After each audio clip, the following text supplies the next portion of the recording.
as well as the participants to Day 3 of the International Centenary Conference on Discovery of Indus Civilization. We start our first session of the morning. I would like to call upon Mr. Omar Khan to chair and moderate the first session. Omar Khan grew up in Austria and Pakistan and is a graduate of Dartmouth College, Columbia, and Stanford Universities. He's lived in San Francisco for over 30 years, where he recently retired as Chief Technology Officer at Common Sense Media, which he helped start in 2004. He founded and has run Harappa.com since 1995. He also collects and researches early photography and ephemera of the subcontinent and is author of 2 books, Paper Jewels, Postcards from the Raj, and From Kashmir to Kabul, the photographs of John Burke and William Baker. Please, sir, I kindly request you to take your seat on the stage. Yeah. We'll be having 2 talks in the first session. The first talk is to be given by Dr. Brenda E.F. Beck, titled What the Seven Pleiad Sisters Can Tell Us by Their Presence in Mesopotamia on IVC Seals and in Kongo Nadu Today. Ma'am?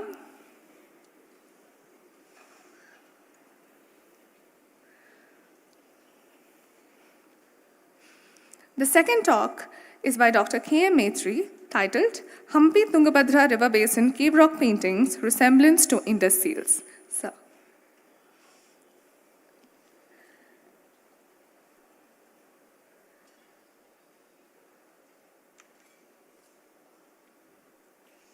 I will now call upon Mr. Balakrishnan to felicitate our chairperson and speakers of the first session.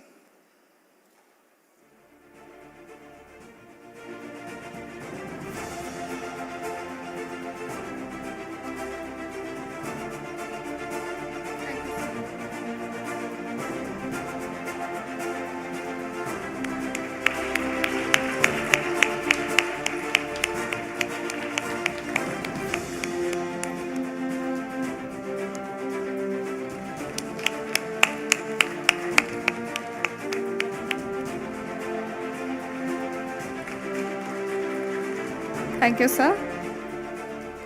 Sir, the stage is yours.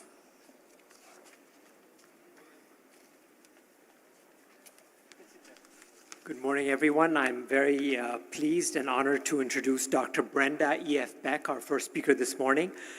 Brenda Beck is an Oxford-educated social anthropologist who has spent a lifetime studying South Asia and, in particular, the Kongo Nadu area of Tamil Nadu. She has published 10 books and edited others, plus authored over 60 journal articles. Dr. Beck's passion for South Asian mythology has led her to write a variety of articles related to Indian goddesses and about storied animal figures like the wild boar as well. One unique folk tale, The Land of the Golden River, has held her interest for over 50 years. Brenda is an adjunct professor of anthropology at the University of Toronto, Scarborough, which is in Canada, and president of the Sophia Hilton Foundation of Canada, a charitable foundation that promotes the use of storytelling in education at all levels. Her earliest ethnographic work, Peasant Society in Kongo, was recently translated into Tamil by Adayalam, a well-known South Indian publishing house.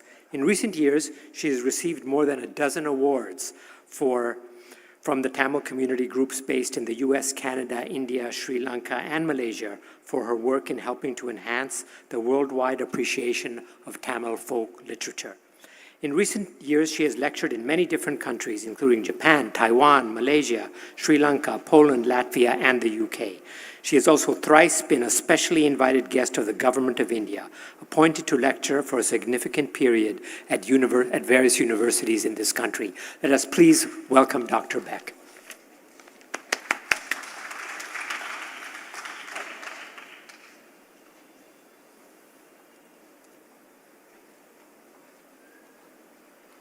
Kale vanakkam elorakkum.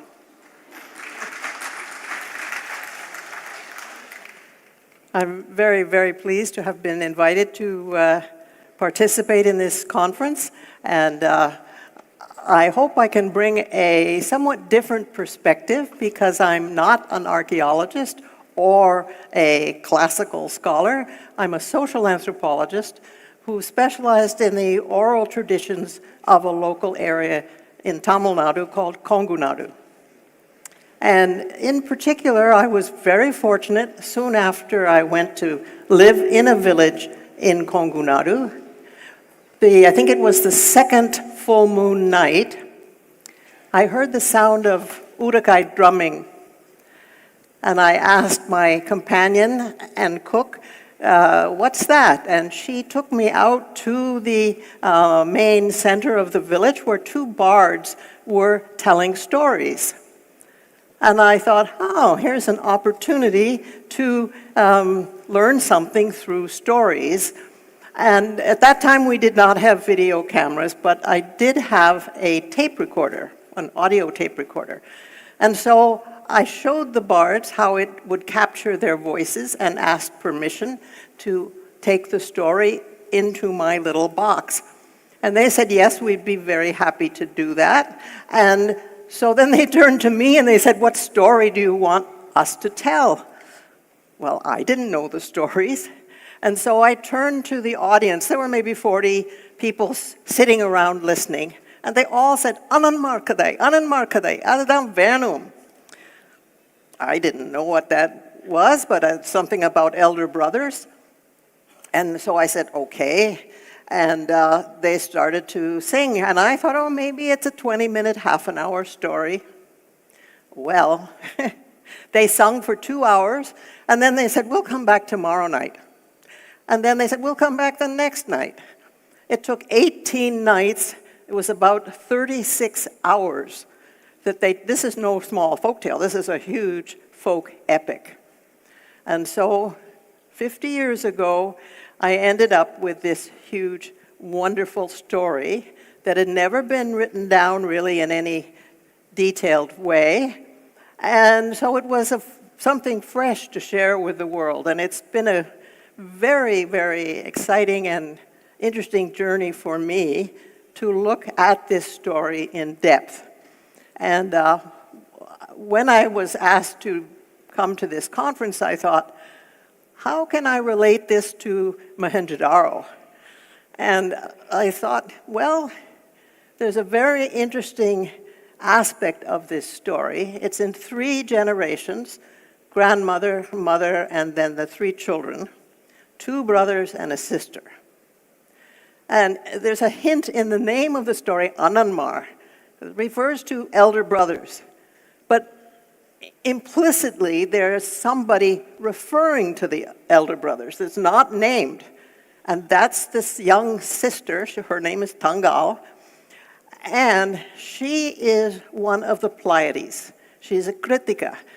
Shiva, before she was born, Shiva brought one of the Kritika, the youngest one, who had fire in her breast, brought her down and placed her in the womb of the mother, who then gave birth to 3 children, 2 brothers and a sister. And what's interesting is how much we learn about the Kritika, and in Kongu Nadu they're called the Kanimar, what role they had in relation to their brothers. What was their reason for being there? And so I thought, let me look at the Kritika, or the Pleiades, elsewhere. And I knew that they were important in Babylonia. So I started there. And what we're going to do today is look at their role in Babylonia to get kind of the foundation. Then we're going to look for them in the Indus Valley and see if we can find them there. And then I'm going to talk about their role in this folk story in Kongu Nadu today. And hopefully that'll help give us a different way of looking at some of the hints and interesting materials we have about Kongu Nadu, because it's going to reveal the folk understanding that lasts to today that features these young sisters. Let's see. There, okay. So first, I want to pay homage to Asko Parpolo, who was one of my mentors and teachers. And he also saw a lot of resemblance and influence between the Indus Valley and traditional Babylonian Sumerian material. And he, in particular, in one of his first books, he talks about this trefoil, this 3 circles, or we'll see also 3 triangles, that seem to link both life on earth and life in the heavens.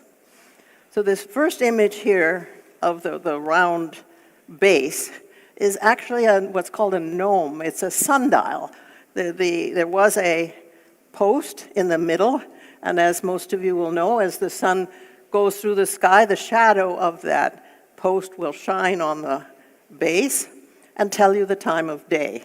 So right there, we know it has something to do with the sun and the relationship between sun and earth. He then identified this gentleman on the left, who we assume was some kind of divine king or semi-divine king, and the significance that he's wearing a robe with this trefoil pattern. So somehow he is being linked as partially of the sky and partially of the earth, and thus some kind of divine king.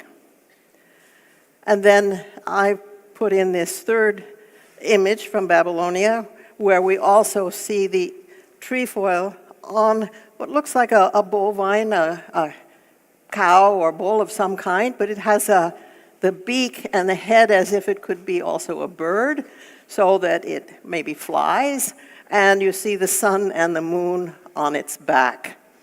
So this is to suggest that Ascoparpolo, many, many years ago, already saw the significance of using Babylonian material to try to search for interesting things in what we have discovered about the Indus Valley. So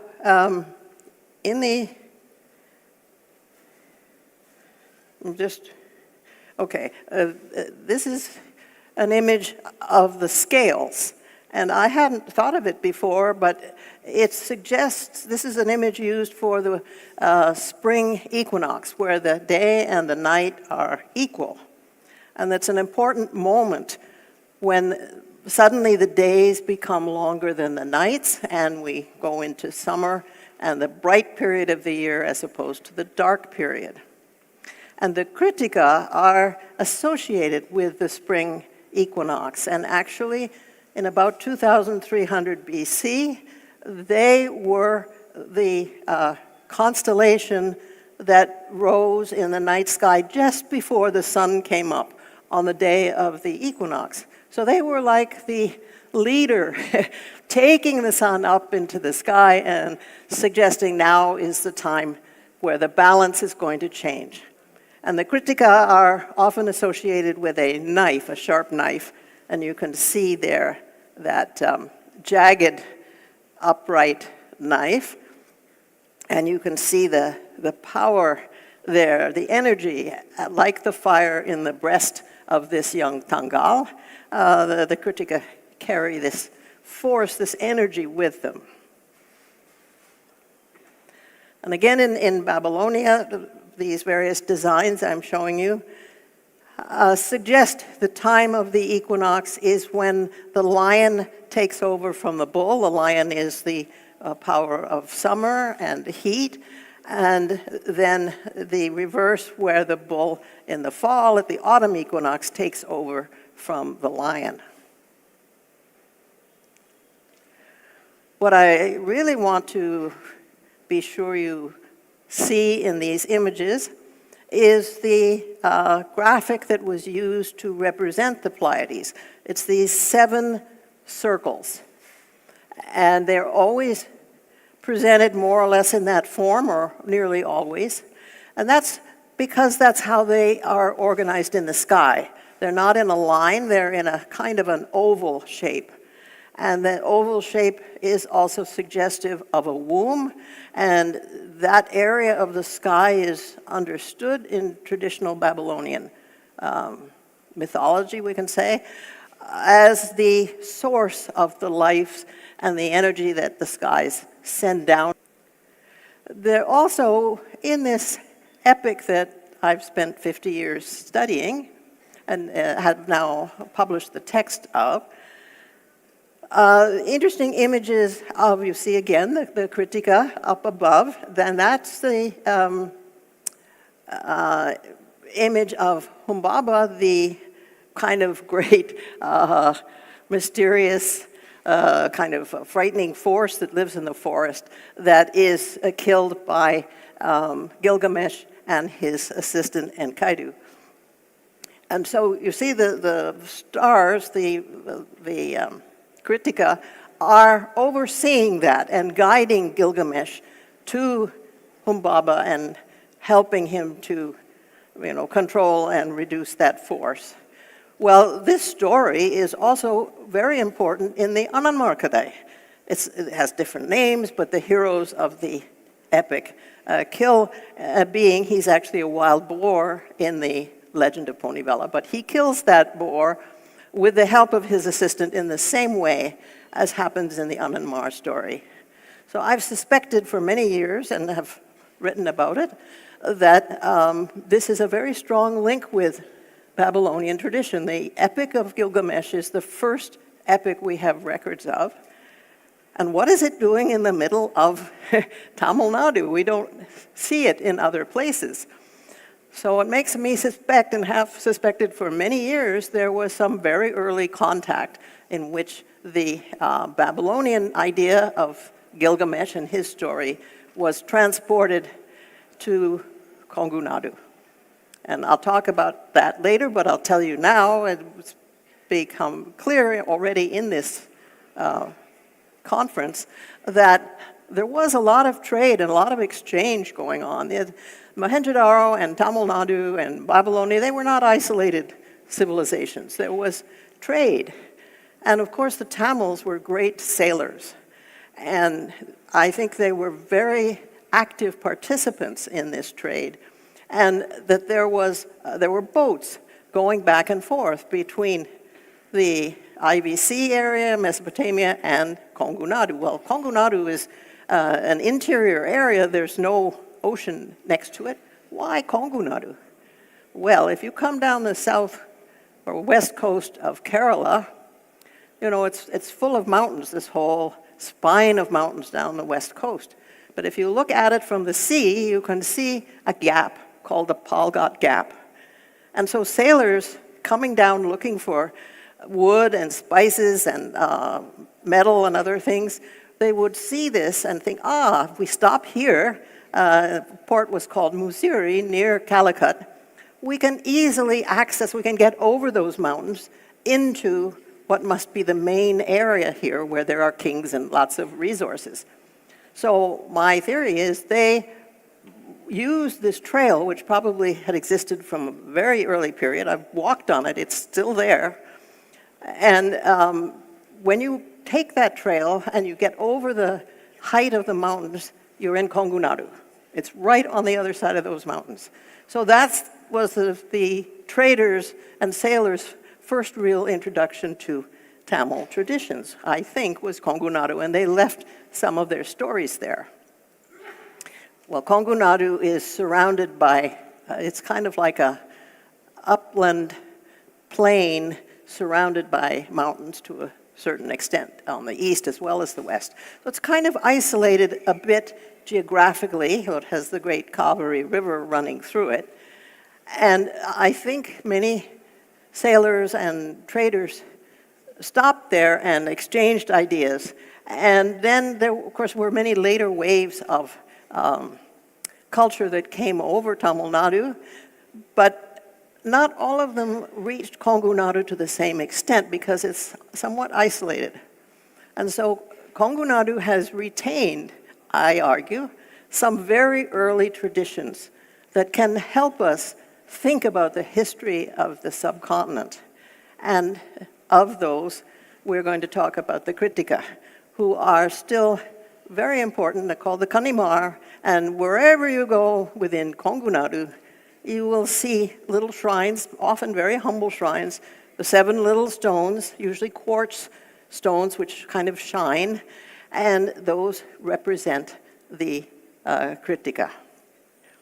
This second image here that I've added because it shows a second way of representing the same 7 sisters, here in a lineal form, which the 7 stars seem to be wrapped by a naga or a serpent of some kind.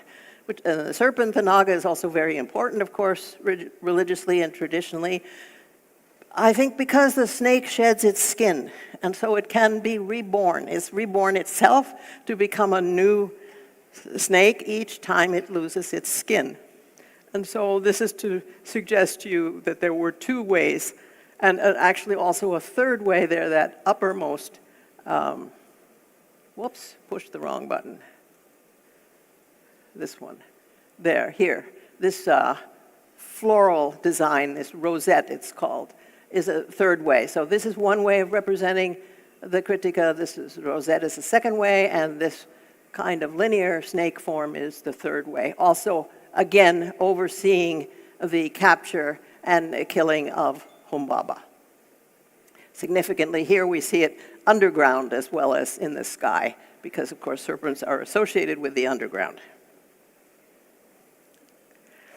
Here we have the same idea of heroes being given force, energy, fire by the Kritika, and it's not in this image, but this fits nicely with the Anandmar story because we could understand these 2 men in the center as the Anandmar, the elder and younger brother, and we're just missing the sister who, as a Kanimar, as a Kritika, is giving them energy and guiding them.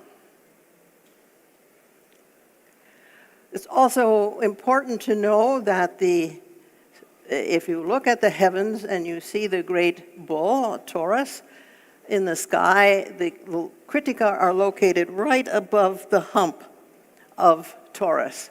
And again, here on the right, the Kritika are physically located in the sky right above the hump. And I thought the logo that we're using for Mohenjo-Daro is very appropriate because that bull has a beautiful big hump. And we just need to imagine the Kritika sitting right there above the hump.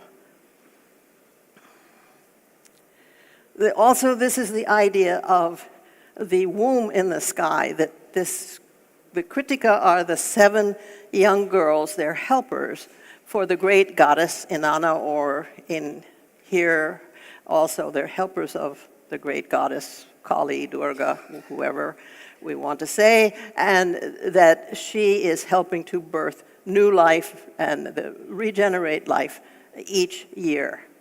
And it's similar to Gajalakshmi,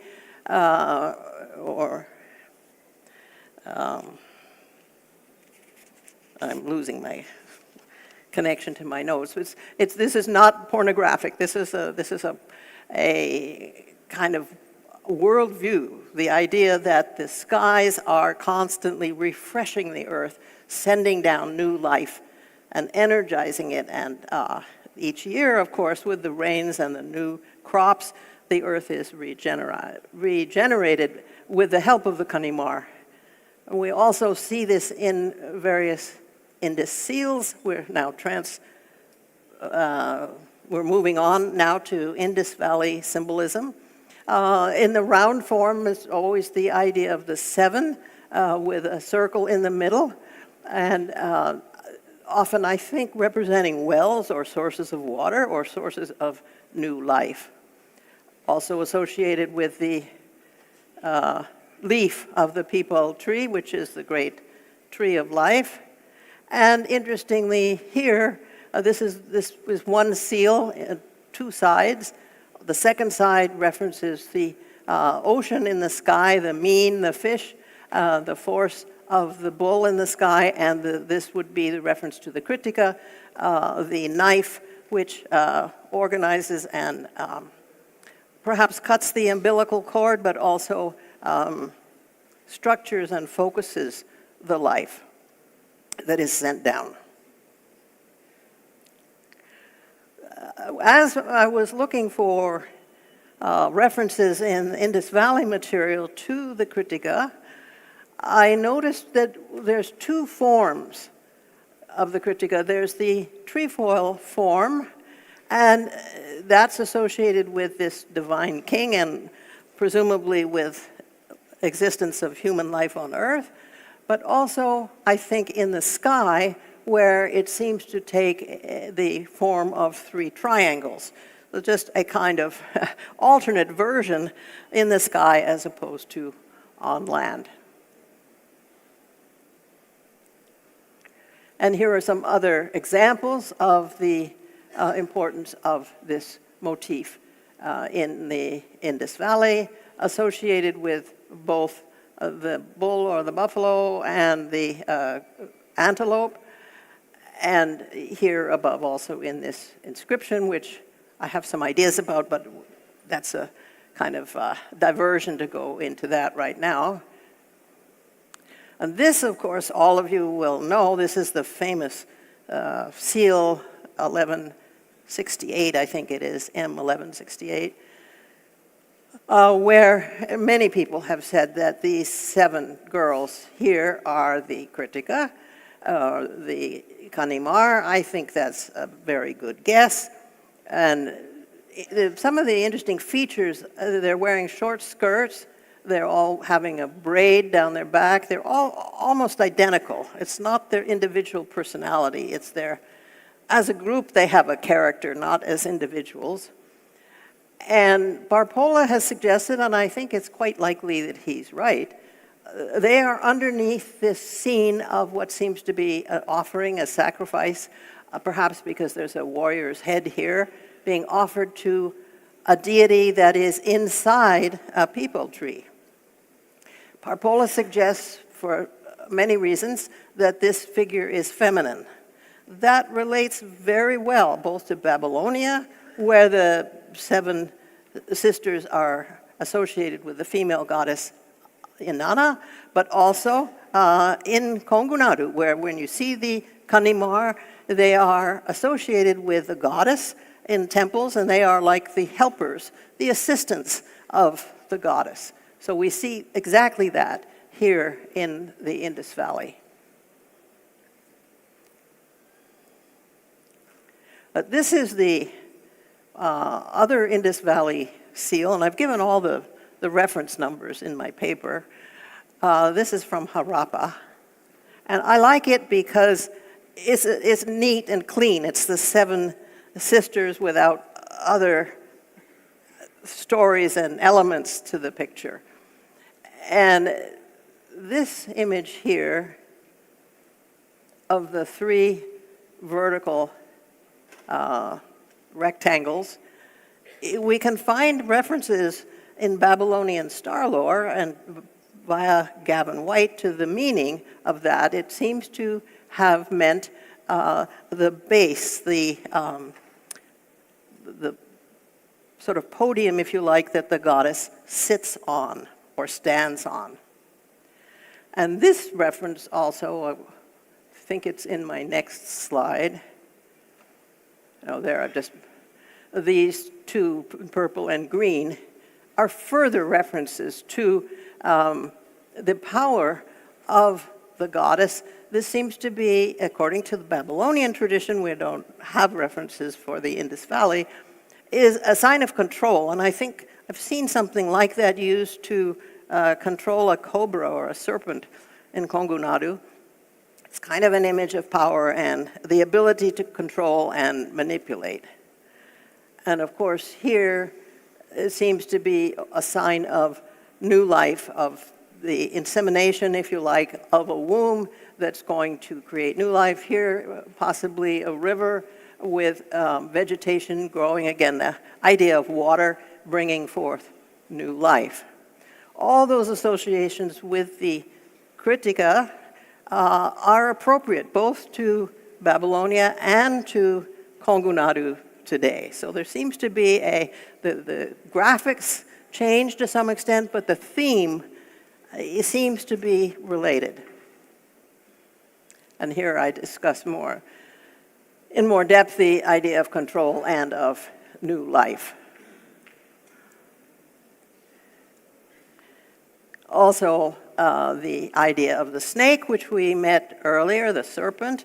And I like the game of Snakes and Ladders because it is a very, very old game in India, and it represents the idea, I think you all know, as you're climbing up, one of these serpents can grab you, and if you've had bad luck, and you slide down, so to speak, as the serpent swallows you, you slide down and you start a new life again from the bottom. So it's kind of a constant circulation of going up, sliding down, and being reborn and trying again. Okay, now we come to Kongu Nadu, and these are the 7 girls. I had a wonderful folk artist illustrate the story, and as you'll hear at the end, they're samples of this. It's a 13-hour animation of the story. I don't have the full DVD here today, but if you want to see the full animation, there is a secret location on the web where I can send you so you can watch the full animation. So this is the birth of the mother in a lotus, and then she births the 3 children, and this is Tangal. She's associated with a little dog, which is, again, links very nicely to Babylonian traditions about a little dog and the goddess. And here we have her carrying the 7 pots, which will rejuvenate and rebirth her brothers who have just died. And here she is with fire in her hand, which is the same idea that she has fire in her breast. And of course, the Kritika, the guiding force, is Agni. And of course, also, you know the famous Tamil story of Shilapariharam, where Kannagi has fire in her breasts. I think there's a continuity there in the idea of the Kritika and the importance of fire. Also, she's guarded by a cobra when there are many ways in which the cobra is a very helpful character in this story. It's not fearful, it's trying to help Tangal. This image comes from a wonderful book by Neumeier on Indian rock art. And this is a burial site in his book. And I think, interpreting it in my way of looking at things, that these 7 circles are, again, the Kritika or the Kanimar. This is the body that has been buried. Its life force, if you like, is flowing upwards towards the 7 sisters, and they somehow help it to be reborn. And so this would be the last stage where the Kritika help replace that life underground, and so this person will hopefully have a rebirth. And the Kanimar are very much involved in this idea of giving new life and rebirth. These are some more images from Neumeier, which suggest that this idea of the Pleiades is very, very old. This image here is, I think, estimated at 20,000 years old, and these are more recent images from the Tamil area, but I think all of them have this idea of the 7 Kritika. These 3 or 4 men seem to be following the Kritika. The Kritika are leading them somewhere. We'll get back to that in a minute. And here again, perhaps the 7 Kritika leading these animals and others. They're like a guide in the sky. This is one of the most significant finds, I think. This is a seal from Asko Parpola's collection. And this is a boat, a traditional sailing craft, katamara. And look at what we see. The 7 little stones, which is exactly how the Kanimar are represented, still in Kongu Nadu, so the 7 little stones. And what's interesting is the sailors, and this is well known not just to a few people, but many, many scholars say that the sailors traditionally used the Pleiades as their compass. It would rise directly in the east, cross the heavens and set directly in the west. And so if you sail at night, which is a very nice time to sail because it's a little cooler and the winds are good, and they would follow the Kritika across the sky. And so obviously they respected and honored the Kritika, they worshipped them, and they made them an important motif on their boats. Whether this is another reference to the Kritika and whether it's 6 or 7, I'm not so clear. Might be the return journey, I'm not sure.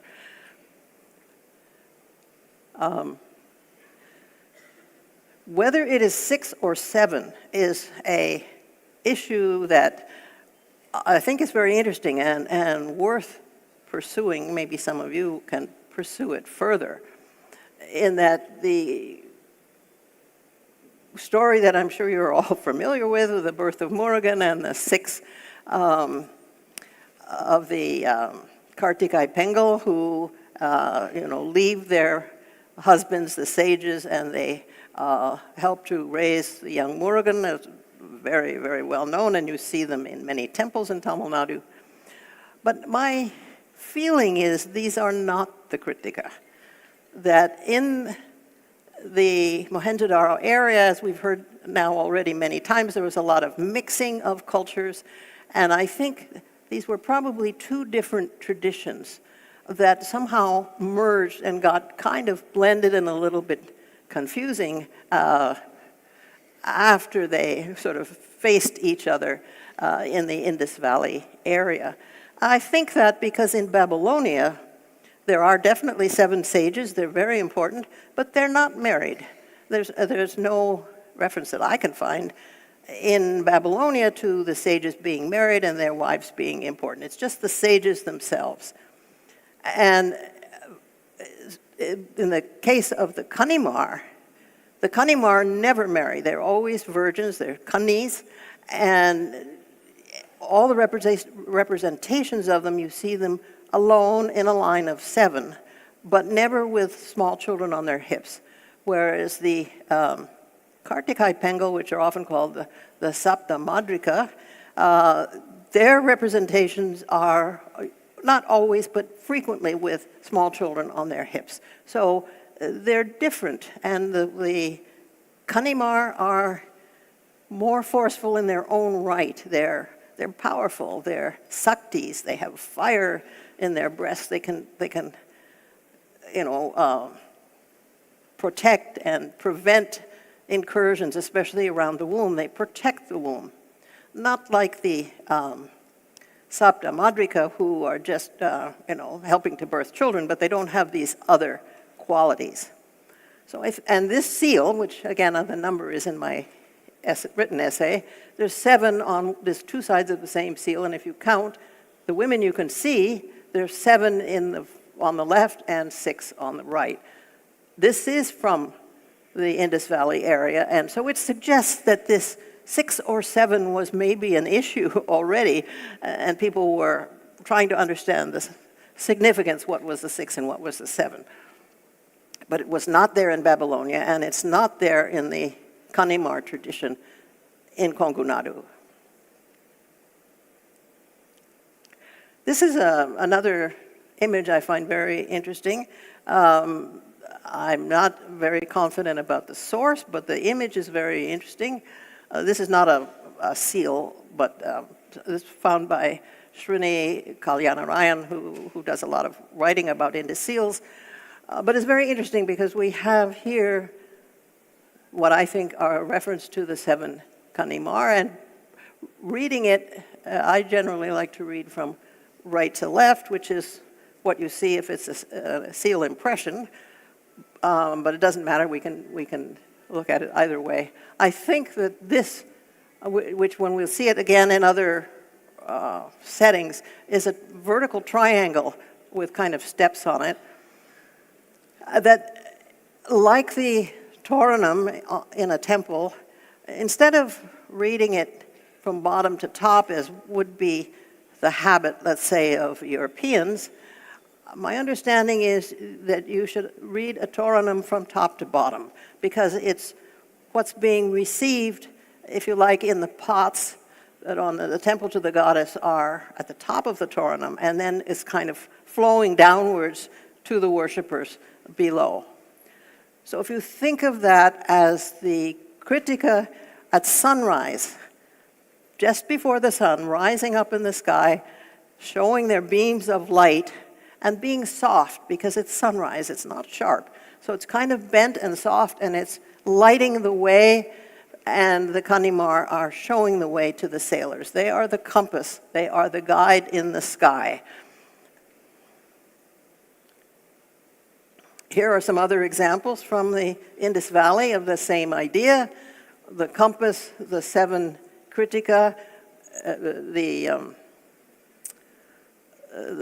compass in the sense of the sun's rays shining out, the Kritika showing the way, and then, of course, we have this famous vessel, which people seem to generally agree, although there's debate about the specifics, has something to do with prosperity and goodness and, the common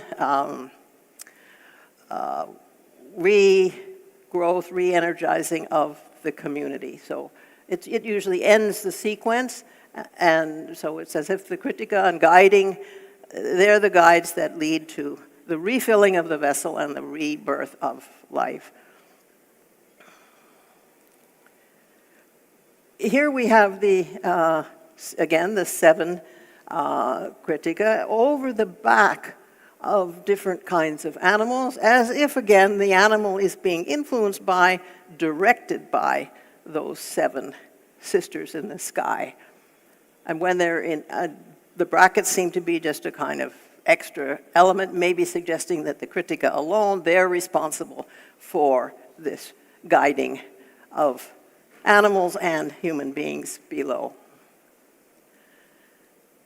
But now, there's a second way of representing the Kritika in the Indus Valley, in my interpretation, and lo and behold, it's 4 and 3, which is like what we saw in Babylonia. It's like a oblong, a kind of a round womb there. They're trying to represent it in a more formal way by having 2 rows. And then we have the fish, which would seem to represent the fact that they're part of the great ocean of waters in the sky. More examples of the same idea. The Kritika in terms of a womb-like shape and associated with this same triangle of light or power that they help to bring to earth. So this is just other examples of the same. It's quite common in the Indus Valley materials. Again, but this one is interesting because this is one of the rarer seals that has 2 sides, and the same image on the upper side, we can say, of the vessel, and maybe this is a sign of the Kritika's knife. I'm not sure, but it's likely. And on the other side, we have a crocodile of some kind. And the crocodile is like the serpent in that, doing a little research on the crocodile on the web, I learned that crocodiles, of course, they have a scaly skin, and they also, like snakes, they lose their scales and they grow new ones. So they go through a kind of rebirth similar to what serpents or snakes go through. And the idea that they swallow life, kind of frightening with their jaws, but then perhaps they rebirth it much like snakes do. They have something to do with the recycling and rebirth, associated in this case, again, with the Kritika. I also like these pots. These are Indus Valley pots, claim to be anyway, likely are, from various antiquities sites where you can presumably buy, if you have enough money, examples of Indus Valley pots. And they all have a serpent on them. A serpent is always going counterclockwise, which you know is the inauspicious direction, and it's kind of a guard, it would seem, that the pot held milk or some other very wonderful amrita kind of substance, and the snake is there to protect it, to keep intruders from taking the liquid for themselves. And so significant that it's going in the counterclockwise direction to protect it. We have the same kind of character, in this case he's a wild boar, in the Anand story. And he is also frightening. He can, and he can bully and destroy and basically intimidate. And he, too, goes around the temple for the goddess counterclockwise. And he does that right before he attacks the heroes' fields and creates a great flood. So we have that theme, too, of clockwise and counterclockwise as perhaps being very old. Here we have him actually destroying the fields. That's the great flood that he creates. And here, I'm sorry, these pictures aren't better resolution, but you get the idea. Lord Krishna comes, and he's disguised as a washerman, interestingly. And he, after the wild boar is killed by the heroes, he steals the head. Why does he come as a washerman and steal the head of the sacrificed boar?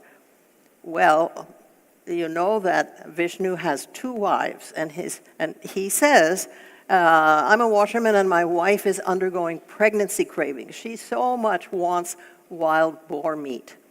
And so I'm taking the head of the sacrifice so that I can gift it to my wife and help her with her pregnancy cravings. So then Bhumi, the wife, presumably, as in many stories about the wild boar, she swallows the head, and then that's her pregnancy, and then she births a whole new yuga. So the boar and the serpent and the crocodile all have a kind of similar position. Now this is, we'll finish up. I'll go more quickly because I'm taking a lot of time.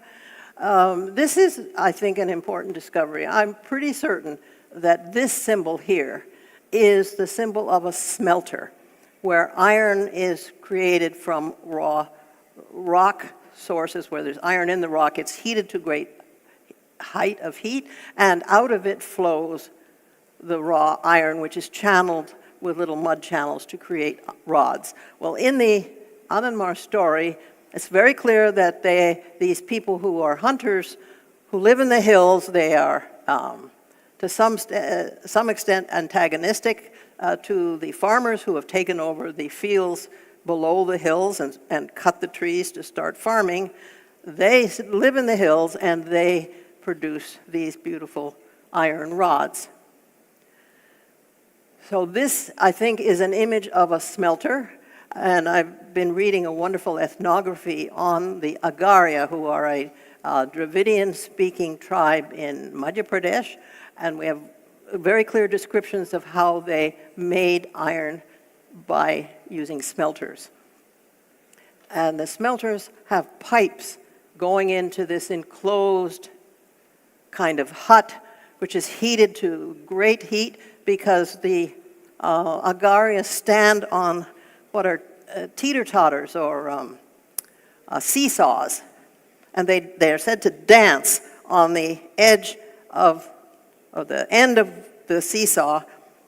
And as you put your weight up and down on one end, the other end goes in the opposite direction. So when your weight is on it, it goes up. When the weight is off it, it goes down. Well, the end that is not being stepped on has a rope attached to an accordion. And as you step on the end of the seesaw, so this other end goes up, the accordion opens up and fills with air. And the moment you take your weight off the other end of the seesaw, the accordion collapses. Whoosh! A great sort of flow of air goes through a pipe into the smelter. And you have 2 of these seesaws which you dance on alternatively, so whoosh, whoosh, whoosh. Of course you get a very hot fire when you're constantly forcing fresh air into the hut. And then there's above where the air can escape, and below the exit points where the iron rods are made. Well, that's interesting in itself, and also they say that the Agaria say two things that I thought were very interesting. One, we must have a virgin girl from our community, the sister of one of the men, dance on those seesaws with us. That's what makes the quality in the iron. You must have that virgin girl. Again, the idea of the fire in the breast of the young girl who must be a virgin, it's right there in the very early ideas, I think, about how you make iron. And iron, of course, was revolutionary because once you had iron, you could have so many agricultural implements and also fighting implements. Well, in many Indus seals, you see the same image of the smelting furnace and the 7 Kritika. And the Agaria say they are the Asuras, they are the anti-sun. They only work at night, and they keep their furnaces under the shade of trees. They sort of hide from the sun, but then they create the night sun. And in a sense, they capture the sun, put it in this heavy oven to create the night sun. So the great power, and I think there's a lot to be looked at, because this relationship between the farmers and the iron makers, iron producers, is an old theme. It's a big one in my first book of ethnography of this area. The tribal groups and the farmers are, to some extent, adversaries, and they use this fire to express their differences with the farmers. This is another image I found interesting. Again, we have the smelting furnace, the 7 Kritika, but this time we have one added symbol which is two-sided, like the right and left of a body. And on the other side of the same seal, we have something that looks like a two-headed camel. That fits very well, first of all, with the idea of being traders. Camels carried a lot of the trade goods, but also because these smelters, some of them worked in the forest making the primary resource, iron rods, but others became blacksmiths and then made, as craftspeople, made tools from the iron rods.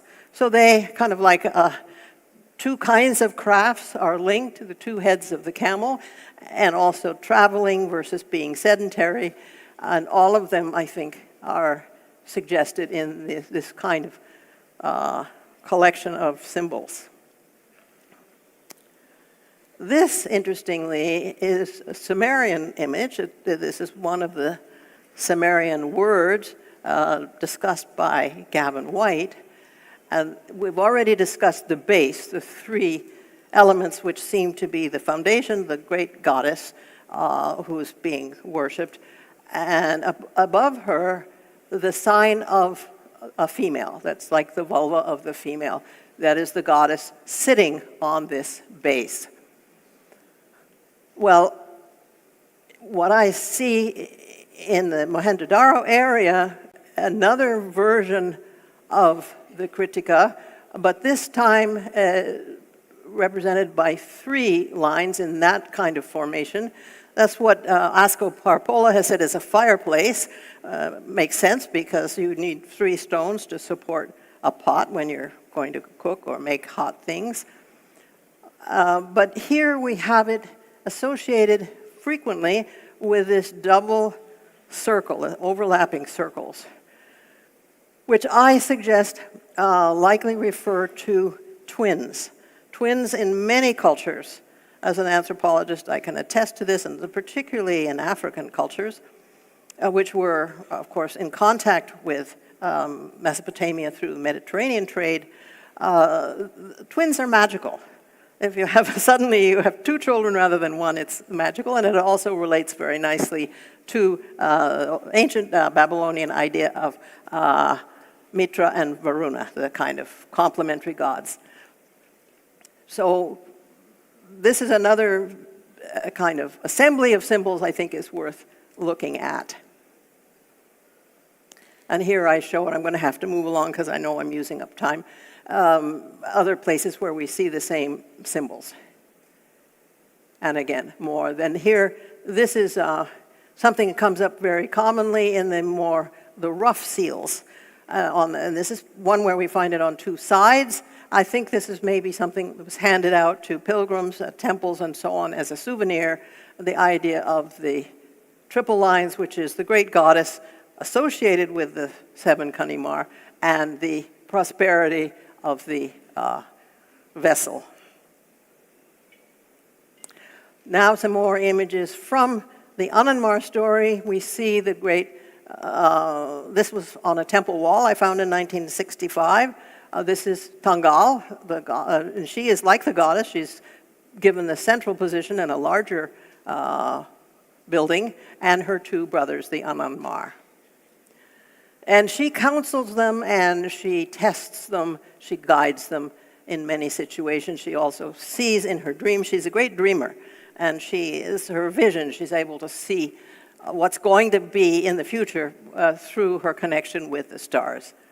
And here she knows she'll never see her brothers again. It's time to stop. Okay. We'll just whiz through these. I like this one. This is the Kanimar at the Patipongo, and they're given this beautiful woven head dress, if you like, which is like that of a great snake.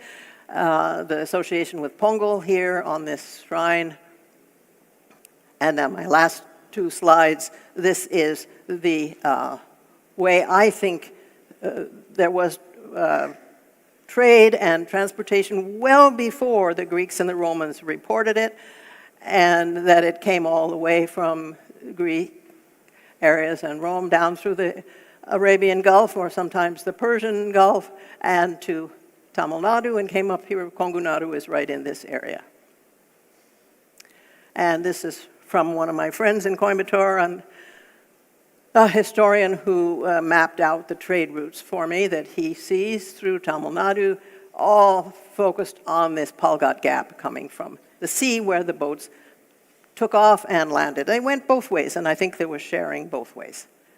And then the celebration of the seven and the importance, I'm not sure if that's Kanimar, but a lot of emphasis on 7 watery pots. So that's the end. Thank you for listening. Sorry if I went over time.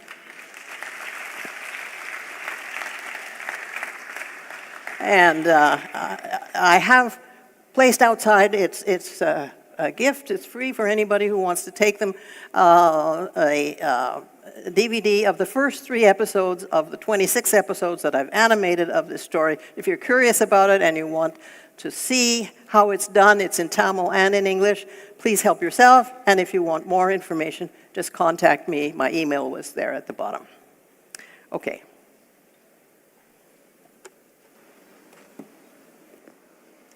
Thank you very much, Dr. Beck, for that fascinating cross-civilizational, cross-epochal discussion. Our next speaker is Dr. K.M. Maitri.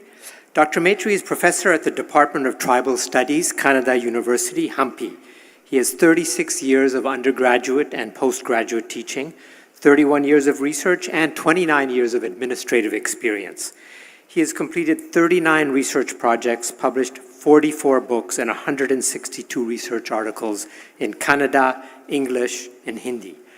His area of specialization and research includes regional and cultural studies, ethnic studies, tribal and marginalized studies, indigenous knowledge systems, Tamil literature, and much more.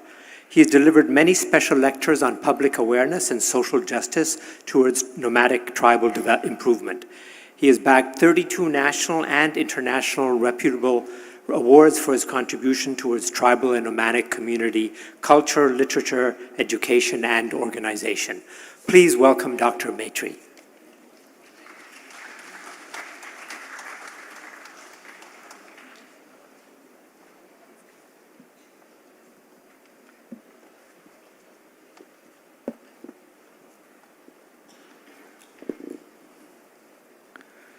Thank you.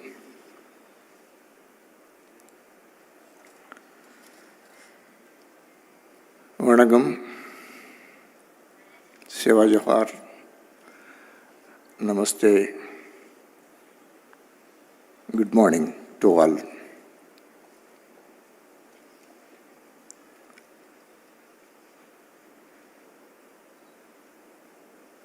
आज मुझे बहुत खुशी हो रही कि तमिलनाडु की चेन्नई में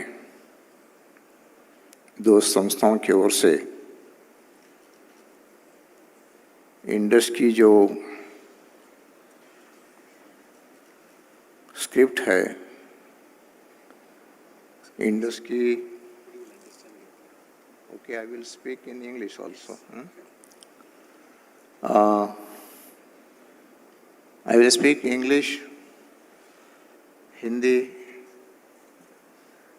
and Kannada also. I will come to my topic. Hampi Tungabhadra River Basin, cave rock paintings, resemblance to Indus seals. I am working in Kannada University, Hampi. In the year 2005, I seen these pictographs, but I don't know what they shows in that time. After that, in 2014, we have conducted a workshop on Gondi Dictionary, standardization of Gondi Dictionary. In that time,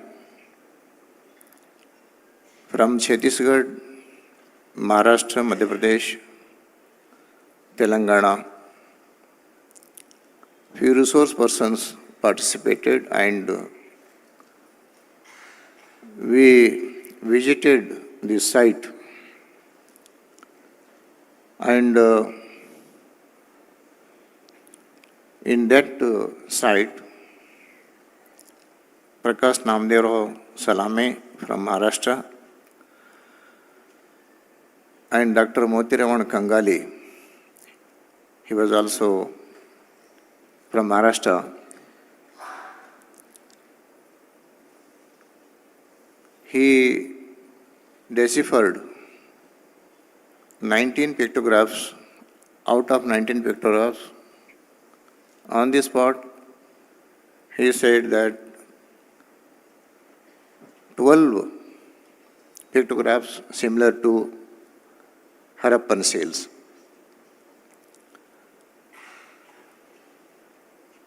Prehistoric cave paintings are vivid and mysterious survivals from some of humanity's oldest art. Prehistoric art are some of the most fascinating artworks.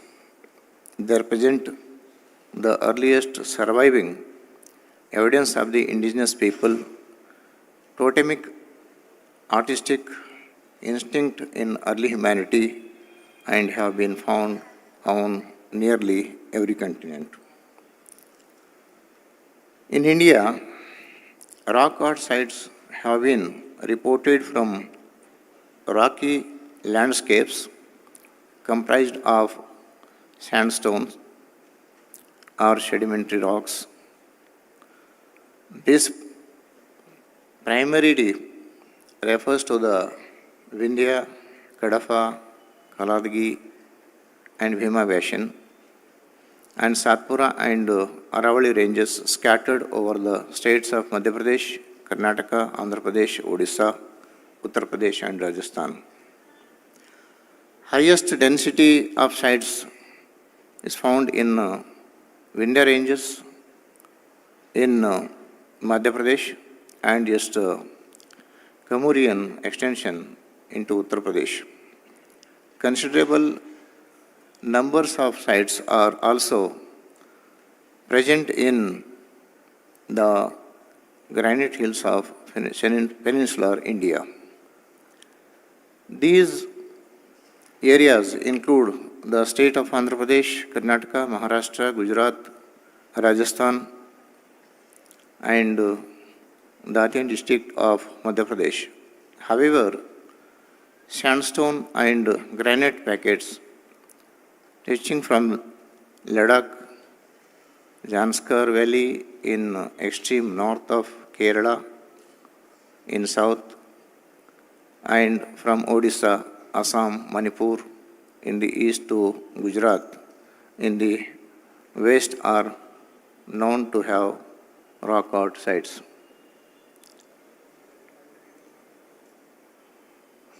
I come to Hampi. Kotamba, we came to conclusion from these pictographs, we named it as Kotamba.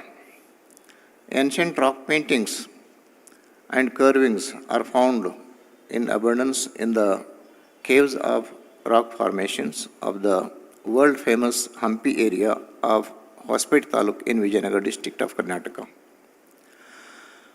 One of such caves is the Gondwana Royal Emblem in the Royal Sloth Bear Sanctuary and the Kotamba cave near the Talari Ghatta Gate. This cave is located on a hill near the bank of Tungabhadra River, next to the Anegundi. The Department of Tribal Studies, Kannada University, in collaboration with the Central Institute of Indian Languages, Mysore, organized a national seminar on standardization of Gondi vocabulary from 24 to 29 August 2014. Resource persons with knowledge of Gondi language and culture from the states of Telangana, Chhattisgarh, Madhya Pradesh, Maharashtra and Karnataka participated in it. On this occasion, field visits were conducted in Daroji. We find there Royal Emblem of Gondwana, and in Hampi surroundings on 28/8/2014. The valuable information obtained during the field work is as follows.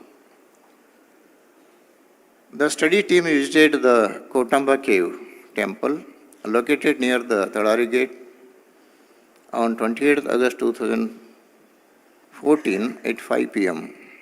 Prakash Namdero Salame from Maharashtra, on seeing the rock paintings, was moved to tears of joy. Interpreting that artwork, he declared in Gondi that this was a treasure of the Gondian ancestral home and identified it as the script of the Indus Valley.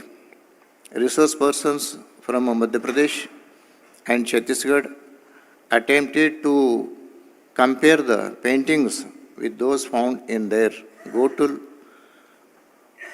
Unfortunately, Dr. Moti Raman Kangali was unable to visit the site in person due to the steep hill.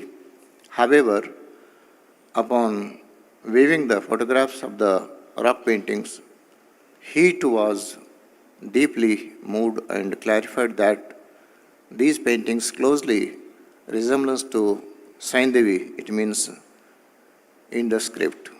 Moti Raman Kangali has studied and interpreted the 19 rock paintings found in Kotamba cave of the Hampi area as follows.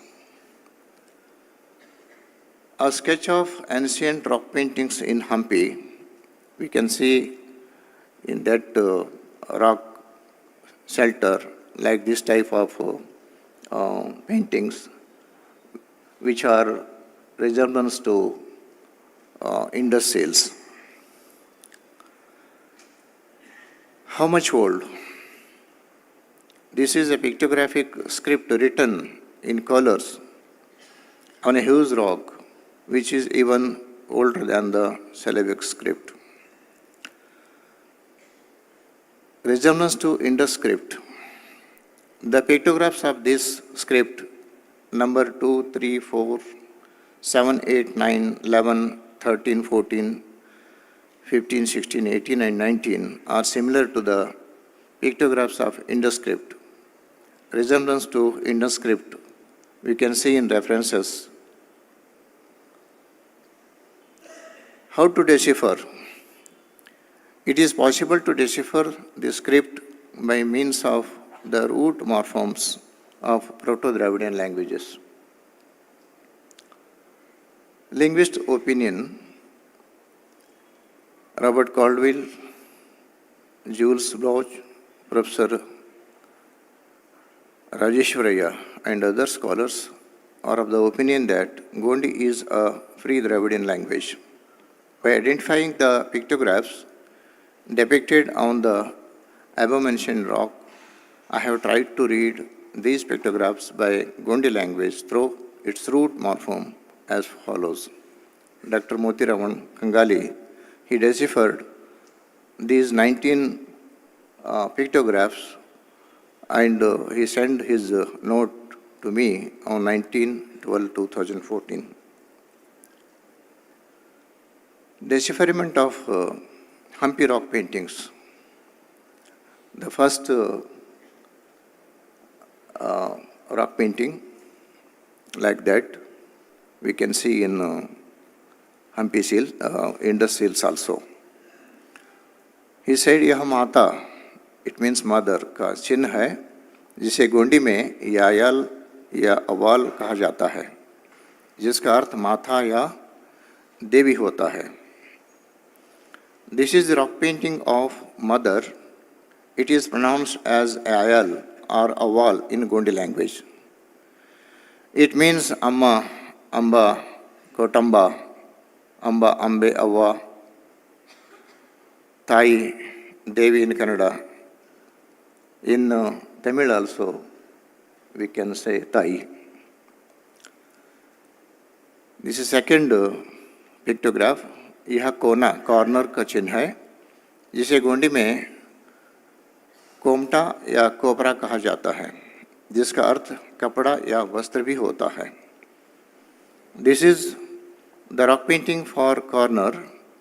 It is pronounced as komta or kopara in Gondi language. It means muli or vastra in Kannada. I think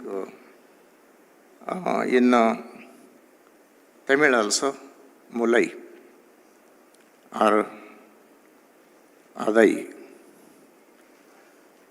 Third, यह अनाज के dental stake of grains का चिन्ह है जिसे गोंडी में ओमा या नेला कहा जाता है, जिसका अर्थ खेत या क्षेत्र भी होता है. This is the rock painting for grain stalk. It is pronounced as Oma or Nella in Gondi language. It means Bhumi, Nella, Hola, Pradesh, Nellu in Kannada. In Tamil also, Ur or Kalapai. Sorry, Nilam, Nelam or Nel in Tamil. This is fourth pictograph. यह हल plough का चिन्ह है जिसे गोंडी में कुरी या उर कहा जाता है, जिसका अर्थ हल या स्थल होता है. This is the rock painting for flow. It is pronounced as kuri or ur in Gondi language. It means thala, negelu in Kannada, ur or Kalapai in Tamil. This is fifth pictograph of that rock shelter. यह छोटी कुदाली small spade का चिन्ह है जिसे गोंडी में मेंढा या घोड़ा कहा जाता है, जिसका अर्थ भेड़ सीप होता है. This is the rock painting for a small plough or hoe. It is pronounced as Menda or Goda in Gondi language. It means Kuri in Kannada, small fade or sheep. In Tamil, Kalpai, Kuriado. Sixth pictograph, यह धागा thread का चिन्ह है, जिसे गोंडी में नूल कहा जाता है, जिसका अर्थ ऊनी यानी कि ऊल भी होता है. This is the rock painting of Ern. It is pronounced as Nool in Gondi language. It means Kuri Unniya Nool in Kannada, Nool in Tamil also. यह दो खुटों के बीच का अंतर, डिस्टेंस बिटवीन टू पोस्ट, को दर्शाने वाला चिन्ह है, जिसे गोंडी में आटुम यानी कि मार्केट कहा जाता है, जिसका अर्थ बाजार होता है. This is the rock painting for the distance between two posts. It is pronounced as atum in Gondi. It means बाजार.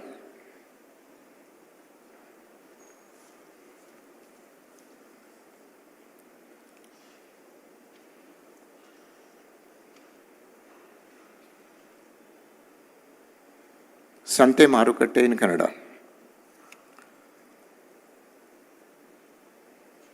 एट्थ पिक्टोग्राफ, यह मार्ग का चिन्ह है, जिसे गोंडी में सरी कहा जाता है, जिसका अर्थ माध्यम मीन्स भी होता है. This is the rock painting for path. It is pronounced as sari in Gondi language. It means way और means saalu in Kannada.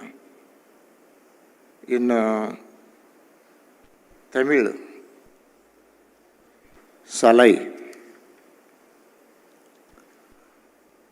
Ninth pictograph, यह अर्धचंद्राकार और धनुष का चिन्ह है, जिसे गोंडी में पराई बिल कहा जाता है, जिसका अर्थ चट्टानी छत होता है.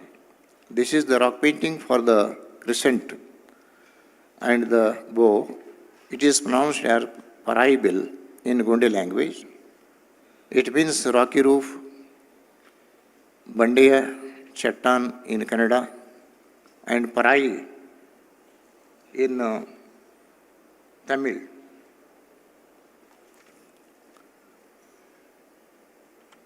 This is the rock painting for a crack in a wall.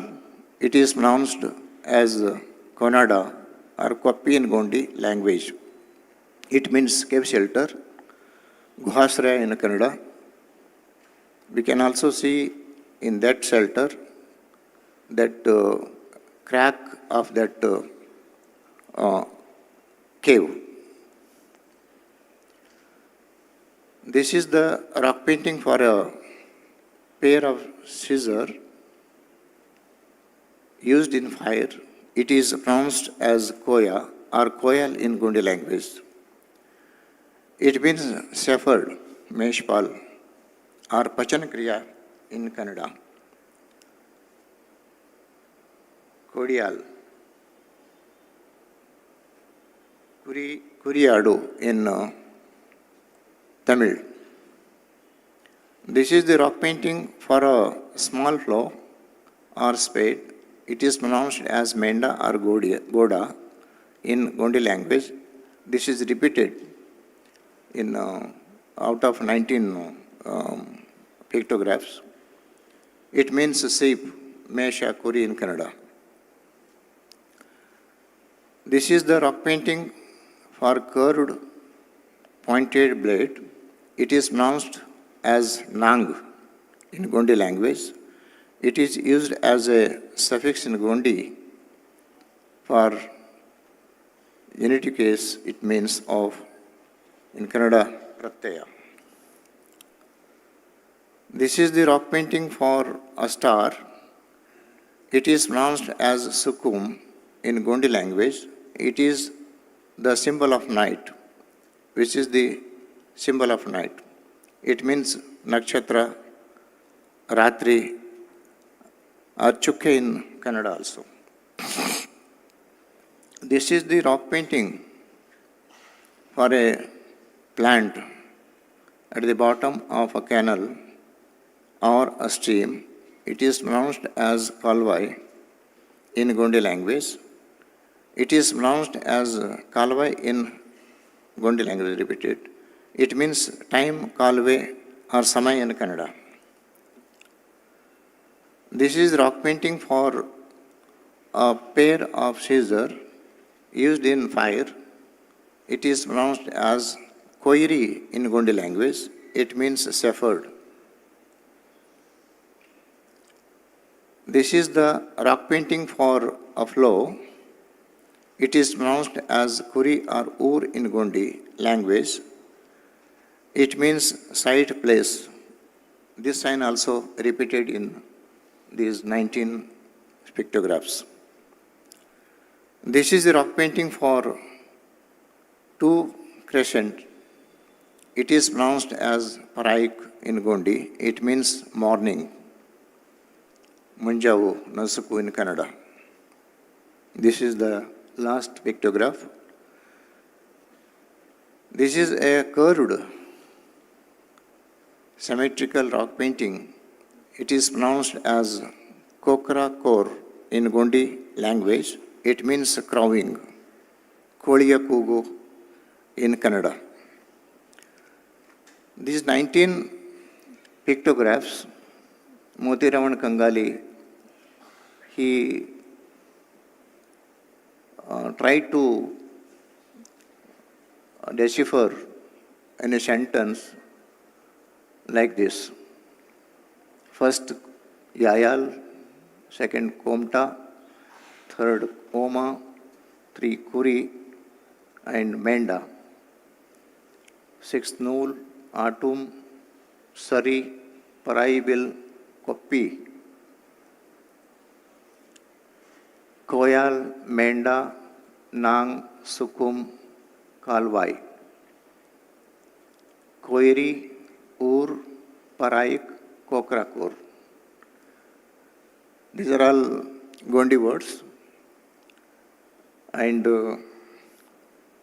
he given in English also, mother deity, corner or cloth, field or area, temple, sheep,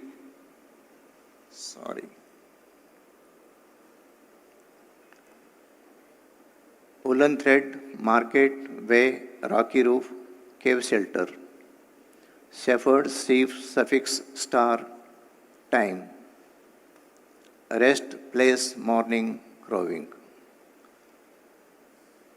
इसका अर्थ, the meaning of these 19 pictographs, he said like this: the Kotamba cave shrine is on the main road of the Ulan market. This rocky roof shelter is for shepherds and sheep to stay at night till morning.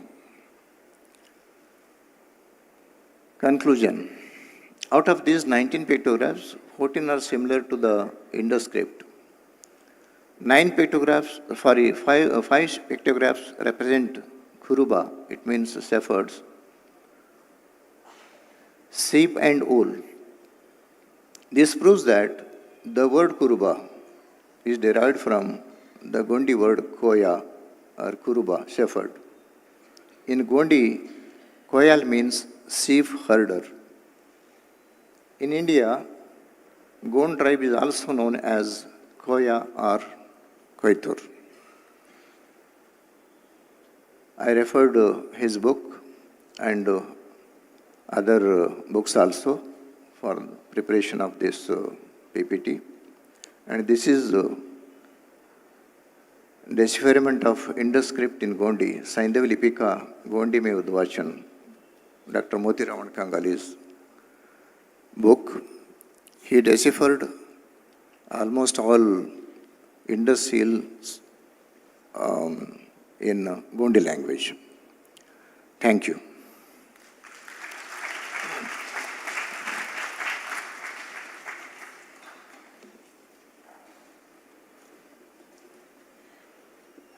Thank you very much, Dr. Maitri.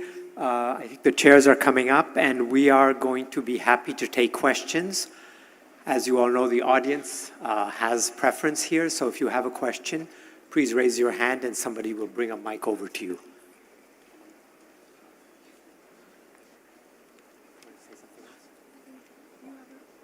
Oh, here's a question.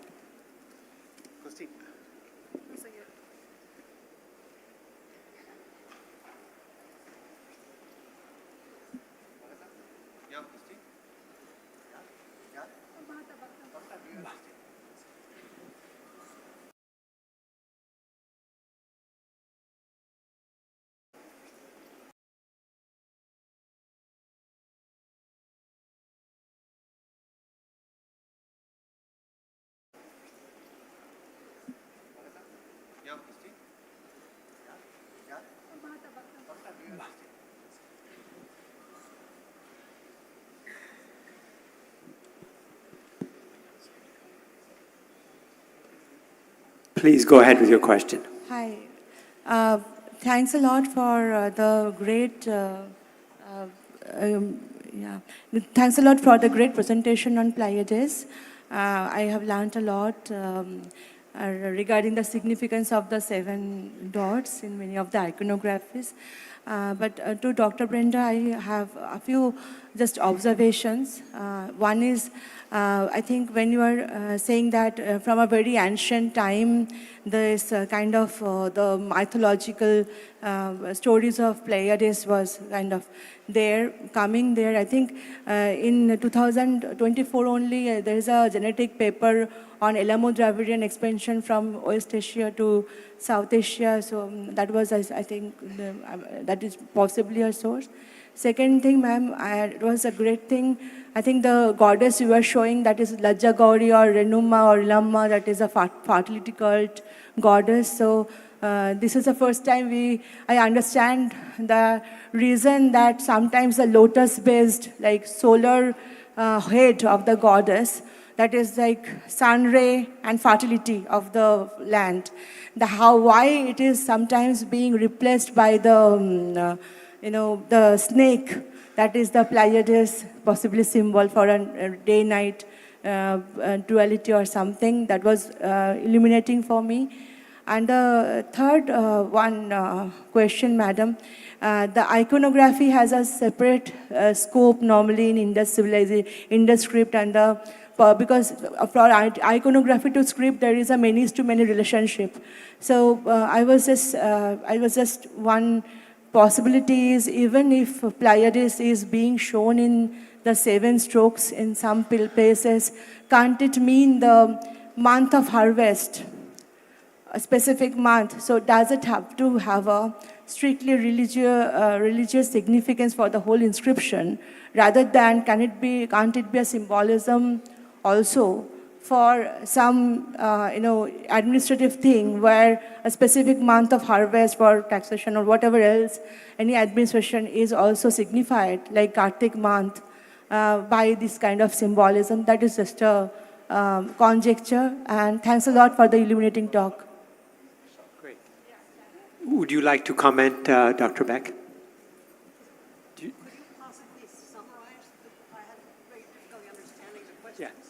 Is there a question that can be summarized, Bahata? I'm sorry, I didn't comprehend sufficiently to be able to answer the question. If somebody could... Really, just a brief question, if you could turn it into a question.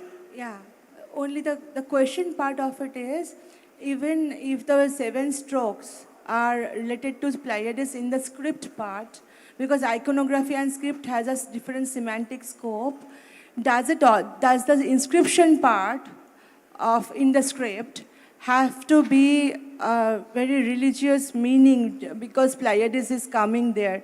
Because the month of Kartik, that is also a month of harvest for different things, as an administrative inscription, even that could be shown with the symbol of Pleiades. That is a comment or observation, and for your comment. Is this turned on? Yes. Yes. I'm only partially understanding, I apologize, but you're asking something about, does the inscription have to be religious? And does it have to be, I'm not sure, the other part of the question. I think many of these symbols are likely to be, just as the names of people in Tamil refer to the gods, they're not necessarily used in a religious way, but the symbols themselves are intended to reference concepts about the universe, concepts about the gods. But it may just be a statement about, I am so-and-so, and I'm trading with you, or there can be many uses of the same general concept. Great. Maybe you both can talk after after we're done. Now, there's another question right up there in the front. I hope I would make myself clear. We have a long tradition in Tamil that Lord Muruga was born out of 7 Karthikei Pengal. That perhaps should have been some connection with whatever you see in 7 repeated symbols in Indus Valley. And that has some connection in Kongu Nadu also as Kannimars, right? It's a very strange connection to very old mythology. And about this Karthikey Pengal, you have a reference in one of the oldest Sangam literature, that is Tirumurugattupadai. He has made a very strong reference to this one. It is very mythological, but it seems to have some kind of strange connection with the Indus Valley.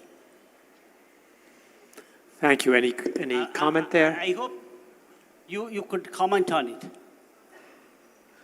I am still puzzled by how we can connect the Karthikey Pengal and the Kannimar. I feel that they are somewhat different, but they have merged. And I'm not sure about how that happened, but it feels to me that the Kannimar, the Kritika, which references a very clear constellation, that is very, very old and was shared by many cultures through the sailors using it as a compass. The Karthikey Pengal is a different mythological tradition, I think, which is not referenced in Mesopotamia, but probably is a Indo-European kind of tradition. But I'm not 100% sure about that, and I hope someone will follow up and do more research on this.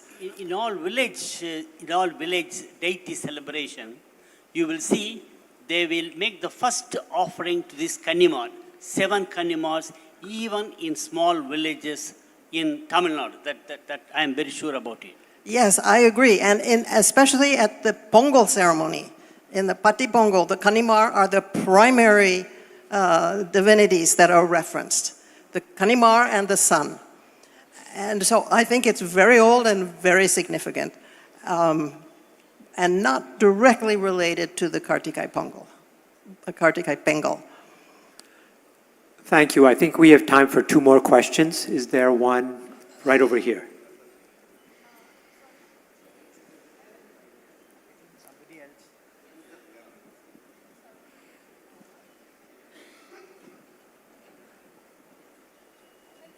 I have one question to the second speaker.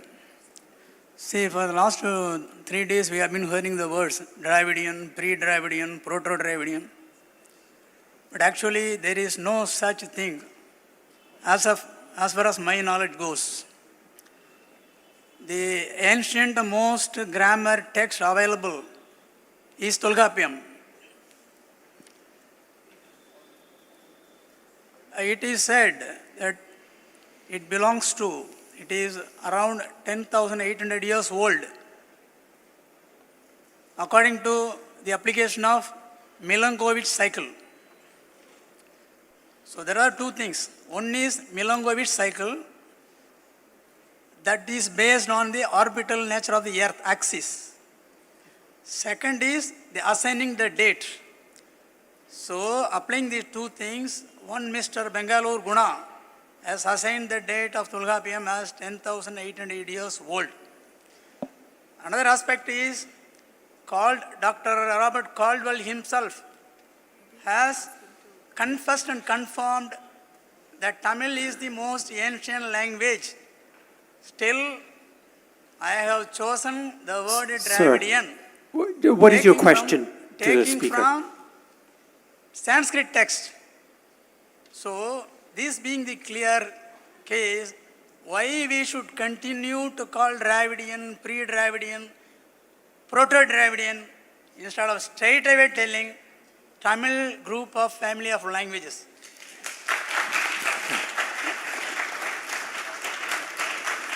Okay. Go ahead.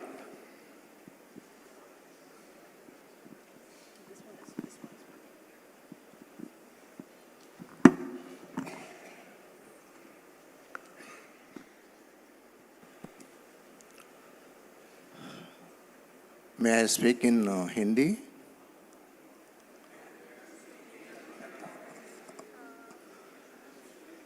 Okay, we are all came from tribal origin. We should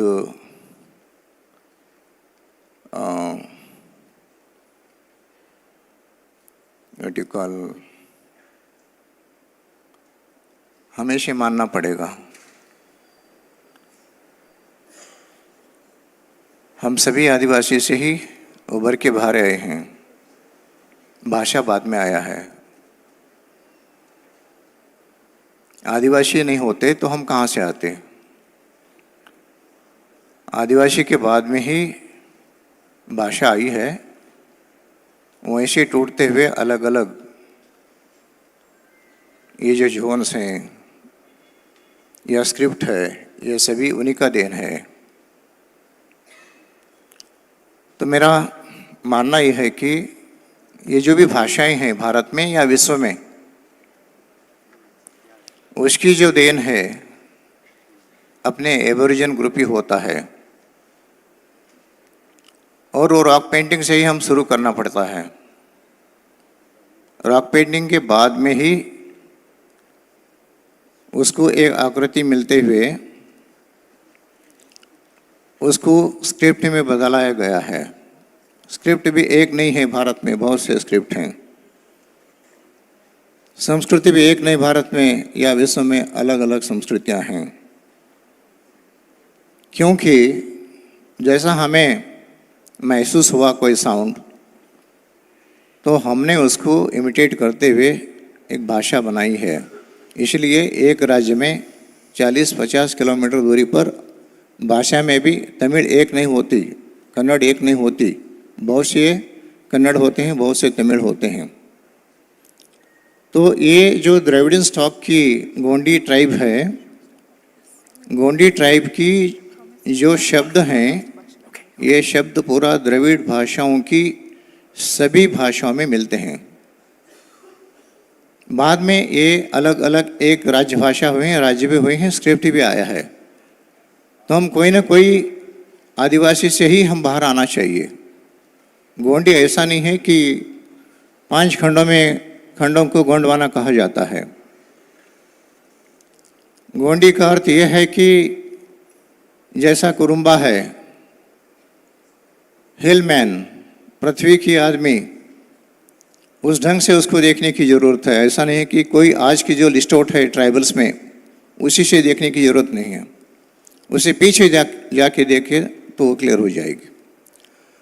तो मोतीराम कंगाली जी ने वो प्रयास किया जो totemism के मुताबिक जो घोटल में आज भी वो मौजूद हैं, और जहाँ पर रॉक पेंटिंग्स हैं, रॉक पेंटिंग्स में उसको देखते हुए टोटेम से ही स्क्रिप्ट बना है। तो उसको वो मद्देनजर रखते हुए ये जो स्क्रिप्ट है हम्पी में, शुरुआत में वो 5 को पढ़ के बाद में वो जाके 12 तक आए। अभी रिसेंटली नए इंडस जो सील हैं उसमें अप टू 14 तक हम गिनती कर सकते हैं। ये गंगेश जी जो काशी विद्यापीठ में काम करते हैं वो बताए मुझे। मैं इसमें एक्सपर्ट नहीं हूँ, लेकिन ट्राइबल स्टडीज़ में काम करता हूँ।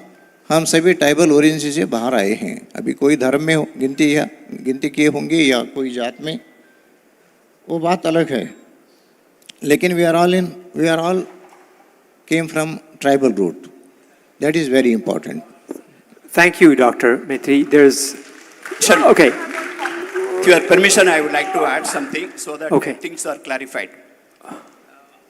This particular conference, we today had a 2 presentation. In my view, it represents a diverse view.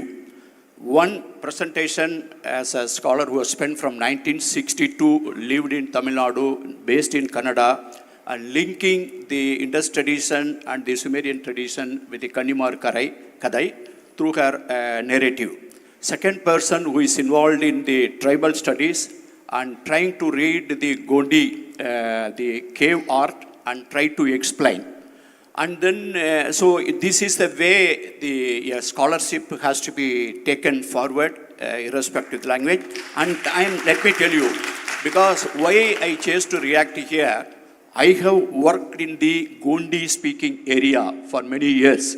I have traveled in the Bastar, undivided Bastar district, which is now been divided into 4 or 5 districts. I have conducted election, walked to every area in the Naxal area. In this area, we found 282 villages whose name is ending with Nod.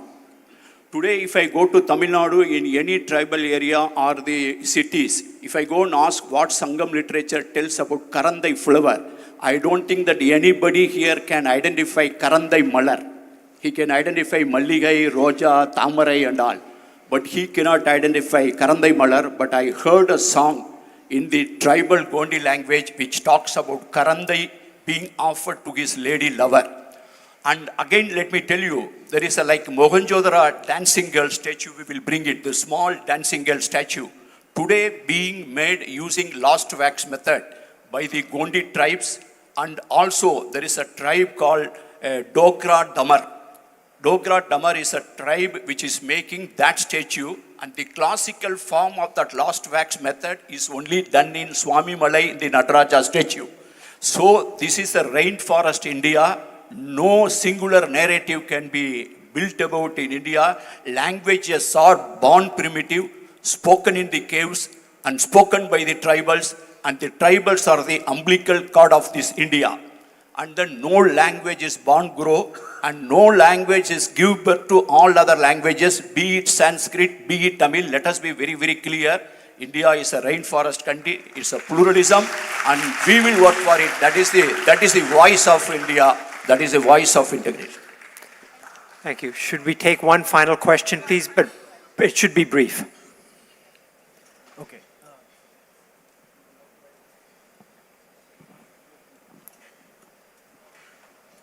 Just tap it, it might be working. Hello. Ma'am, my question is tangentially related to your presentation, where you mentioned the symbol of the serpent and the serpentine symbolism being fairly like universally present through the subcontinent.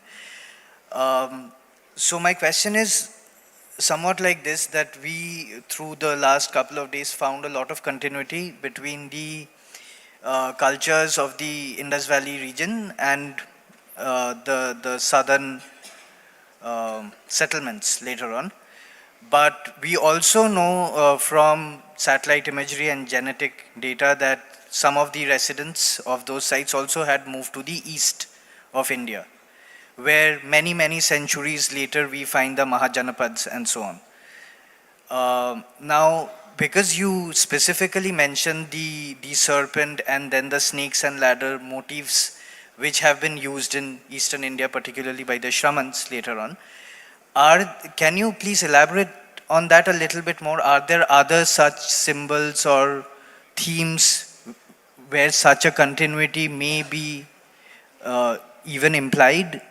I mean, for example, Asko Parpola had suggested that there's how the Shramans refer to Saturn with a turtle because it's slow, and then he relates it to a fish, the fish symbol with the roof over its head, even though that's not an widely accepted interpretation.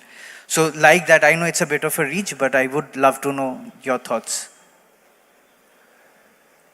I think there are many more possibilities we need to continue to explore, and it's only recently that I have tried to take ideas from this folk epic in Tamil Nadu and extend it backwards, asking questions about are some similarities there in the early cultures.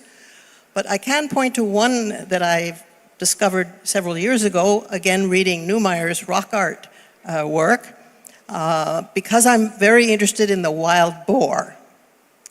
I found a wild boar in Neumeyer's work that is standing on its nose. Why would a boar stand on its nose? I think the answer is it's referring to a star or a constellation in the sky, and therefore you're not seeing it on its 4 feet, you're seeing it floating in the sky, and it could be on its nose. This is very, very early. I believe this image of the boar comes from the Madhya Pradesh area and is maybe, I don't know, 15,000 years old. But it suggests that the boar, like the Kritika, is a constellation that was very important in the thinking of the people of that area at that time. And we need to do more to look at the relationship between these traditional forms of art and inscription and ask how do they relate to the understanding of the skies. And I think we may find a lot more of interest if we ask the question in that way. Thank you. Thank you, sir. Thank you, ma'am, for this wonderful session and for the discussions. Please, I will request you to please take your seats. Yes. At this juncture of the conference, I'd like to quote Voltaire's words. I may not agree with what you say, but I will defend to the death your right to say it. This is the principle with which this conference has been curated and is being conducted, with absolute inclusivity and respect to multiple views and narratives, and I request all the participants to please adhere to the principles and the spirit of the conference and academic discussions. Thank you.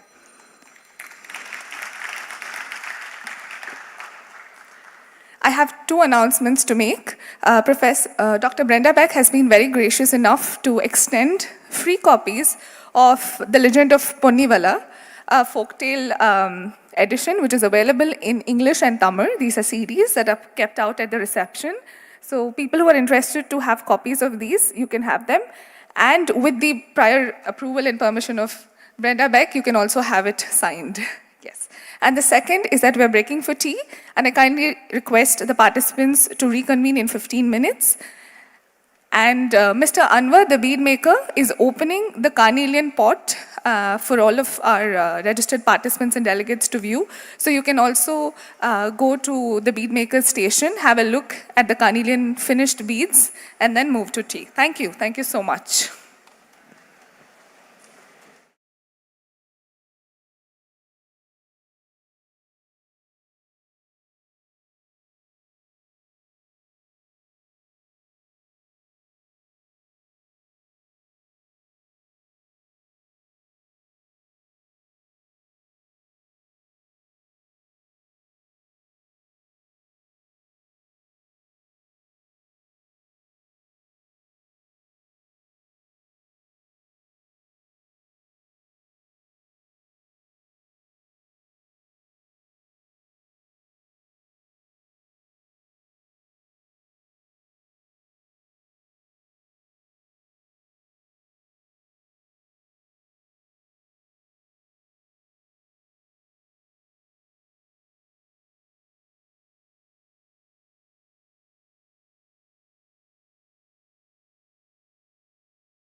We'll be starting part 2 of the forenoon session on day 3 of the Discovery of Indus Civilization International Conference Centenary.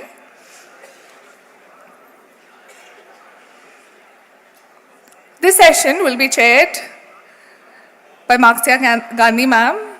I kindly request her to take a seat on the stage. Thank you, ma'am.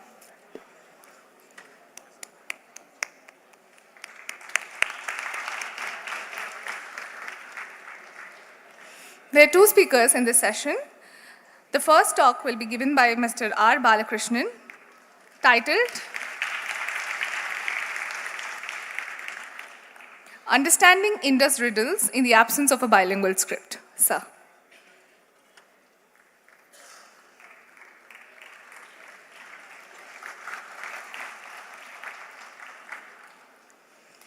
The second talk, will be given by Dr. K. Amarnath Ramakrishna,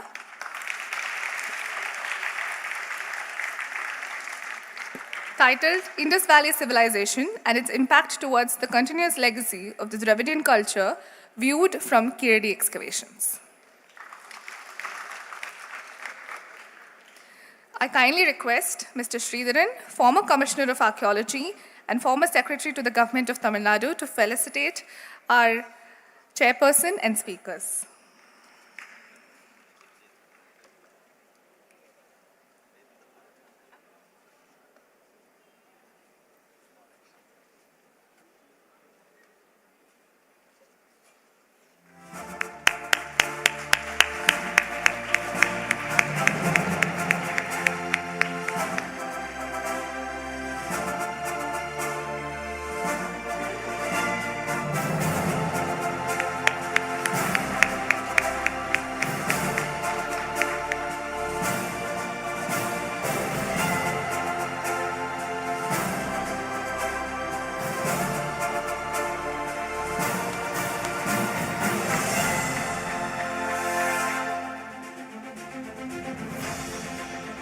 Thank you, sir.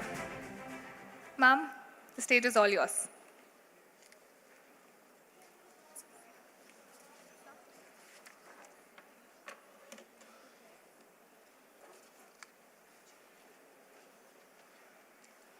Good morning to everybody. Now the first speaker we are going to have is Mr. R. Balakrishnan IAS. You all know him. So Dr. Balakrishnan, an independent researcher in the field of Indus studies, has been consistently working for the last 30 years on subjects related to the Dravidian origin, the prehistory of Tamils, and the Indus Valley civilization. He employs a multidisciplinary approach to reconstruct the past, focusing on place name clusters. His study was published in the book Journey of the Civilization, Indus to Vaigai. It has been translated to Tamil also and available. Balakrishnan is also a creative writer in Tamil who has written multiple prose and poetry collections. He is a retired member of the Indian Administrative Service and served as a chief advisor to the Chief Minister Office in the Odisha government. He has twice held the position of Deputy Election Commissioner at the Election Commission of India. He is the honorary consultant of the Indus Research Center at Roja Muthiah Library in Chennai. I invite sir to speak upon.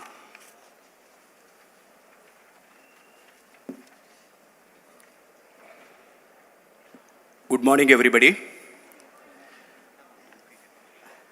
I chose this topic also very consciously. Let me show this dancing girl to all of you. I got it mobilized from our place now. This is made by the tribes of Chhattisgarh, Jharkhand, and Orissa, who feel that this dancing girl belonged to us. I felt very, very happy. We get this statue made and bring for our book function. This is given as a memento. And then now this has become very, very famous. I think you can go to internet, even see that the Dokra Domers are making and the dancing girl. So that is how we need to understand Indus Valley. I chose this topic, the understanding Indus riddles, in the absence of a bilingual script. The announcement you all had from the Honorable Chief Minister making an announcement that anybody basically deciphering in a convincing way which will be accepted by everybody, the stakeholders, will be given $1 million as on today. I think Dr. Omar Khan also brought to our notice that a similar offer is made from another source. Now put together $20 million is on stake. It can be deciphered. That would be a great day. But pending that, what are we going to do? That is this particular talk about. Riddles. Indus has got a lot of riddles. Who were the authors of that civilization? What language and languages? I'm very particular about it. Even I will go to the level of telling that family of languages and family of language or even languages in the fringes. There's a possibility. So what language and languages did they speak? Where to look for antecedents of Harappan urbanism? How do we trace the lingering legacies of IVC in the classical text of Indian subcontinent? Mostly from the archaeological point of view, my colleague Amarnath would be handling. There could be some overlap. I will guess what he would say that and try to avoid that. Are there any takeaways for the future? This conference, I'm telling you, this is, I will later on tell, in 1935, the Director General of Archaeology, K.N. Dixit, came to Madras University and spoke on a topic of the Indus Valley civilization.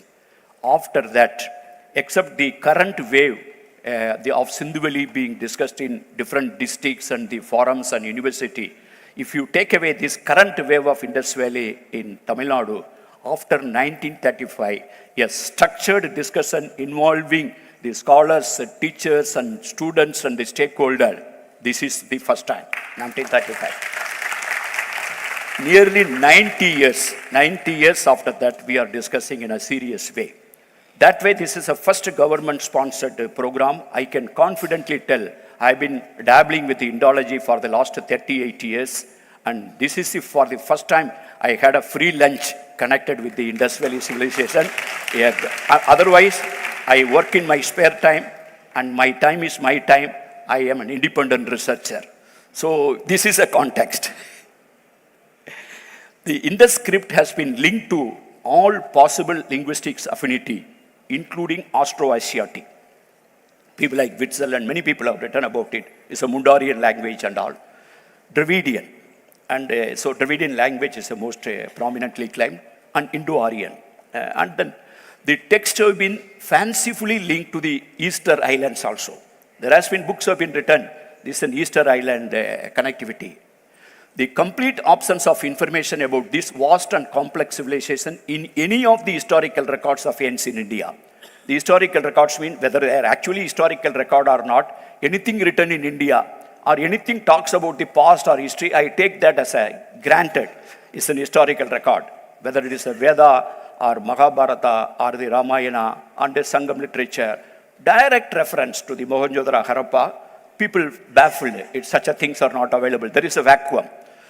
And then including Vedic text adds to the mystery of the civilization. Why I'm particularly telling Vedic civilization, Sangam literature far away, distance-wise. But Vedic is supposed to have been composed in that area. I'm mentioning that. Of all the suggestions on the language of the Indus civilization, the Dravidian hypothesis is by far the best working hypothesis. We use the word working hypothesis. We are working with the belief that it's a Dravidian. This is what many scholars have come to think. It's the best working hypothesis. This is a word used by Airavata Mahadevan for the decipherment of the Indus script and the understanding of the language and culture.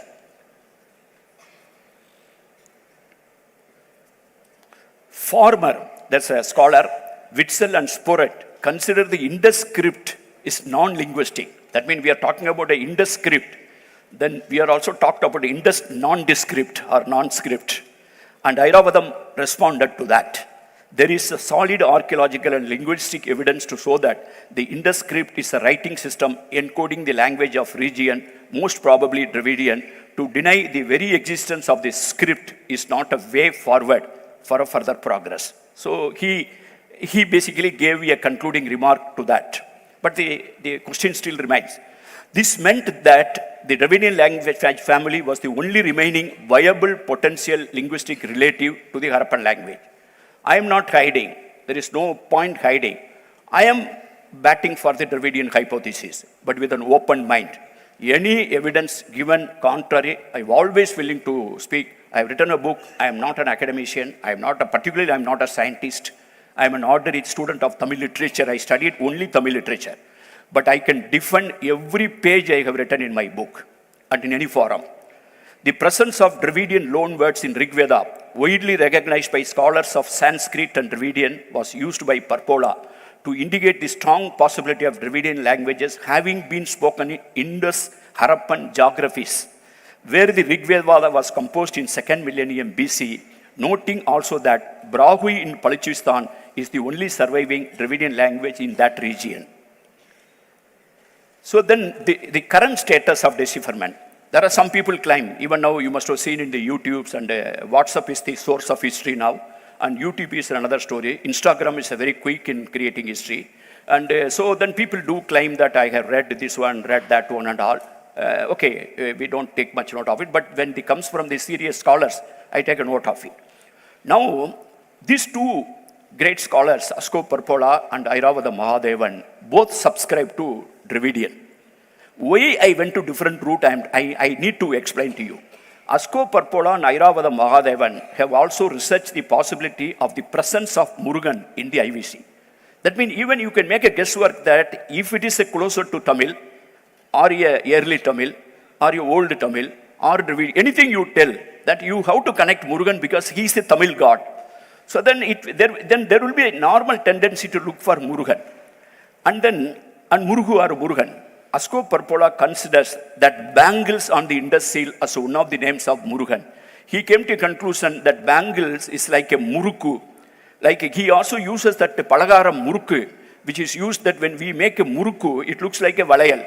So Murukku, it's a twisting. So that is the Muruku, and that is a rebus technique. It creates the word Murugan or Murugu by creating a Muruku or Valayal. Mahadevan interprets the Murugu as the demonic tribal god of ancient Tamil. You know that well and very artidal. Murugu then comes and possesses. So he used this symbol, which is saying that it's a spirit, a demonic spirit, where the rib and other thing, which he compares with the Harappan skeletal deity. I am an outsider, rank outsider. I have a 24/7 job to pursue. 40 years I have worked. I have always holding a very important time-taking assignment. Then I came to a conclusion, I will not spend my time in trying to decipher, because I was convinced from here, two great scholars subscribing to the Dravidian hypothesis, arriving at the same name using two different set of signs. I was disturbed. So then I came to that, howsoever I try to do that, somebody else is going to deny that. This is the status of Indus reading so far.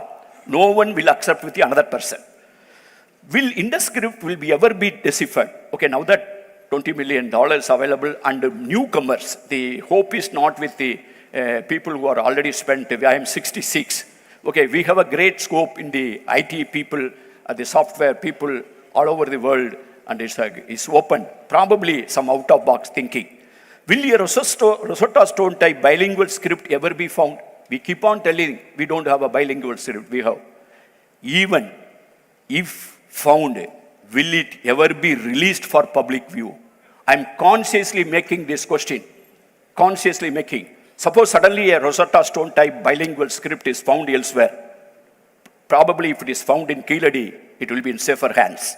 If it is in Adichanallur, we will guard it like eyes and our soul. But then elsewhere, will that Rosetta Stone will find a public view? I have a reason for it. Keeladi report is yet to be published. Adichanallur was not published for 19 years. Will an out-of-box solution arise from techno-driven ideas? There is a possibility. Until such time, what next? Are we going to keep quiet? No, we are not going to keep quiet. Indus archaeology, with reference to the south, has gone south. There is a phrase in English.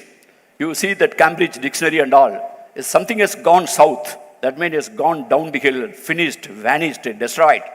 Stock market went south. Okay, when it comes to the Indus research and the Indus archaeology with reference to the south, it's already gone south. Daimabad remains frozen as the southernmost point outpost for the quite number of years. Nobody digs, nobody bothers. K.N. Dixit came to this Madras. He went to university in 1935 and his speech was published in 1939. The speech was 90-year-old and the publication is something like that. And the title was Prehistoric Civilization of the Indus Valley. In such a topic, we are now talking. He spoke in 1935. He is not from Madurai. He is not from Tirunelveli. He is not ordinary person. He was the Director General of Archaeology. He worked with John Marshall. He is a great scholar. And he came and told, do you know what he said? My colleagues in Chennai, Madras, archaeology, if they start digging in a place like Korkai, Tirunelveli area, probably we may find something similar or the contemporaneous to the Indus Valley civilization or slightly later. Because we have found a connecting material which is in Kutch and Gujarat, which is reminding me is the Adichanallur finding in 1904 by the Alexander Ree. Again, thanks goes to the Marshall. And this man came and gave a lead. No one touched it. 1935 to 2004. 1904, the Alexander Ree did it. After that, T. Satyamurthy is a friend of mine. He worked with me in Orissa. He came to Adichanallur. We had celebrated 100 years of the restoration of the Konark in Orissa. We issued a stamp. He was working with me. I was a tourism secretary. He got a transfer to Chennai and he said 100 years is going to be Adichanallur. That 100 years of Konark, he came to the Adichanallur because he was posted. If he was not posted, I don't think that anybody would have gone. But he did it in 2004 and 5. The report was not published till 2018-19. Somebody had to go to the court and argue for that and to get a report. Even after the court's intervention, ASI's first and second phase archaeology reports of Keeladi, done by none other than Amarnath Ramakrishnan, I have been there, have yet to be published. In the meantime, much water has flown in Vaigai and Keeladi, irrespective of whosoever say what. The prize announcement for the deciphering industry may encourage techno-savvy scholars and independent research to find new ways.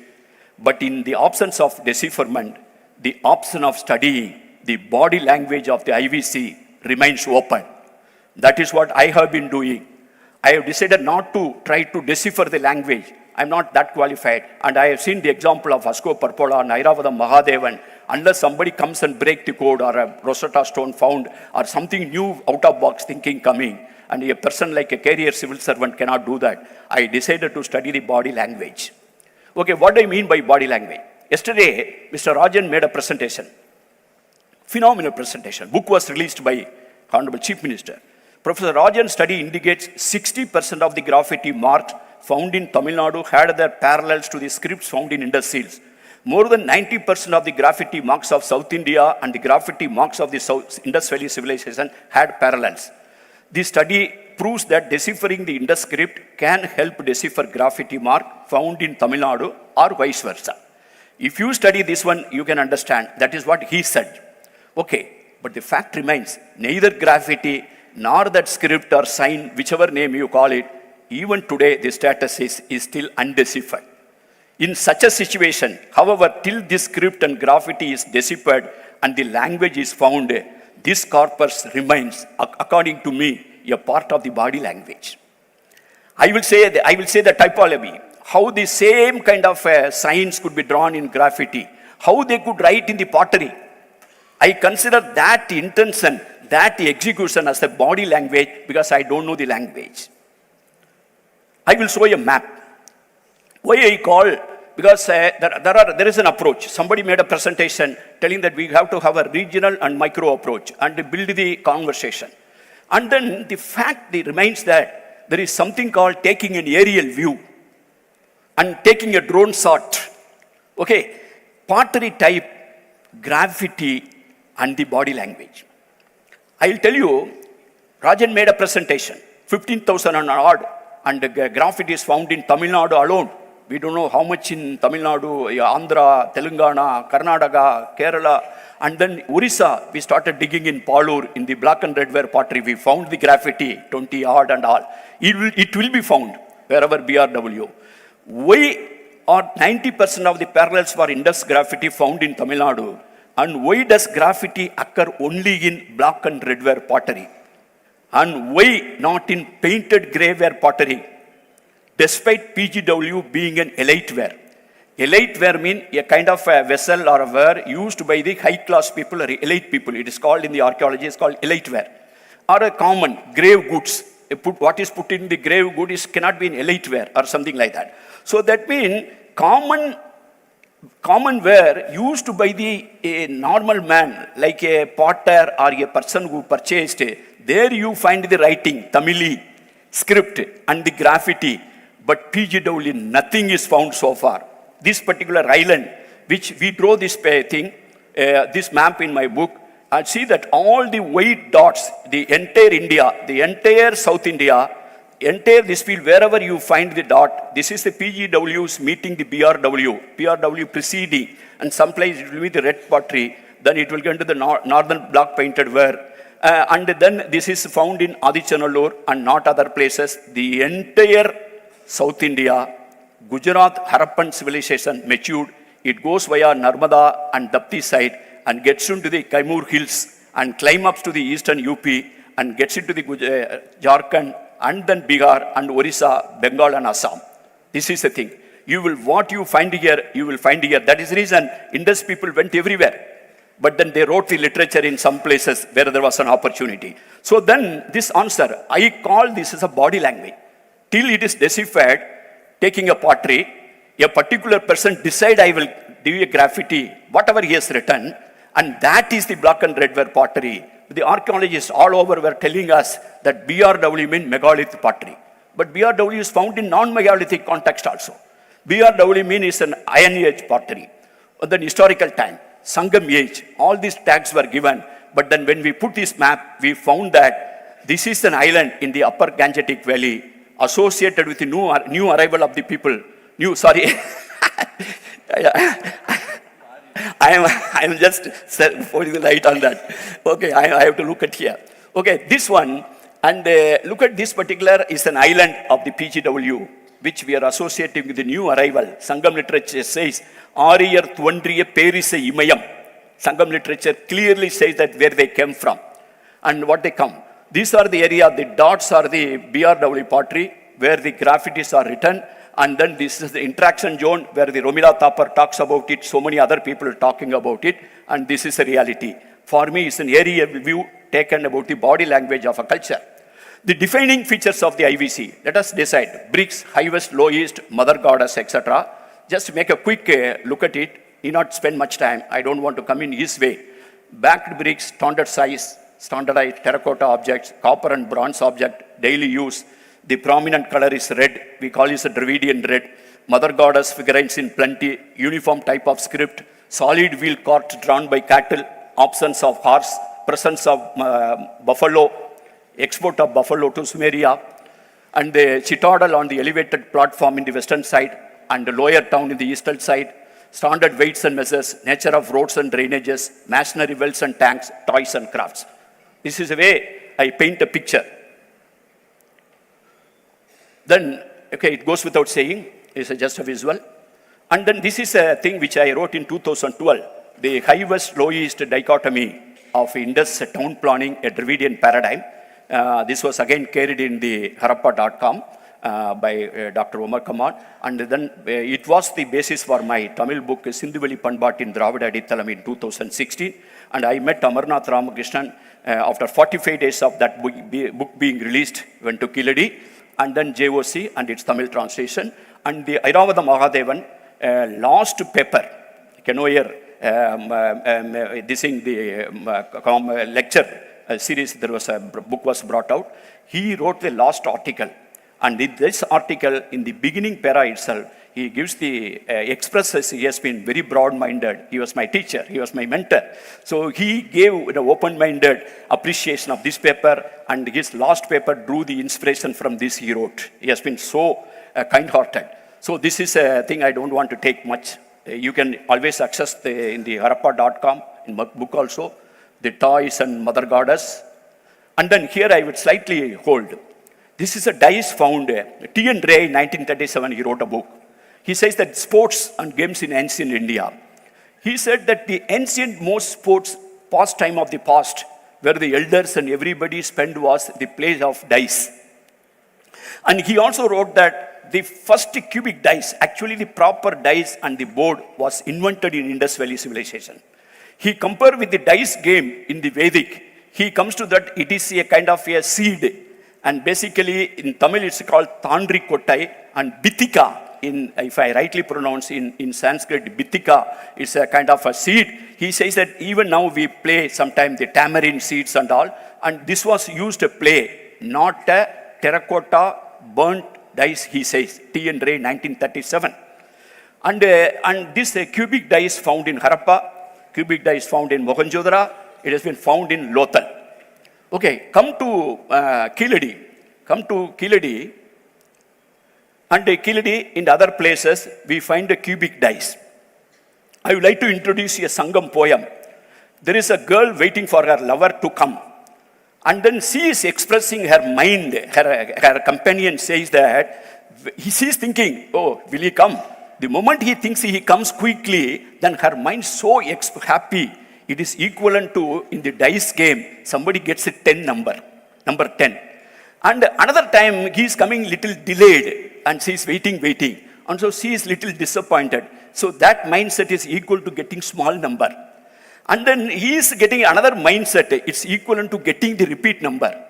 And he doesn't come at all. And her mindset equivalent to losing money in the game and losing the game. And I don't think in India, any other classical literature and makes this kind of scenario, dramatic scenario, where the number 10. Lot of commentators in the medieval age, they were wondering, okay, the current we are playing, we will get only 8. How anybody will get 10 number while playing 2 dice? Tolkappiyam, first grammar, talks about the instrument used. What you call the gamesman, we call it a dogs, noi. And the board, dice board. Sangam, Tolkappiyam gives the grammar, how to pronounce, how to write. So that kind of deep-rooted thing, in India, somewhere, the cubic dice only it is possible, getting a number 10. You get 6 and 4, 10. If you get both 5 and 5, you get 10.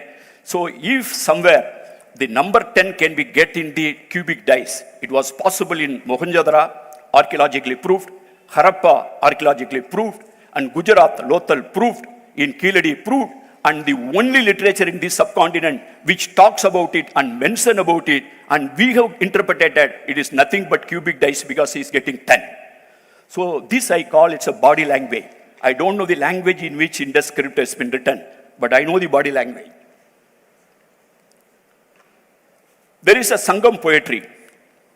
Why I did not do a PhD after topping the university in 1978 and 80 in the student of Tamil literature. I have studied nothing else.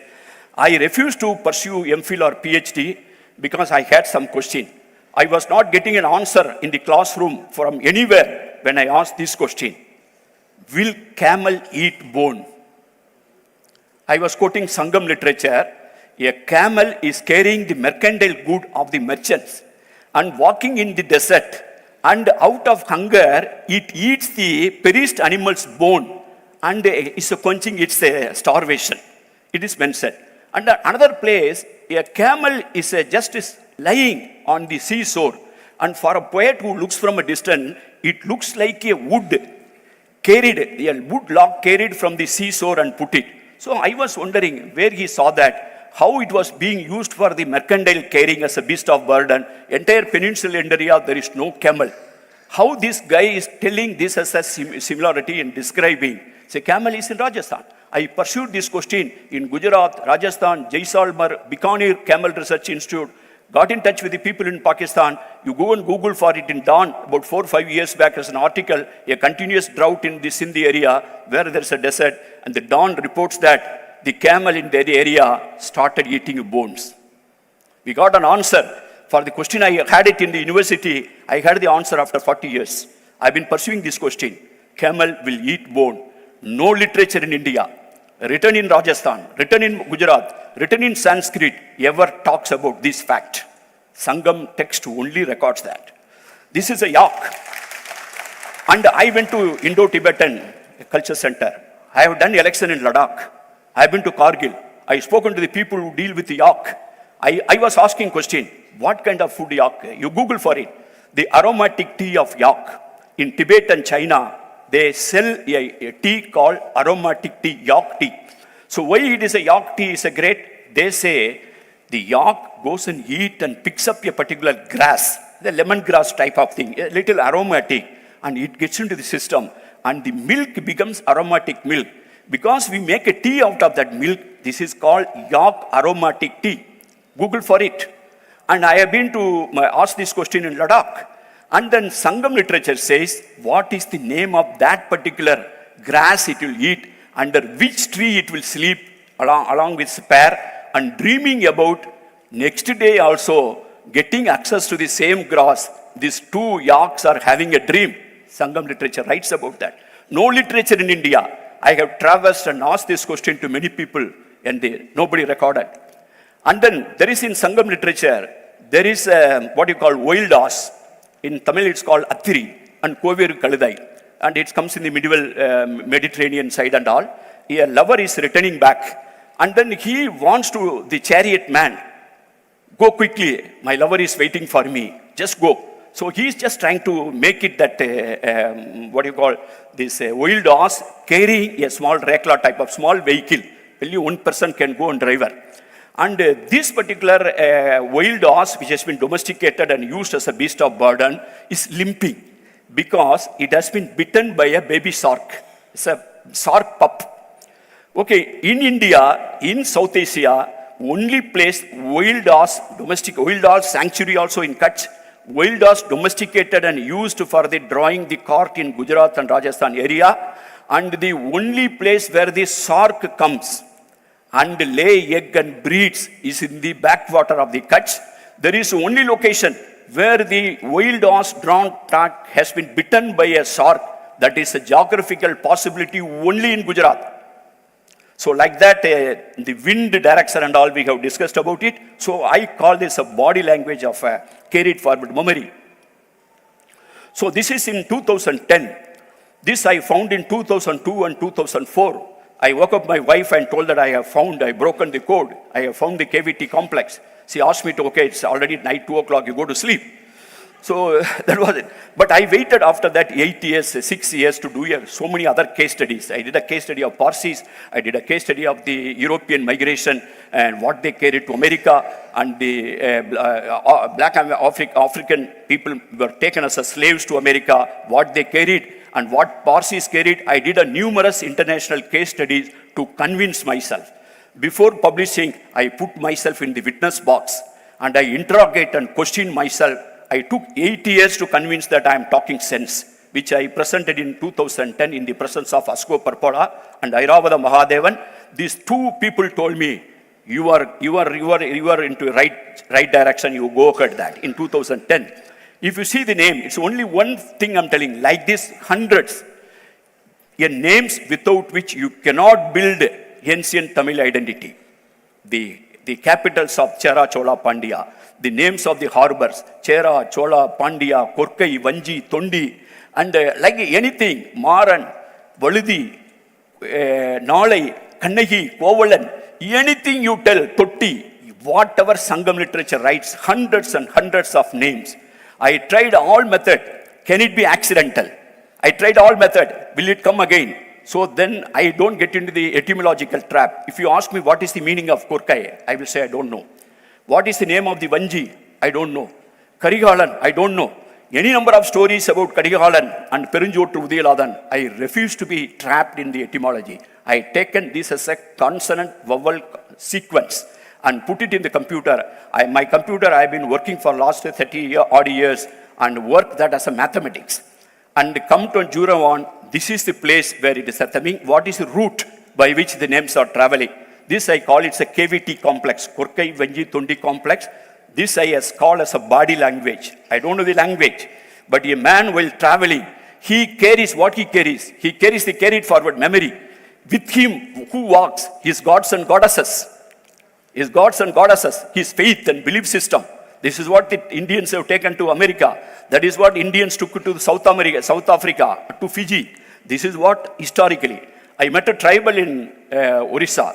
He was equivalent to no professor has ever taught me what he taught me. And that particular tribal family group shifted their village 3 times in 70 years. Some anthropologist mentioned, I went to that village. I asked him, you shifted 3 times in the 70 years, but you are carrying the same village name. You also call this village here, call the same name here, same the name here. But so many words must be there. Why don't you give a new name? I asked him. Do you know what he said? How can you say that, sir? This is not the name. This name belongs to our ancestor. The name has been given by the ancestor. Suppose I give a new name, my ancestor's spirit will come and it will miss the pin code and address. It will get confused. So it will go into the wrong door and it will search for me. This answer actually stunned me. That means why and names are carried. So this is a tribal taught me. I quoted in my book. Like this, the names are carried. It's a body language. Look at this particular thing. Seal number 338. And Cock City, Airavada Mahadevan call it a Seval Nagara. He says there are 2 cocks and this is a town, city. It is accepted in the Sumerian other civilization also. It is a symbol for the sign for the city. Because there is a cocks there, he calls a cock city. And compare with the Sanskrit tradition called Kukudarma. Kukuda in Oriya and other Prakrit language, Kukuda mean cock and hen. And then Arma mean the deserted place. So Kukudarma he compared. There's a thing he called it a cock city. I improvised it. My interpretation was the necks of the cocks are raised. Necks of the cocks are raised. Tails are up and stiff. The legs are unsettled and slightly raised above the ground level. Certainly these cocks do not seem to be picking out grains on the wayside. And they are probably in flight and in fighting mode. They are indeed game cocks. The reason being, because if it is a cock is a normal bird, household bird, nobody has to say, then it's a cock city. So that means one cock is enough. In some villages, it says thousands, millions of cock, then you need more than 2. Why he put a 2 as a dichotomy or contradiction, binary? So I analyzed it. The answer, this is the 5th century and 6th century inscription in Tamil Nadu, in Indalur, Arasalapuram. The two cocks are fighting. It belongs to Melacheri and it belongs to Kilacheri. And then it is winning and defeating. These people of the Kilacheri, they are erecting. The cock is died in the process of cockfight. They are giving a pet name to that cock. It's called Purkotri, that means lotus cock, or the golden cock, they say, golden hen. And then they celebrate it and erect a hero stone. Erect a hero stone for the cock. Anywhere in India, if you show me a hero stone in 5th century and 6th century like this raised. And then this is this Chola coin. The Sangam Chola coin again talks about the valor of the cock. It is fighting against an elephant. And then the Chola king decides that this is a place I would like to keep my capital. The capital is called Koliyur. Koliyur means cock city. And then there is a movie in 2010 came. The movie's name is Adukalam. The whole movie is the cockfight. If you go and take this movie in Hindi or some other language, it will not even go one show or one day because people cannot understand. Whereas this movie got a national award because it is in the blood. So it is a body language. I don't know the language of the Indus. This is a Jebubil, Bos Indicus, and it is an icon. And mind it, there is no prominent anywhere. The cow, without cow, a bull cannot come. But cow is not depicted. Some animals are absent, you have to understand. Gir forest has got now is having exotic aliens. Tapper has written a book also. Apart from that, there is a lion, but lion is not depicted in Indus thing. Even you see that Brenda was showing that Gilgamesh story, the 2 side, 2 line. When it comes to the Indus, same thing will become 2 side, 2 tigers.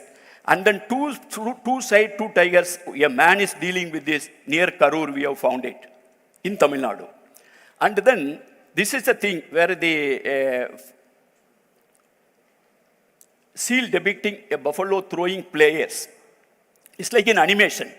one fellow is flying this side, another fellow is flying this side, another fellow is fallen here, another fellow is fallen here. More than one people, more than two people, three people dealing with an animal is a game. And this is a game. The photo was taken in 2018. And 2018, we sent a photographer, we showed him. The man should be flying like this. I told the cameraman, we got so many photographs, all these positions. And it is a living art. In 2017, there was an attempt to ban Jallikattu here. At the entire marina, there was people, thousands of people. They are all working in IT companies. They are not the bull tamers. So then why they did it? It's a body language. I have not read the Indus language. And this is a fish. This is a tiger. And this is a bow and arrow. If somewhere, bow and arrow, fish and tiger coming together in one document, that is Indus seal. Outside that, if anywhere, these three coming together in a prominent way spoken again and again as a symbol of the Chera and Chola and Pandya. It is somewhere these three symbols are residing in the collective memory, collective consciousness of a particular group of people. They are Tamils. Even today, every fellow will identify, I am a fish guy, I am a bow and arrow guy. Kerala, our Tony is from the bow and arrow areas, so they've gone separately. So the tiger and thing is returning. And imagine, this is a conversation between the tiger and lions. In a way, the Indian history has been. So this is a thing. You see that in Awadh kingdom, there's a fish is a symbol. In Buddhism, Awadh the symbol is a very important thing. But then seeing all the three together, you will not find anywhere. I call it the body language of a culture. So history is not a frozen snow, frozen entity, but a flowing river. I wrote in, I think some of you must have read it, in the week, I wrote an article, some other interviews also carried. So this is to mark the Indus 100, Harappa 100. The week came with a special issue. I wrote that it is disheartening that leading scientific and technological institutions in the country are risking their reputation by promoting myths as a history and pseudoscience as a fact. Yesterday I told that. The reason I am worried, I am telling you, I am a student of literature. I have a scientific bent of mind. I need not be a scientist to be having a scientific bent of mind. I can be a literature student. But today that is the reason I was telling that why do you bother about an archaeologist having a little bit, you see, somebody was trying to react. I spoke. He spoke in any language. We are talking about a rainforest pluralism. He is from a tribal land. I know that is an umbilical cord. So then today I got a message from America. I will just read it. I just put it, I hope that I got it. And it is from the Professor Raj Muthurasan. Google for him. And he is in the late 60s, he went to US. He's a professor, head of the department. He's a part of the history. He is everywhere. He's a celebrated scientist. And he also studies the DNA kind of related. He's a PhD chemical engineering, Drexel University 73, MS chemical engineering, Drexel 71. And from 69 years working, he was in IIT Madras. And so he works on the biosensor and cantilever sensor and all. He sent me a message just now about an hour back. I saw that. He says they are seeing this program. First day he saw. Second day he saw. Just listen to second day morning session. His area of interest is DNA. I am afraid the term ASI and ANI as presented is a confusing concept. He talks about the ancient South Indian, ancient North Indian. And before that, there is another category called AASI, Ancient Ancestral South Indian. And Tony Joseph has dealt with that. David Reich has dealt with that. Vagish Narasimhan, I directly asked this question from Madurai. It has been again and again clarified. And then the people who are responsible have given an interview. What I wrote in the Science Journal was wrong. What I am giving as an interview is right. This man right from America, he said he is worried. I find it uncomfortable. With this diagram was shown. Interestingly, David Reich notes this in his book, 6th chapter, of his discomfort. And so does Tony Joseph.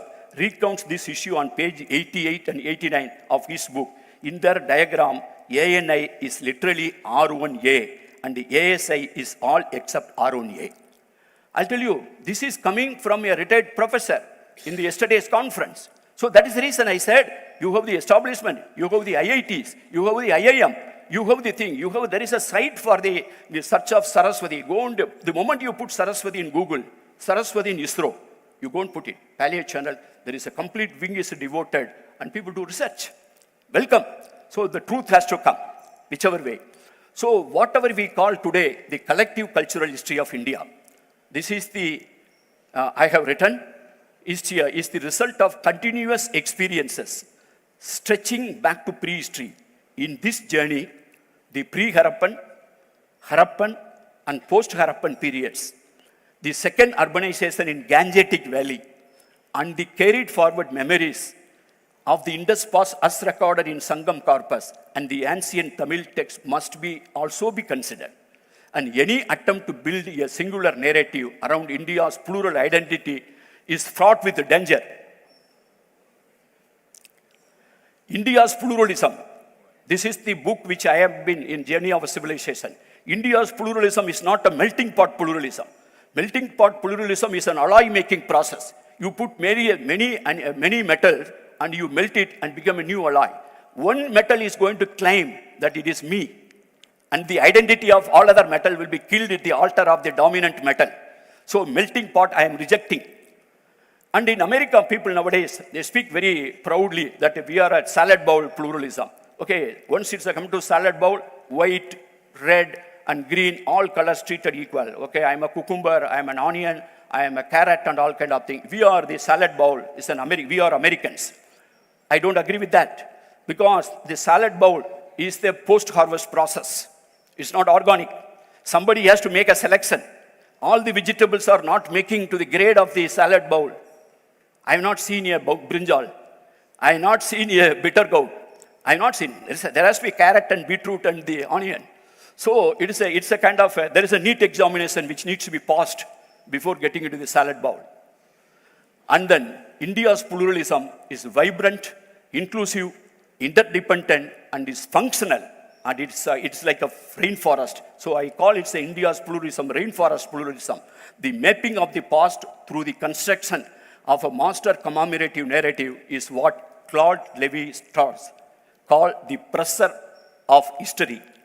The pressure of history. It is crucial that we handle this pressure of history with care and responsibility. And that's what this particular conference would like to say. In Sangam literature, Kaniyan Pungundanar makes one line statement, Yadum Ure, Yavarum Kelir. Every town, our hometown, every man, kinsman, our kinsman. Indus Valley civilization was plural. Indian society was plural. And the Sangam literature was plural.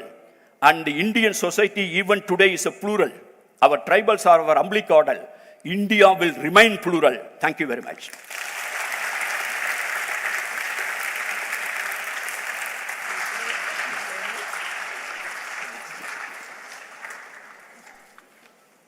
Thank you very much for a very interesting and pleasurable paper. Thank you, sir. Now we are moving on to the next paper. That is Amarnath Ramakrishna. He is very famous Kiladi Ramakrishna.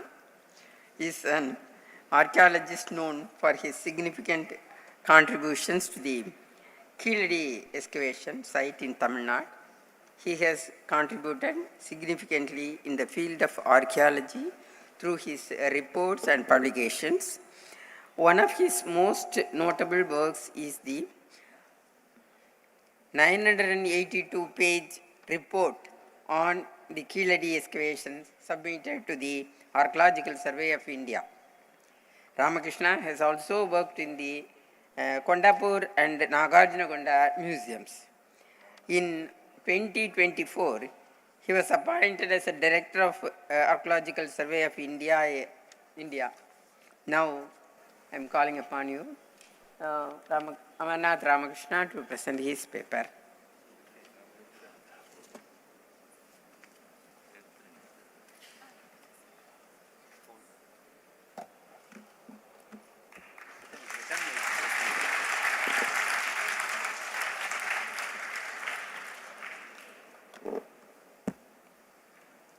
அனைவருக்கும் வணக்கம். First of all, I would like to thank Government of Tamil Nadu as well as Roja Muthaiya Library for organizing such a great event commemorating the centenary of Indus Declaration. No one has celebrated in India, but Government of Tamil Nadu and Roja Muthaiya is celebrating. For that, I have to thank, and we are all very grateful to that. We are today assembled to discuss the commemoration of declaration, not the birth centenary of Sir John Marshall, one who introduced the Harappan to the Indian country. We are speaking about his narratives and how we connected with all over India. However, my kindly request my delegates and the respective people sitting here, I like to switch over little bit for language of the land to make them understand the Indus. What Indus, how we can understand the Indus. Kindly excuse me. கொஞ்சம் தமிழில் பேசினா மட்டும்தான் Indies வந்து புரியும். ஏன்னா Indies Harappan நம்ம சொல்லிட்டு இருக்கத இன்னும் நம்முடைய கரிக்குலத்தில் நம்ம பார்த்தோம்னா ஒரு பிரிமிட்டிவ் லெவலில் தான் நம்ம பார்த்துட்டு இருக்கோம். அதோட அட்வான்ஸ் லெவல் எங்கேயோ போயாச்சு. ஆனால் அந்த அட்வான்ஸ் லெவலை வந்து இதுவரையும் நாம் தமிழ்நாட்டில் நாம் உணர்கிறோமா என்ற கேள்வி நம்மகிட்ட இருக்கு. அதற்காகத்தான் நம்ம இன்னைக்கு இங்கே கூடியிருக்கோம். அதான் முக்கியம். ஏன் நாம் இங்கு கூடியுள்ளோம்? Why we are going to talk about Indus? What is the relation with Indus and the Tamil Nadu? அதான் நம்முடைய முக்கியம். தமிழகத்துக்கும் இண்டஸுக்கும் என்ன தொடர்பு? அதான் மிக முக்கியமாக நம்ம பார்க்க வேண்டியிருக்கு. ஏன்னா எனக்கு முன்னாடி சங்கம் லிட்ரேச்சரை பற்றி பாலகிருஷ்ணன் ஐயா வந்து மிக தெளிவாக வந்து விளக்கி சொன்னார். அதிலெல்லாம் போக விரும்பலை நான். And as an archaeologist, I have to speak with the material culture only. I don't want to go for any literature or any other things. Better. அதுக்கு தான் நான் என்னுடைய டாப்பிக்காக பார்த்தீங்கன்னா சிந்து சமவெளி நாகரிகத்தின் புரிதல் என்ன என்பதை நான் தெரிந்து கொள்ள வேண்டும். சிந்து சமவெளி நாகரிகத்தை முந்தானத்து கூட பார்த்தீங்கன்னா மேடம் லெகரி வந்து சொன்னாங்க, it is a institutional Discovery. Nobody is denying. It is institutional Discovery only. அது வந்து ஒரு நிறுவனத்தால் கண்டுபிடிக்கப்பட்ட ஒரு செயல். அதை எல்லாரும் ஏற்றுக்கொள்கிறோம், ஒத்துக்கொள்கிறோம். இருந்தாலும் ஏன் ஜான் மார்ஷல் போற்றப்படுகிறார் என்ற கேள்வியை முன்வைக்க வேண்டும். அதுதான் எங்களுடைய பணிவான ஒரு வேண்டுகோள். ஏன்னா உங்களுக்கு சிந்து சமவெளி நாகரிகம் 1824 கண்டுபிடிக்கப்பட்டு வருகிறது. ஆனால் அதன் தகவல்கள் சரியாக பரிமாறப்படவில்லை. சார்லஸ் மேசோன் தான் ஃபர்ஸ்ட் அதை வந்து ஐடென்டிஃபை பண்ணார். ஹரப்பாங்கிற ஒரு சைட் ஐடென்டிஃபை பண்ணார். அதுக்கப்புறம் பார்த்தீங்கன்னா அலெக்சாண்டர் பர்னஸ் வந்து 1831 வந்து அதை வந்து இன்னும் எலாபரேட்டாக அவருடைய length and breadth of the Harappa and மொஹஞ்சதாரோவை பற்றி எக்ஸ்பிளைன் பண்ணார். தென் 1957-54 அந்த காலகட்டத்தில் 1854-57 காலகட்டத்தில் அலெக்சாண்டர் கன்னிங்ஹாம் அதை வந்து எஸ்கவேஷனே பண்ணார். ஹரப்பன் சைட்டை வந்து அலெக்சாண்டர் கன்னிங்ஹாம் வந்து எஸ்கவேட் பண்ணார். ஆனால் அவர் எஸ்கவேட் பண்ண பொழுது கூட அவருக்கு தெரிந்த விஷயம் வந்து அது புத்திஸ்ட் ரிலிக்காகத்தான் இருக்கலாமா என்ற ஒரு டவுட் தான் அவருக்கு இருந்தது. ஏன்னா அந்த கலோனியல் மைண்ட் செட், அந்த கலோனியல் மைண்ட் செட்லேருந்து அவங்க வெளில வரல. அந்த colonial mind set created in 1784 by William Jones. That is the Vedic civilization was the ancient civilization of this land. அதுதான் முதன்மையான ஒரு நாகரிகமாக கருதப்பட்ட வந்த மனநிலையிலிருந்து அந்த மாற்றம் அடையாத காரணத்தால் அலெக்சாண்டர் கன்னிங்ஹாம் கூட அதை வந்து முழுமையாக சொல்லும்போது அதை சொல்ல முடியவில்லை. அதை வந்து ஒரு புத்திஸ்ட் சைட்டாகத்தான் இருக்கணும்னு சொன்னாங்க. அதே போல் அதற்கு பின்னால் வந்த ஃப்ளிட்ஸும் அப்படி தான் இருந்தார். அவரும் அந்த பகுதியில் 1881 இந்த ஆய்வுகளை மேற்கொண்டார். ஆனால் இதையெல்லாம் மாற்றி அமைத்தவர் ஜான் மார்ஷல். அதுதான் மிக முக்கியம். ஏன் ஜான் மார்ஷல் போற்றப்படுகிறார் என்பதற்கான காரணத்தை நாம் கண்டுபிடிக்க வேண்டும். ஏன்னால் ஜான் மார்ஷல் சைட்டில் வேலை பார்த்ததே கிடையாது. ஹரப்பாலையும் மொஹஞ்சதாரோ சைட்லையும் அவர் வேலை பார்த்ததே கிடையாது. ஆனால் அவர்தான் அந்த கருத்தியலை மாற்றி அமைத்தவர். அந்த கருத்தியலை மாற்றி அமைத்ததற்காக அவரை நாம் போற்றுகிறோம், புகழ்கிறோம். ஏனென்றால் அவர் கீழ்தான் இந்த பணி வந்து தொடங்குகிறது. முதலாக இந்த பணி தொடங்குகிறது. அதற்கு மிக முக்கியமாக உறுதுணையாக இருந்தவர்கள் தயாராம் சகானி, ரக்கல்தாஸ் பானர்ஜி அண்ட் எம்எஸ் வஸ்த் போன்றவர்கள் தான் மிக முக்கியமாக பணிபுரிந்தார்கள் அவர் கீழ். ஆனால் ஃபஸ்ட்டு வந்து அக்டோபர் 11, 1920 1920 தான் அந்த மொகஞ்சதாரோ மவுண்ட் வந்து ப்ரொடெக்டட் சைட்டாக வந்து ஏஎஸ்ஐ வந்து டிக்ளேர் பண்ணுறாங்க. அப்போது ஆர்கியாலஜிக்கல் சர்வே ஆஃப் இந்தியாவாக இருந்தது, யுனைடெட் இந்தியா. அப்பொழுது அந்த சைட் டிக்ளேர் பண்ணும் பொழுது கூட அந்த சைட்டுடைய உங்களுக்கு சொல்ல போனால் அந்த சைட் பார்த்தீங்கன்னா ஆஸ் அ புத்திஸ்ட் சைட்டாக தான் நோட்டிஃபை பண்ணுறாங்க. ஆஸ் அ புத்திஸ்ட் சைட்டாக தான் அது நோட்டிஃபை ஆகுது. அதுக்கப்புறம் தான் மொகஞ்சதாரோவில் வந்து அந்த ஆய்வுகள் மேற்கொள்கிறார்கள். அந்த ஆய்வுகளின் கண்டுபிடிப்புகள் பல மாற்றங்களை ஏற்படுத்துகின்றன. அதில் லெஹரி மேடம் சொன்ன மாதிரி நம்ம எம்எஸ் வஸ்து தான் அதை ப்ரிடிக்ட் பண்ணாது. அவர் வந்து பார்த்தீங்கன்னா ரக்கல்தாஸ் பானர்ஜியோ தயாராம் சகானியோ அதை வந்து அண்டர்ஸ்டாண்ட் பண்ண முடியல. இருந்தாலும் எம்எஸ் வஸ்ட் அவர் கீழ் பணிபுரிந்த எம்எஸ் வஸ்ட் வந்து தன்னுடைய அறிக்கைகளில் அதை இன்டர்பிரட் பண்ணுறாரு. இது வித்தியாசமாக இருக்கிறது, ரெண்டின் ஒற்றுமை இருக்கிறது, ஹரப்பாவுக்கும் மொகந்தராவுக்கும் என்ற ஒற்றுமை இருக்கிறது என்று சொன்னார். இதைத்தான் ஜான் மார்சல் கொண்டு வந்தார். உங்களுக்கு சிம்லாவில் கொண்டு வந்து இன்னைக்கு இருக்க இன்ஸ்டியூட் ஆஃப் அட்வான்ஸ் ஸ்டடீஸ்னு ஒரு இடம் இருக்குது. அதுதான் பழைய ஹெட் குவார்ட்டராக இருந்தது ஆர்கியாலஜிக்கல் சர்வே ஆஃப் இந்தியாவுக்கு. அந்த ஹெட் குவார்ட்டரில் அந்த ஆய்வுகளுக்கான அனைத்து பொருட்களும் ஆராயப்படுகின்றன. ஆராயப்பட்டு அதனுடைய கருத்துக்கள் வெளியிடப்படுகின்றன. அந்த கருத்துக்கள் வெளியிடப்படும் பொழுது தான் அவர் சொல்கிறாரு, எல்லாருமே இல்லை என்ற ஒரு கருத்தை மறுத்து முதல் முறையாக முன்மொழிந்தவர் ஜான் மார்சல். இல்லை, இந்த நாகரிகம் வேத காலத்துக்கு முற்பட்ட நாகரிகம் என்ற ஒரு கருத்தை அவர் எடுத்து வைத்தார். அதுதான் மாற்றம். நம்ம ஜான் மார்சல்ல பண்ணலைன்னு சொல்லலாம், என்ன வேணாலும் சொல்லலாம். ஆனால் கருத்து மாற்றத்தை ஏற்படுத்துவன் தான் இந்த உலகத்தில் நிலைத்திருக்கிறான் என்பதற்கு மிக முக்கிய காரணமாக இருந்தவர் ஜான் மார்சல். அவருடைய கருத்து இன்று வரை நாம் பயணித்து கொண்டிருக்கிறோம் என்பதுதான் முக்கியம். ஏன்னா அவர் சொன்ன கருத்து இன்று வரை நிலைத்து கொண்டிருக்கிறது. அதைத்தான் நம்ம முதன்மையாக பார்க்கணும். ஏனென்றால் இன்னைக்கு நம்ம டிஎன்ஏ ரிசர்ச் வரையும் நம்ம பண்ணியாச்சு. இண்டஸ்ல வந்து டிஎன்ஏ ரிசர்ச் வரையும் நம்ம பண்ணியாச்சு. அந்த டிஎன்ஏ ரிசர்ச் வரையும் பண்ண பிறகு கூட இன்னைக்கு எஸ்டாப்ளிஷ் பண்ணுறது வந்து பார்த்தீங்கன்னா சிந்து சமவெளி நாகரிகத்தை கட்டமைத்தவர்கள் ancient ancestral South Indian and ancestral South Indian ரெண்டு தான். அதான் முக்கியம். அதான் முக்கியம். ஏன்னா they are ancestral South Indian belongs to the Mediterranean region. Ancestral North Indian came later. அதான் டிஎன்ஏ சொல்ற ஒரு கூறு. ஏன்னா ஆதி தொல் தென்னிந்திய பழங்குடிகளும் தொல் தென்னிந்திய பழங்குடிகளும் இணைந்து உருவானது தான் அந்த நாகரிகத்தினுடைய அடிப்படையான காரணம். அதில் வந்து பின்னாளில் பல மொழிகள் தோன்றி இருக்கலாம், பல இனங்கள் வந்து சேர்ந்திருக்கலாம், அதை பற்றி எந்த கவலையும் இல்லை. ஆனால் கிடைத்த ஆதாரம் அதுதான் ராக்கிகடி. ஏன்னா ராக்கிகடியை பற்றி நாங்கள் பேசி தான் ஆகணும். ராக்கிகடியை பற்றி பேசுறதுக்கு உரிமை உள்ளவர்கள் என்ற முறையில் நாங்கள் ராக்கிகடியை பேசியாக வேண்டும். ஏன்னா ராக்கிகடியில் ப்ரொஃபசர் சிண்டே ஆய்வு மேற்கொண்ட 2014 ஆண்டு ஆய்வு மேற்கொண்ட புதைப்படத்தை கண்டுபிடித்தவர்கள் என்ற முறையில் நாங்களுக்கு அதை உரிமை உண்டு. என்றால் அந்த இடத்தை கண்டுபிடித்தவன் நான், என்னுடைய நண்பர் அரவாளி மற்றும் எங்களுடைய முன்னவர் சீனியர் சுனில்ஜா. ஏன்னா 2000க்கு முன்னாடி ராக்கிகடியில் அந்த புதைப்படம் கண்டுபிடிக்கப்படவில்லை என்பதுதான் உண்மை. 1997 வந்து அந்த இடம் தோண்ட ஆரம்பித்தாங்க. ராக்கிகடி பார்த்தீங்கன்னா 97லேருந்து 2000 வரையும் தான் 3 ஆண்டுகள் தோண்டினார்கள். இந்தியாவிலே இல்லை, இந்த உலகத்திலே பார்த்தீங்கன்னா ஹரப்பன் சைட்லே மிகப்பெரிய சைட்டுங்கிறது ராக்கிகடி தான். கிட்டத்தட்ட 500 ஹெக்டேர் இருக்குது. ஆனால் 500 ஹெக்டேரில் முக்காவாசி 2 ஊர் அந்த தொல்லியல் மேட்டுமலை மவுண்ட்ல இருக்கு. ஒன்று ராக்கி காஸ்பூர் அண்ட் ராக்கி ஷாப்பூர். 2 மவுண்ட்டும் ஆக்குபை பண்ணியிருக்கனால முழுமையாக ஆய்வு செய்வதற்கான வாய்ப்புகள் கிடையாது. கிட்டத்தட்ட 8 தொல்லியல் மேடுகளை கொண்ட இடம்தான் ராக்கிகடி. அந்த ராக்கிகடியில் பணிபுரிவதற்கான வாய்ப்பு எங்களுக்கு கிடைத்தது. 2000 எங்களுக்கு பணிபுரிவதற்கான வாய்ப்பு கிடைத்தது. ஏனென்றால் 97 வந்து நாங்கள் வந்து பணிபுரிந்த RGR 1 என்று சொல்லப்படுகின்ற லோயர் டவுன் அந்த பகுதியில் வந்து பரியல் கிடச்சிச்சுன்னு ஒரு தவறுதலாக வந்து மேன் அண்ட் என்விரான்மெண்டல் என்ற ஜேர்னலில் வந்து பப்ளிஷ் பண்ணிட்டாங்க.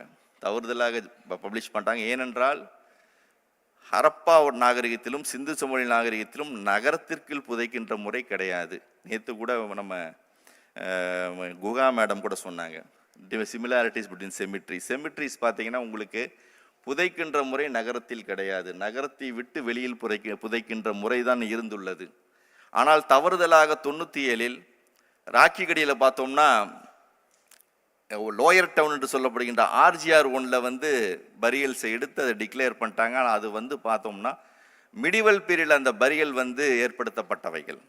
மிடிவல் பீரியட் ஏற்படுத்தப்பட்டவைகள் என்றால் எந்த ஒரு கிரேவ் குட்ஸும் ஹரப்பன் கிரேவ் குட்ஸும் இல்லாமல் கிடைத்த பரியல். அது பெரும் கான்ட்ரவர்சியை தான் அந்த இடத்த வளர்த்து விட்டது. அந்த சமயத்தில் தான் எங்களுக்கு 2000 வேலை செய்கின்ற பணி கிடைத்த பொழுது நாங்கள் ஆர்ஜிஆர் ஒன்னில் தான் நானும் அவரும் பணிபுரிந்தோம். லோயர் டவுனில் தான் நாங்கள் பணிபுரிஞ்சோம். நாங்கள் லோயர் டவுன்லேருந்து என்றைக்குமே அந்த கோதுமை வயல் வழியாக தான் இங்கே கேம்புக்கு போவோம். அந்த கோதுமை வயலில் கேம்புக்கு போகும்போது தான் அந்த பரியல் இடத்தை நாங்கள் இன்னைக்கு கண்டுபிடிச்சோம். 2000 அந்த பரியல் கண்டுபிடிக்கப்பட்டது. அந்த பரியல் அப்போது டிஎன்ஏ செய்வதற்கான வாய்ப்பு இல்லாத காரணத்தால் அந்த முழு பரியலையும் நாங்கள் எடுத்து இன்னைக்கு நேஷனல் மியூசியத்தில் நீங்கள் பார்க்கலாம். ராக்கி கொடியோடைய burial you can see in national museum now also. அது வந்து பார்த்தீங்கன்னா ஒரு ஃபீமேல் ஸ்கெலிட்டன் தான் வித் செல் பேங்கிள் அண்ட் அதேபோல் தங்க நெக்லஸ் அணிந்த ஒரு பெண்ணின் சடலத்தை அப்படி அந்த எலும்பு கூட்டை அப்படியே எடுத்து நாங்கள் டிரான்ஸ்பிளான்ட் பண்ணி நேஷனல் மியூசியத்தில் எக்ஸிபிட் பண்ணியிருக்கோம். அது அப்பொழுது வந்து டிஎன்ஏ பண்ணுவதற்கான வாய்ப்பு கிடைக்கவில்லை. ஆனால் அதே இடத்தில்தான் 2014 ப்ரொஃபஸர் சிண்டே அவர்கள் 56 பரியலை தோண்டினார். அந்த பரியலில் தான் நமக்கு கிடைச்ச ரிசல்ட் வந்து they are belongs to the Dravidian race. That is most important. The Dravidian race combine of ancient ancestral South Indian and ancestral South Indians. அந்தோடைய காம்பினேஷன்ஸ் தான் இன்னைக்கும் பரவலாக இருக்கிறது என்பதுதான் முழு உண்மை. இந்தியா முழுவதும் இருக்கிறார்கள் என்பதுதான் உண்மை. இந்தியாவில் உள்ள 80% மக்களில் அந்த திராவிட பழங்குடியினர் தான் இருக்கிறார்கள் என்பதுதான் உண்மை. எல்லா மக்களும் கலந்துதான் வாழ்ந்து கொண்டிருக்கிறார்கள். அவருடைய ஆரிஜின் சிந்து சமவெளியில் தோன்றியது என்பதுதான் நான் முதன்மையாக கருத வேண்டும். அத்தகைய சூழ்நிலையை தான் நம்ம வந்து இன்னைக்கு நம்முடைய இண்டஸ் நம்ம பார்த்துட்டு இருக்கோம். என்று அந்த இண்டஸ் கண்டுபிடித்து அறிவிக்கப்பட்டதோ அன்றிருந்து அந்த இண்டஸ் உடைய கணிப்புகள் எல்லாம் அதனுடைய தொடர்புகள் எல்லாம் இன்று நாம் பார்த்து கொண்டு வருகிறோம். அதற்கு முன்னால் பேசிய பாலகிருஷ்ணன் ஐயா அவர்கள் எவ்வாறு சங்க இலக்கியம் எவ்வாறு அதுக்கு ஊடாடுகிறது என்பதை வந்து மிக தெளிவாக வந்து எக்ஸ்பிளைன் பண்ணியிருந்தார். இதெல்லாம் இருக்கும் பொழுது நான் வந்து இன்னும் இண்டஸை பற்றி அதிகம் பேசக்கூடாது, இண்டஸை விட்டு போயிடணும். ஆனால் சம் செலக்டிவ், ஏன்னா இண்டஸ் நம்ம நினச்சிட்டு இருக்கோம் only Harappa and Mohenjodaro. We are in the primitive stage. Harappa and Mohenjodaro is not only the site. Archaeological Survey of India discovered more than 10,000 sites in India as well as all over the world. That is the record we are having. JP Joshiyoda record எடுத்து பார்த்தீங்கன்னா we are having so many sites. In Gujarat itself we are having 800 sites. We are having 800 sites in Gujarat. These are some samples of the, archival photos. I come to Dolavira. One of the significant site சொல்லலாம். ஏன்னா மிகவும் முக்கியமான ஒரு side தான் நம்ம இந்தியாவில் Indian சப்கான்டினென்ட்டில் பார்த்தோம்னா முக்கியமான சைட் வந்து தொலவீரா. இன்னைக்கு ராக்கி கடி எடுத்து பெரிய இடம்னா தொலவீரா தான். அந்த மாதிரி சைட்லாம் இருக்குது. லோத்தல் இருக்குது, காளிபங்கன் இருக்குது, ரூப்பர் இருக்குது நம்மகிட்ட. அதே போல் பனவாலி இருக்குது. எத்தனையோ சைட்ஸ் நம்ம எஸ்கவேட் பண்ணியிருக்கோம். கிட்டத்தட்ட 150 சைட்ஸை நம்ம இதுவரை நம்ம எஸ்கவேட் பண்ணியிருக்கோம் இண்டஸ்ல. இண்டஸுடைய vastness we can say as 13 lakh square kilometers over the vast area from Iran to Yamuna and Himalaya to the Daimabad. That is our the region of Indus. Indus is not only confined with only the Indus. It is covers with all entire Iran to Yamuna as well as Himalaya to South Daimabad. This is the some pictures of Dolavira. This is Lothal.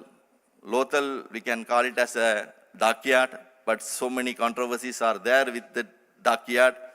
Most of the scholars are not agreeing with the dockyard, agreeing with some other terminologies also. I don't want to go with that controversy. Thank you.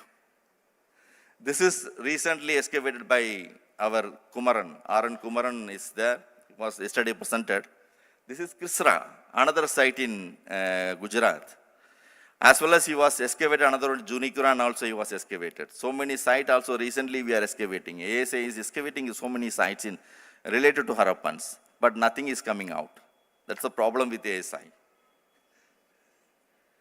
See the circular hut of Rakki Gedi. Rakki Gedi, why we are saying emphasizing Rakki Gedi? Rakigadi is more important site all over in the subcontinent of this Indus region. It covers more than 500 hectares. 500 hectare கொண்ட இடம். 500 ஹெக்டேரும் தோண்ட முடியாது. ஏன்னா முழுவதும் அந்த ஊர் அமைந்திருக்கிற காரணத்தால் தோண்டவே முடியாது. அந்த இடத்த தோண்டி முழுமையான சைட் பிளானை நம்மளால் பார்க்க முடியாது. நம்மகிட்ட 8 மவுண்ட்ஸ் இருக்குது. டோட்டல் 8 பார்த்தீங்கன்னா ஹரப்பாவில் கூட கிடையாது. அந்த 8 மவுண்ட்ஸ் இருக்கிறது வந்து பார்த்தோம்னா ராக்கிகடி தான். ஆனால் ராக்கிகடியில் சிறு சிறு பகுதிகளை தான் நம்ம தோண்டிட்டு இருக்கோம்.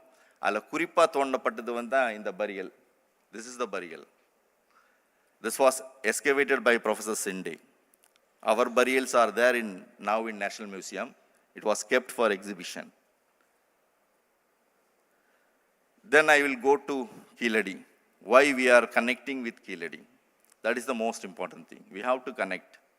Actually, the people of the Indus never disappeared. They are living till. That we have to trace. Where they have gone. Such a huge population, that is 13,000 square kilometers is the area of that Indus region.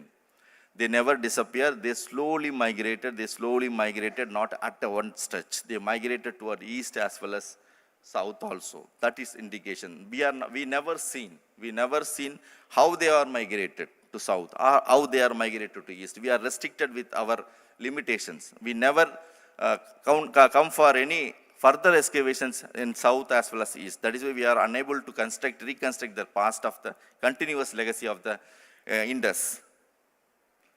This is better to understand the aim, to trace the legacy. We have carried out this exploration in the year 2013-14 to understand the Vaigai. How to understand the Vaigai? We first of all took Vaigai River Basin for exploration. There we found 293 historically important vestiges. Among the 293, only one site have to dig, that is Keeladi. That I got the opportunity to dig Keeladi. This is the exploratory area. Like north, we have continuously worked for 1 year and we found such a huge antiquities in and around Vaigai. Vaigai is a very small river near about 270 kilometers. It's the length of the river, but it has the mighty nature. The reason for that, the Sangam literature has given enormous credit to the river Vaigai. That's why we have selected the river Vaigai and we explored the entire area, and we found 293 sites. That is our first instance we found and recorded. After that, we went for the excavations. This is the location of the Keeladi, very close to Madurai. We are always talking about Madurai. We don't know what is the age of the Madurai. There is no space to excavate or search or we can understand Madurai. But in and around Madurai, we are having so many Jain monuments, particularly the Tamil Brahmi inscriptions. That speaks the antiquity of Madurai. That gives the dates of Madurai, more than 2,500 years. But we don't have any evidence in Madurai to find. The Madurai Meenakshi Amman temples also having a earliest record is 9th century record of the inscription. Before that, you can ask the question, before the temple was existed or not. That question also arises, but we don't have any space to excavate the Madurai to understand the ancient antiquity of the Madurai. That's why we prefer very close to Madurai, we selected the Keeladi. And we carry out the excavations in the year 2014 and 15 and 16. We have come across a good number of results that has emphasized, and now we are speaking about that in all over the world. The reason behind that, till date, we are always told, we are having the literature, but we don't have any concrete evidence of archaeological evidences to corroborate our literature with the archaeological materials. But we have not done so far. From Arikemod also we have not done. Kaveri Pumanam also excavated by ASI. We have not done anything. But Adichanur is purely a burial site. That is why it's not possible at all to make and corroborate with the literature. In these circumstances, we have to try to find out a habitation site. That is our main intention. We have tried and we found pure habitation site near Madurai, that is Keeladi. This is the site location. The site comprised with habitation mound as well as burial. This is the unique. In Tamil Nadu, most of the sites are excavated only a pure burial sites, I can say. Maximum number of sites were excavated as a burial site. The reason behind this, the burial site was easily available, but habitation is not easy to found. Here, the continuous settlement was existing. Based on that, we are not unable to found any habitation sites in South India, particularly like Madurai. This is the one of the largest excavation, large-scale excavation carried out during our period. It has never happened in South. That is why we are unable to trace the links or legacies or any other things in our historical past. Near about 102 trenches was laid by us in the 2 seasons. Nobody has break that record till date. I am requesting the archaeologists try to do more excavations, then only we can get informations that will give lot of connectivity to us for reconstruction of the past. I don't want to go. This is the technical details of excavation materials. You can see the black and red ware is the predominant variety. All over India, you can find the black and red wares. The black and red wares are found in very lowest level, understanding how the city was emerged here. We are saying the city was emerged due to the agricultural revolutions. We have phytolith analysis also done here in the site. The phytolith analysis clearly gives the rice production is the main important for the evolution of the city. We got here wild rice also, domesticated rice also in lowest context. That has paved the way for the emergence of city of this Keladi. See the lowest level you can get. This is the stratigraphy I am showing to you. This is stratigraphy. The uniqueness of the Keladi was the structures. In South India particularly, we never touched any proper excavations except Nagarjunakonda and Hampi. Nagarjunakonda conducted 10 years, as well as Hampi was conducted 10 years. But those excavations particularly to aim to Nagarjunakonda for Buddhist site, as well as for Hampi was to Vijayanagar period, exposition of Vijayanagar period. But we have not touched any major excavations in anywhere in South. But in Arikemud also we found structures, Kaveri Bumandam also we found structures, but we never classified the structures, belongs to the urban or non. Simply we are identified the structure as the stupa in Kaveri Bumandam, and Arikemud we can call it as a dying vat, but we never explained. But no further excavation has been carried out after 1947 as well as 1991. So here we got huge number of structural activities. That is the more important thing in Keladi. Keladi speaks about the structures, existence of structures, what the literature has spoken about us. The literature has given vivid inscription of the existence of cities, existence of streets, existence of shops, and having a international trade relations are explained by the Sangam literatures. But ever seen or ever connected everything with the archaeological material, but we got the chance to connect. See this ring wells. Near about 13 ring wells we discovered. The city must have the wells. That has seen from here. See the structural activities. Structures constructed on linear pattern. All the structures constructed on linear pattern. This is not a British bond type.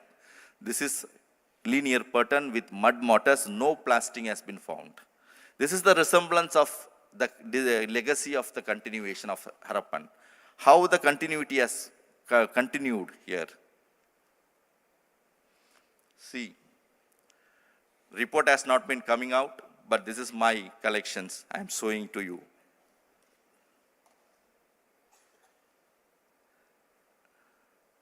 This is another variety of drainage. You can find 3 kinds of drainage pattern here in Keladi. Closed drainage, open drainage, and terracotta pipe drainage. I don't want to tell this is the drainage. This is distillation process has been made. One part to another, they made the distillation. That has indicating, that was excavated in the lowest level. Then you can find the double layer furnace. Such a great evidences are coming out from Keladi. That requires the comparison with other sites. Then only we can evaluate. That process is needed now. When the report comes out, then only the scholars can come out and speak. They can corroborate and they can elaborately write. See the drainage patterns. This is how the diffused the drainage and made the re-drainage system. This is the classic examples available in Kilidi. I am not saying this only belongs to one phase. They belongs to 3 phases. Here we found 3 phases of structural activities in Kilidi. That needs more attention to read more. And post also. Actually, the basic structure was constructed with bricks and the superstructures most probably in wood. Huge blocks of wood as kept and they made as a tiled roof structure. We have not imaginated the structures. We have to conjure the substructures. Then only we can able to understand how it was existed. This is the structural activities of the Kilidi. Then I want to go. I have analyzed 1,03,000 potteries. I have analyzed 1,03,000 pottery. I have got more than 9 lakhs potteries in our excavations. But I segregated, I analyzed only 1,03,000 potteries. Among them, dominant potteries belongs to black and red ware. See the beautiful red and black and red ware. This is the lowest level and tableware potteries available here.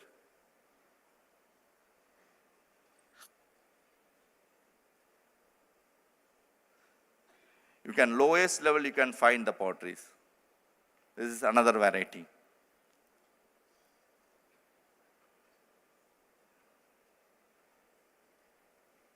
This is another, actually we are having huge storage jars. I am not going to say this is urn. This is not a burial goods. This is an habitation area. We don't found anything in burials. Burial will be found in separate place like Harappans. How the Harappans was existed. Harappans existed, cities will be separate and burial places are separate, always there. Similarity is there in Kilidi also. You can't find any burials within the cities. You can find animal bones, but you can't find any human remains here. These are the storage, decorative storage jars, in situ storage jars we found and we described. At this spot is very lovable part of our Balakrishnan sir. He was sit with this spot and taken a photo and put in his Facebook. Rasa coated, what we call as Andhra ware. And rouleted and porcelain. Then gold slip. You can, this is the unique pottery found in Kiladi. Have the connection with Swat. Swat Valley, it's in northeastern Afghanistan, Pakistan. That golden slipped pottery of this kind of pottery found at Swat Valley. That gives connection to Kiladi also some. Then perforated and the spouted vessels. This is decorative potteries. Incised and impressions. Then I can say more than 2,447 graffitis was discovered in the 2 seasons of excavations. Only 797 has taken consideration due to repetitions. That was entirely documented with so many features. Particularly I can say as the fish, bow and arrow was the predominant here. As well as 108 Tamil Brahmi inscribed potsherds also discovered in these 2 seasons of excavations. This is Sendan. Sendanavadi, you can read at Sendanavadi, Sandanavadi also. Vasai Perumover. This is in situ Brahmi, Madaisi, possesses the name of a feminine.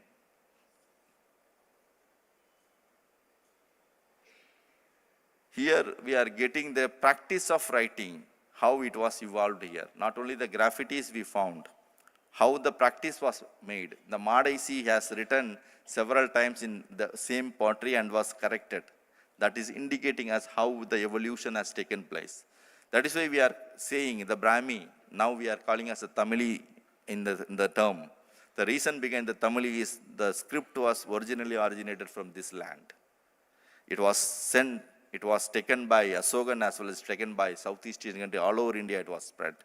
We are having the evolution pattern, but in Asokan we don't have any evolution pattern. That is a well-developed form. You can find a huge rock inscriptions as well as pillar inscriptions, but here only we can getting the evolution of how the inscription was evolved and script was evolved. We are getting the all relevant informations from our excavations in all over Tamil Nadu. Near about a day before yesterday, our Professor Rajan has released that inscription details. Near about 1542 inscribed potsherds was discovered in Tamil Nadu. More than lakhs of graffiti we discovered. Then antiquities, near about 5,765 antiquities were discovered 2 years of the excavations. These are the basic. See the similarities required to be compared in future. Never such antiquities have seen in Tamil Nadu. That requires, we have to compare with all pan-India context, then only we can evolve our heritage. That must require, and more excavations are further required to construct our past. See the agate and carnelians. We are saying always carnelian. Yeah, carnelian belongs to Gujarat, as well as Afghan, Baluchistan. We are getting carnelians here in our stratified layers. We never compared how it came, how they made.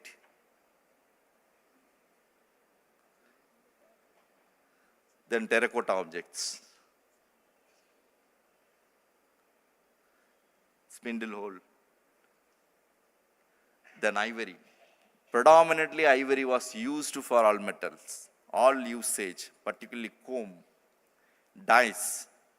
Sir told the 10 will get only from the square dice. We got square as well as rectangular dice. These are the ear ornaments of the ivory. And horn and bone points. Then metal. And gamesman stone weights. Whatever required for a civilization, everything is available here. But we never did any large-scale excavation in Tamil Nadu. That is why we are lacking behind. That is why we are insisting, try to do excavations and try to carry out and compare. And silt also found in Neolithic, silt also found in stratified layer. I don't want to say it's a Neolithic site, but it might have been emerged from that period also, but required further informations. This is my team, the small team carried out the excavations and for the Keeladi. Today we are speaking about Keeladi. Worldwide we are speaking about Keeladi. But my suggestion is try to go further and analyze with all other materials available in Indian context, how to compare and how to bring out the whole history. Then only we can able to construct our pluralistic history of India. Thank you very much.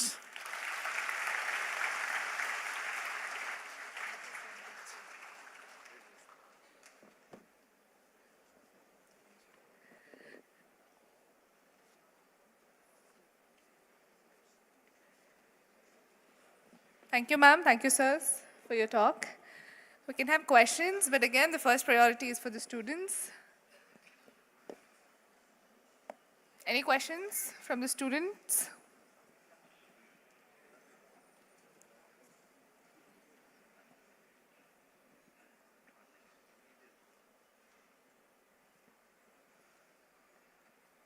This is a gentle reminder. So, just the students for once, giving them one last chance, and then we'll come to you. A gentle reminder that this type of forum will not happen anytime soon. So this is a good chance for all of the students to voice your questions, if any.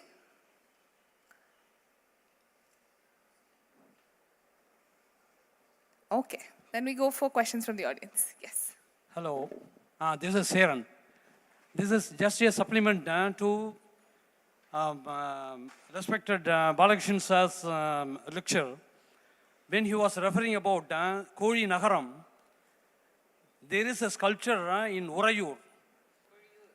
The name of the place in Tamil is Koliyur. That sculpture gives a representation of a tamed cock to control the rutting elephant. So it's a beautiful example of how to control a rutting elephant, which art is known to the Tamils. This once again projects the legacy of the Tamils. So how the Tamils had acquainted and associated with the society of empowering them in all the ways. And there are also instances in Tamil literature stating about science. Generally, when we talk of the earlier poets, we call by the name as Aringer, Tamil Aringer. But in the modern context, we cannot have the same parameters.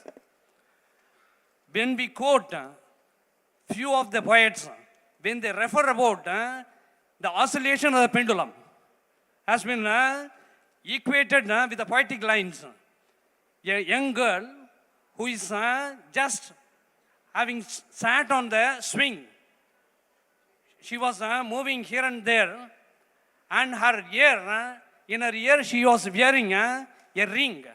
The movement of the ring goes faster than the movement of the, what you call seesaw. Yes. So in that way, science, shorter the length, faster the movement, and longer the length, slower the movement. Thank you, sir. In a similar way, there is also another indication. So I just Yeah, want... just, this is just a compliment to his lecture. And there is another incident. A poet states he could be able to realize the reversed form of a palmyra tree, which exists at a distance, just in a dewdrop of tipping at the grass, and he could visualize it. This shows the magnified attitude of a magnet or lens technology. Sir, Thank you. I appreciate it. Thank you, sir. But I would encourage questions that would bring out answers and precise questions as such. I understand that there are very many experts and knowledgeable people in the audience that have more to comment and contribute to the conference. Yes, so... This is a question to Mr. Balakrishnan, sir. Yes, the thing is, Harappan, you told pre-Harappan, middle Harappan, post-Harappan, whatever. The Harappan is a civilization as Indus Valley. If it's so, the Mohenjo-daro is also you mentioned. How much distance from the Harappan? There is two townships you told, Harappan and Mohenjo-daro. You are not shown, you are not described about anything about Mohenjo-daro. The area covered by the Harappan and Mohenjo-daro. As a layman, I am just asking, sir.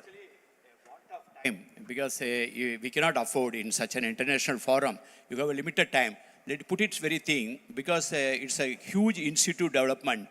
You cannot talk about the matured Harappan or the pre-Harappan and Harappan, matured Harappan, post-Harappan without talking about a place like Mehergarh. So where you have an institute, the layers where the houses are started, the two-way division started, is a context.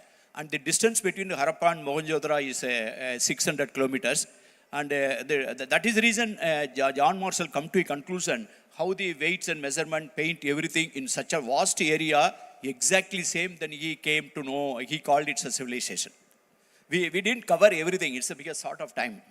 Thank you, sir. Next question, please. I just wanted to know whether a study has been done about the migration of the Vaigai Basin so that you could do the study along, how much has it moved and whether the study has taken that into consideration. In India, all are migrants. Try to think first. We are all migrants. From Homo erectus to present Homo sapiens sapiens, all are migrants here only. We are having the evidence from Africa. We migrated during the Homo erectus period also, and Homo sapiens period also. Homo sapiens period 1 lakh years before he started the migration from Africa and come to India near about 60,000 years before. The 60,000 years before DNA is presently available in Tamil Nadu, in near Uslambatti, that is Virumandi. He is holding that DNA. That DNA population is very few, only 5% of the population is available. That is why so many migrations was happened, but we don't have any evidences properly to reconstruct. We need to reconstruct these evidences with archaeological material, then only we can able to connect. That is why we are saying the Indus legacy we have to try to find out. We are speaking about Indus popularities. Try to find out the legacy, where they have gone. They have no, they will not, they have to, they have not disappeared, certainly. They have to migrate it. More than 1,500 years they lived by the Indus. Certainly they have to migrate it. I would like to add something to us. When we talk about the material culture and its continuity, so then the pottery, material culture, weight and measurement, this similarity apart, we have to give a due credit to the classical text. For example, Tolgapiyam is the first grammar of the Tamil language. If you enter entire Dravidian family, that is the ancient most grammar book. In that itself, more than 250 places, Tolgapiyar says, according to the grammarians before me, according to the scholars before me, in more than 250 places. Where are those literature? Where are those grammars? We are not having access to that. And then the Sangam literature also is not a contemporary experience alone. That it's a carried forward memories. Before that oral literature, it is a basically documentation period. If you give due credit to the literature in India, which is carried forward memory, the space and temporal and spatial distance, which is actually giving us an inhibition or a hesitant factor, that will go away. Thank you. We have two questions. One from, sir, I assure you, your question will be next and the last, yes. Hello, sir. Thank you, Mr. Amarnath, sir, for the fantastic exposition on the Kiradi part. I have two questions for you. One, you said 293 sites you documented on Vaigai. Why did you pick Kiradi? That's one question. Second question to you is, sir, is there any standardization on the brick sizes between Kiradi and the IVC? Is there any correlation on the drainage mechanism, brick sizes, weights and measures, these comparisons between Kiradi and IVC? Thank you. That is required now. We have to go further to analyze. Actually, we discovered and now shown to you. You people has to go and check it out, and you can correlate with that Indus also. Similarities are there. Certainly similarities are there, but in Indus, the brick size is very smaller than this Kiladi, Arikemedu and Kaveri Pupannam. Here is the huge size bricks used by in South India, particularly Relatively the brick size. There in Indus, 1:2:4. That is the ratio. But here it is different from 2:4:8. That ratio is followed here. So actually, why I have selected Kiladi means that is a pure habitation site. That is why I have selected. Undisturbedly found. That is why I selected. Otherwise, most of the sites in Tamil Nadu was disturbed due to urbanizations and industrialization. So many sites are disappeared. But Mr. Maran, I would like to add that when it comes to the brick size, I have dealt with that in the comparative in my Journey of Civilization book. It may not be the exact thing at all. The ratio, if you take the ratio, you compare it to the what is the found in Rajgir or any, before this kind of thing coming out, Rajgir was considered or touted as the example for the historical times for a brick wall. And compare, people have written, scholars have written, this, what is found in Gangetic Valley, nowhere near the ratio and finesse of the Harappa. So you have to make a three-way comparison. What is found in the Gangetic Valley, what is found in Harappa, proper Harappa, post-Harappa in the Gujarat side, and compared with the south. Then you will understand it is far more closer and than the comparatively. Thank you. அனைவருக்கும் வணக்கம். என் பெயர் பண்டிதர் கௌதமன். முதலில் உங்கள் ஆராய்ச்சிக்கு என்னுடைய தலைவணக்கங்கள். சிந்துவெளி நாகரிகம், கீழடி நாகரிகம் இரண்டுக்கும் உள்ள சமய ஒற்றுமை வேற்றுமை என்ன என்பதை அறிய விரும்புகிறேன். கிடைக்காத பத்தி நீங்க கேட்டீங்கன்னா சொல்ல முடியுமா என்னால? ஏன்னா சிந்து சமவெளியிலும் நாம் அனுமானிக்கிறோம், அவ்வளோதான். இது ஒரு ரிலீஜன் இருந்திருக்குமா? ஆக்சுவலி சிந்து சமவெளி நாகரிகத்தில் பார்த்தீங்கன்னா நம்ம லிங்கம்னு சொல்கிறோம். அது வந்து பார்த்தீங்கன்னா ஒரு ஃபெர்டிலிட்டி கல்ட்டுடைய ஒரு சிம்பல். அதே போல் மதர் காடஸ் வர்ஷிப் இருந்திருக்கு. But how can we confirm? நம்ம எப்படி கன்ஃபார்ம் பண்ண முடியும்? We don't have any concrete evidence like inscription to confirm. Similarly in Kilidi also. Both are legacy. We have to try to find out. Don't poke the nose for searching of religion. But we in may this not, civilization. no, while அது தேவையில்லை. நமக்கு பண்பாடு என்பது பண்பாட்டின் ஒரு கூறுதான் மதம். மதம் வளர்ந்தது பின்னால். மனிதத்தை முதல்ல பார்க்கலாம். அமர்நாத், இப்பயும் சொல்கிறேன், within the limited data available, you take a broad sweep talk. Take the Harappan civilization. You find the terracotta, whatever the images. If you find 10 terracotta image, 8 out of 7 or 8 out of this female figure. And the only beautiful thing found in dancing girl is a female. People call it a dancing girl. We are wondering why she was called a dancing girl. She looks like a, what you call the bouquet who came from the Olympic. And she looks like that. So she's looking like an NCC girl. So confident. Okay. And then if you really look at it, the predominance of the women, and then religion. People, if you ask a question whether the Harappan people did not have any faith, no, they had a faith.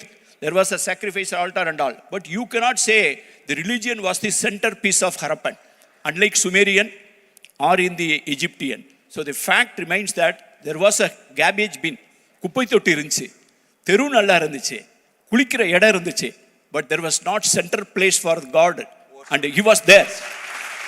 Coming to Kilidi, you find again figures, you find toys, then you found the bones of the basin diggers. But we are not got anything authoritative input that religion was dominance. Rather, we were worried that whether anything will be played out and all. Then finally, even now in Harappa, you find phallus. So it's a fertility cult. So then people call that as that's a lingam palace type of worship, fertility cult. Then they will give a name to that. So either way, I have a feeling it's not. Even Sangam literature, there's a God is there. But Sangam literature, God was not the center. In Tamil civilization, there is no something called creator God. God is the member of the Karupurul. He is the one of the 14 list. Like a tree, like a bird, like a தெய்வம் உணவே மா மரம் புல் பறை செய்தி யாழின். The 14 out of that 14 list, God makes one of the list who is the living there. God never made Tamil world.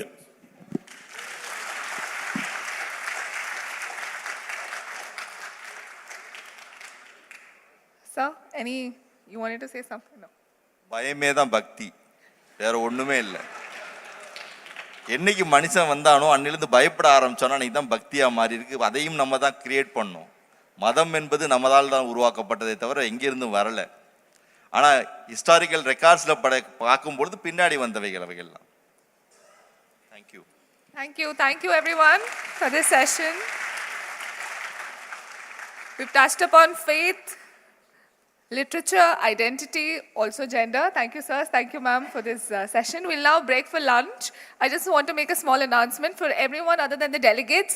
Please show your tokens at the counters for lunch. This is for organizational purposes. Thank you so much. We'll reconvene back at 2:15. Thank you.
பெருகி வரும் online மோசடி. இந்தியாவில் அதிகரித்து வரும் online மோசடி பெரும் அச்சத்தை ஏற்படுத்துகிறது. இந்த மோசடியில் பலர் ஈடுபட்டுள்ளனர். பல யுக்திகளை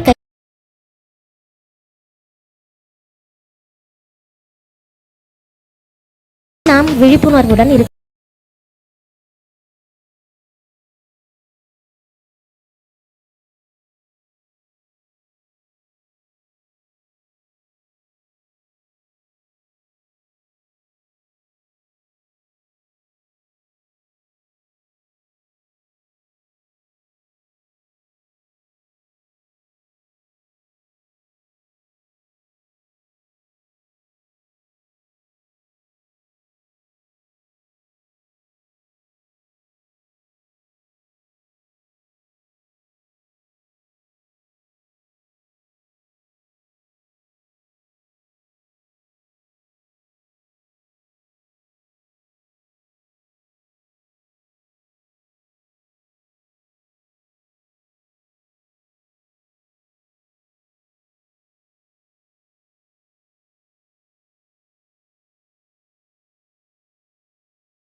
the afternoon session, part one of the afternoon session on day 3 of the international conference.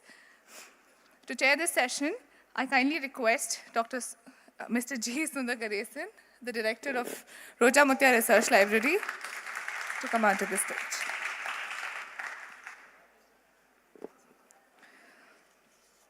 The first speaker of the session is Mr. Anish Bharadwaj Lakshman, who will be presenting a paper on pleonastic compounding, cults and dynastic titles, a few clues to the Indus script. Sir.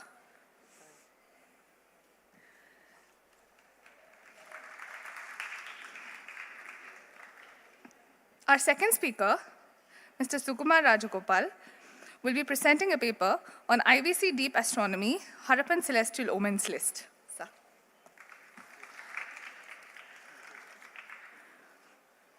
I kindly request Dr. K. Rajan to honor our chairperson and speakers with a memento.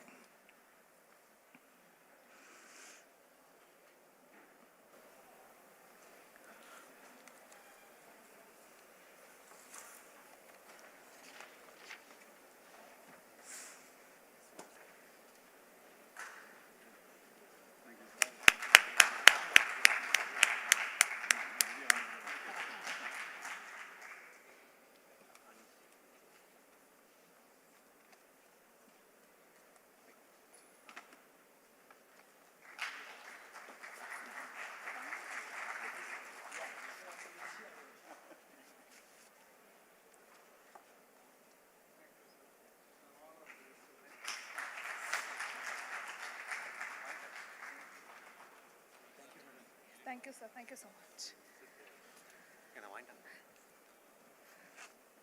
Sir, the podium is yours.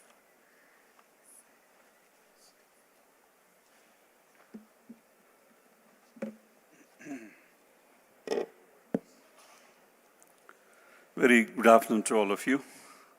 I'm happy to chair this session for Anish Bharadwaj and Mr. Sukumar Rajagopal. I'd like to present to you the youngest scholar in this conference, Mr. Anish.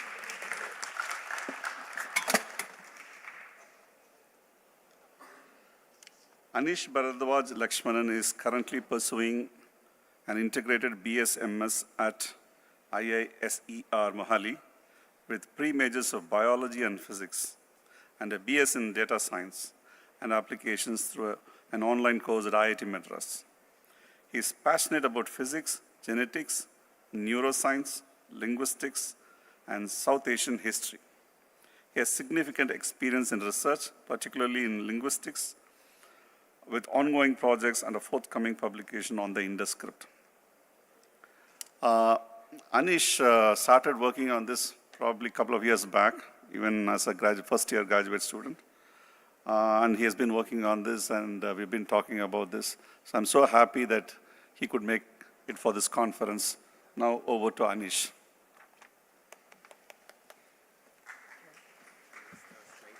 Yes. PPT. Thank you so much to Sundar sir for that.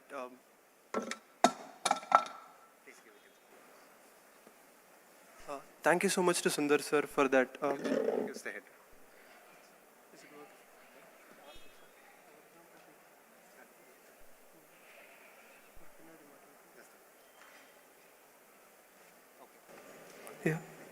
Yeah. Thank you so much to Sundar sir for that introduction. One second. What is the next? This is the next one. Okay.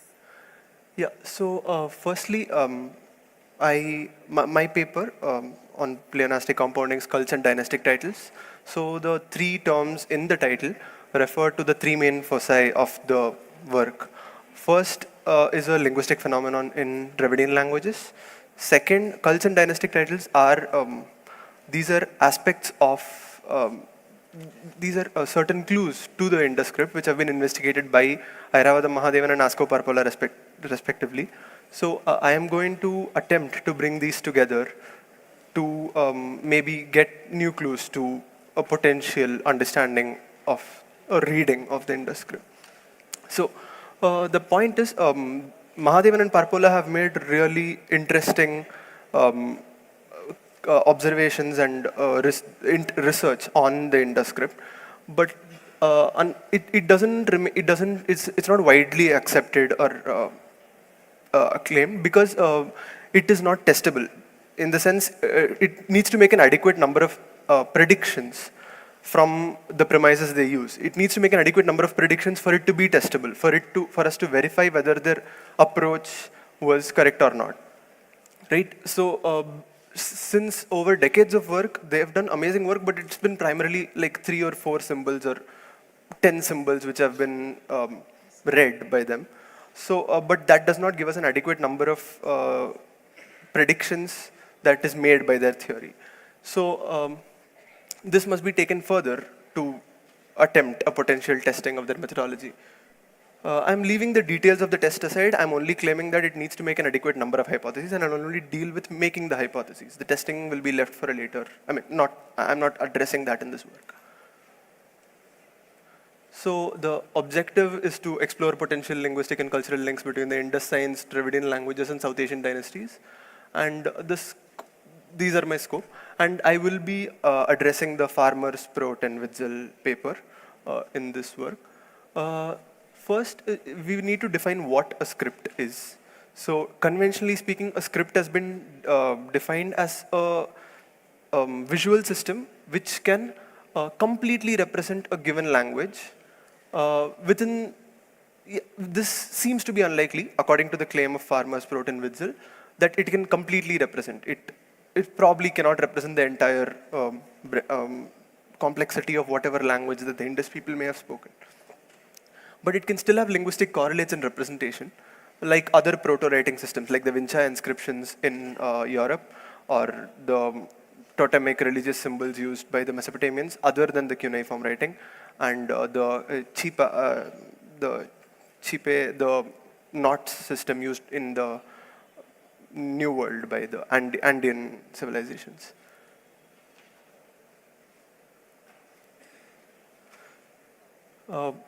Yeah.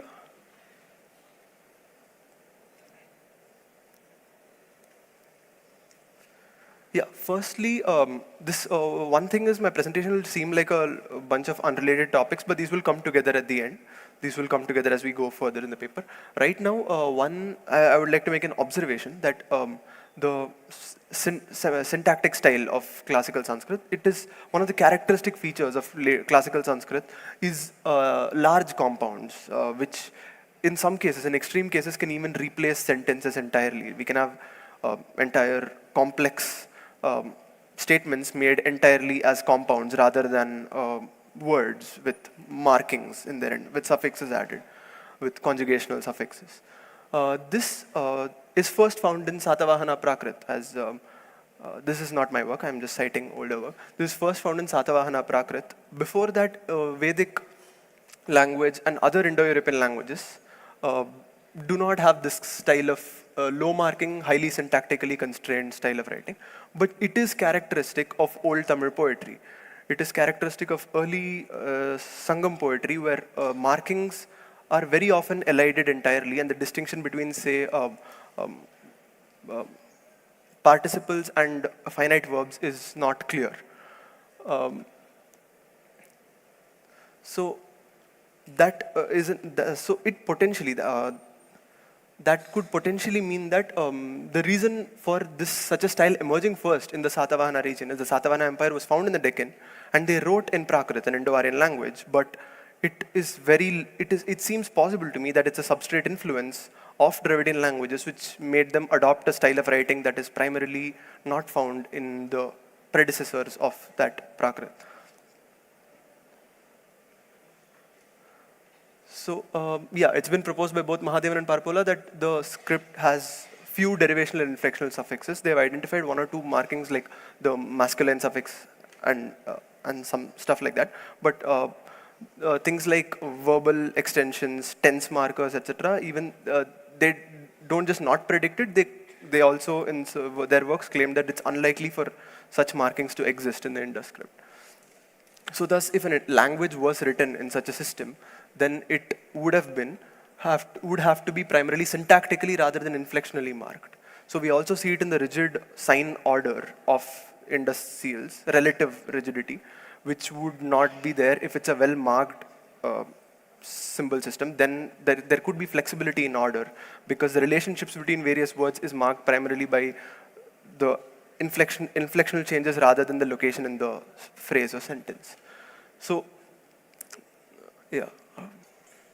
So, secondly, I would like to address another linguistic phenomenon found in Dravidian languages called pleonastic compounding. So, it is found across all Dravidian languages. This work is Periyan and Chandrasekaran in 2011. So, for instance, we have words like, this is found in multiple Dravidian languages. The word for canal is some combination of vai, kal, or kal vai, or something of that sort. And this is interesting because the individual words themselves, which are part of the compound, they themselves have the same meaning. And here, the compound has a meaning which is the same as the individual components of the compound. Similarly for Varittadam, and in Central Dravidian languages, we have words like Umagunji for the owl, where Uman, Gunji individually mean in other branches of Dravidian owl. So why is this style of compounding happening? So hypothesizing here, a possible reason is, as we saw before, both Mahadevan and Parpola have noted that it's unlikely for Indus script to have inflectional marking. So if we have a root like vai or kal, they have multiple homophonous parallel meanings. Vai itself in Dravidian languages has multiple other sets of meanings. The root of vari without the e marker, just var, has multiple meanings. And it can be distinguished, it is distinguished in Dravidian languages typically by adding suffixes. But if suffixes are not found in a manner of representation of these languages, then hypothetically, they might have to resort to combining two words whose overlapping semantic sphere is the intended meaning of the compound word. So so this is just my hypothesis for the reason for this phenomenon, this well-documented phenomenon in Dravidian languages. So if this is the script is the reason why they resort to such compounding, then it would be useful to approach the IVC signs with this concept in mind, with looking for pleonastic compounds, which might help us in making readings, potentially. So now, these are Mahadevan's Pandya dynastic titles. So Airavata Mahadevan has connected the Rigvedic deity of Pushan along with the Pandya dynastic titles, which are Maran, Kudumi, Vadudi, etc. So this is one sign. So the number there in the left is the sign in the ICIT corpus, and the number in the middle is the location in the Dravidian etymological dictionary. So these are readings made by Mahadevan. I would like to observe that the word Kavasha, which is related to Kabar, could be a possible additional correlate, which Kavasha is the name of a person found attested in the Rig Veda as a Dasi Putra Brahmana. So these are other signs dealt with by Mahadevan. The symbol for the hook and this. I'm going to attempt, since they have worked on very few number of signs, but their approach seems interesting and it's relatively well taken within the linguistic community.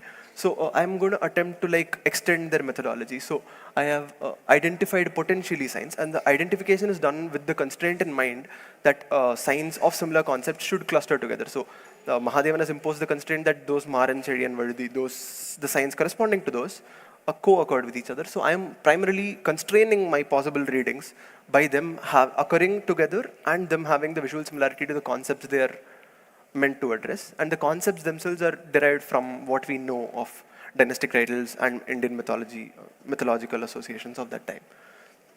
So this, the half city, Arayam or Aruppam, mentioned in Dravidian languages, as well as Durga Sharada. Asko Parpola has identified a deity associated with forts and fort walls specifically. So these are possible readings of the same sort. So, and these are again related. So again, the symbol Inaikayal, the joint fish, or this also, these signs co-occur with the previous signs I mentioned, and they are also known to be associated with the Pandyas. So now looking at Chola signs, we have Chola titles like Chembian, Pulayan, Valavan, Killi, Nalangilli, Natkilli, etc.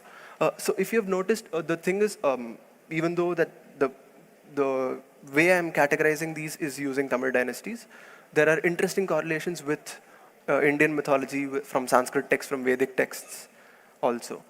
So these are signs for this. And one thing I would like to address regarding the symbol, the double long line symbol. So Parpola proposed it as the symbol for veiled, the white god or the priest. But and Mahadevan rejected it by saying that the word veli, from which it's derived, is an external space rather than an intervening space. But if we go and look at the Dravidian etymological dictionary, that restriction of semantic meaning occurs primarily only in Tamil, and Mahadevan was approaching this with Tamil in mind. But if you look at the other Dravidian languages, veli does mean intervening space primarily in most Dravidian languages, and this is seen from the etymological dictionary. And secondly, there is another word for Venus, etc. There is another word also common in Dravidian languages, like that is Val, which also has a connection with this symbol as a long elongated thing. So, and they both are used to refer to Venus and priest in Dravidian languages. So this is similar approaches for Choras, and this is a seed Semicarpus anacardium, and one of the signs resembles it, and it co-occurs with other signs that I have identified to be related to Chera titles. So, and the word for Semicarpus anacardium in Dravidian languages, it's Ker or Chair. Now we have a symbol which Mahadevan has identified as Udiyam, or giving a wage, and that is appearing next to the symbol for Cheral. So Udiyan Cheral, the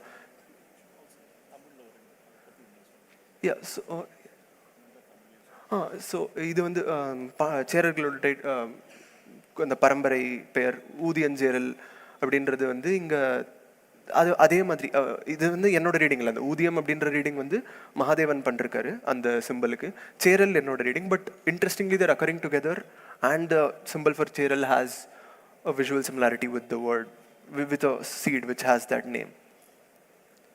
And now the symbol for Van, which is identified by Parpola, it is occurring next to a symbol which could be interpreted as boundary, and we have Vanavaramban. This is a tentative reading, but it is strengthened by the presence of this, the symbol for Chimai, again identified by Parpola, and Varambu, Chimaya Varamban. And these are both titles used for Cheras, and these symbols co-occur with the symbols I've referred to previously. Chenguttuvan and Vangavil, so to the bent bow. But interestingly, so all the previous symbols that we see for the Cheras, the meanings they have are not royal. So the thing common, why Mahadevan looks into the Pandya titles and tries to find correlators, the titles of the Pandyas, Cheras and Cholas, they are not royal in nature as we would expect for dynasty. They have idiosyncratic associations with other professions. Like the titles for Cholas are Killi, Valavan, and Killi and Valavan. So these are agricultural titles like harvester and cultivator.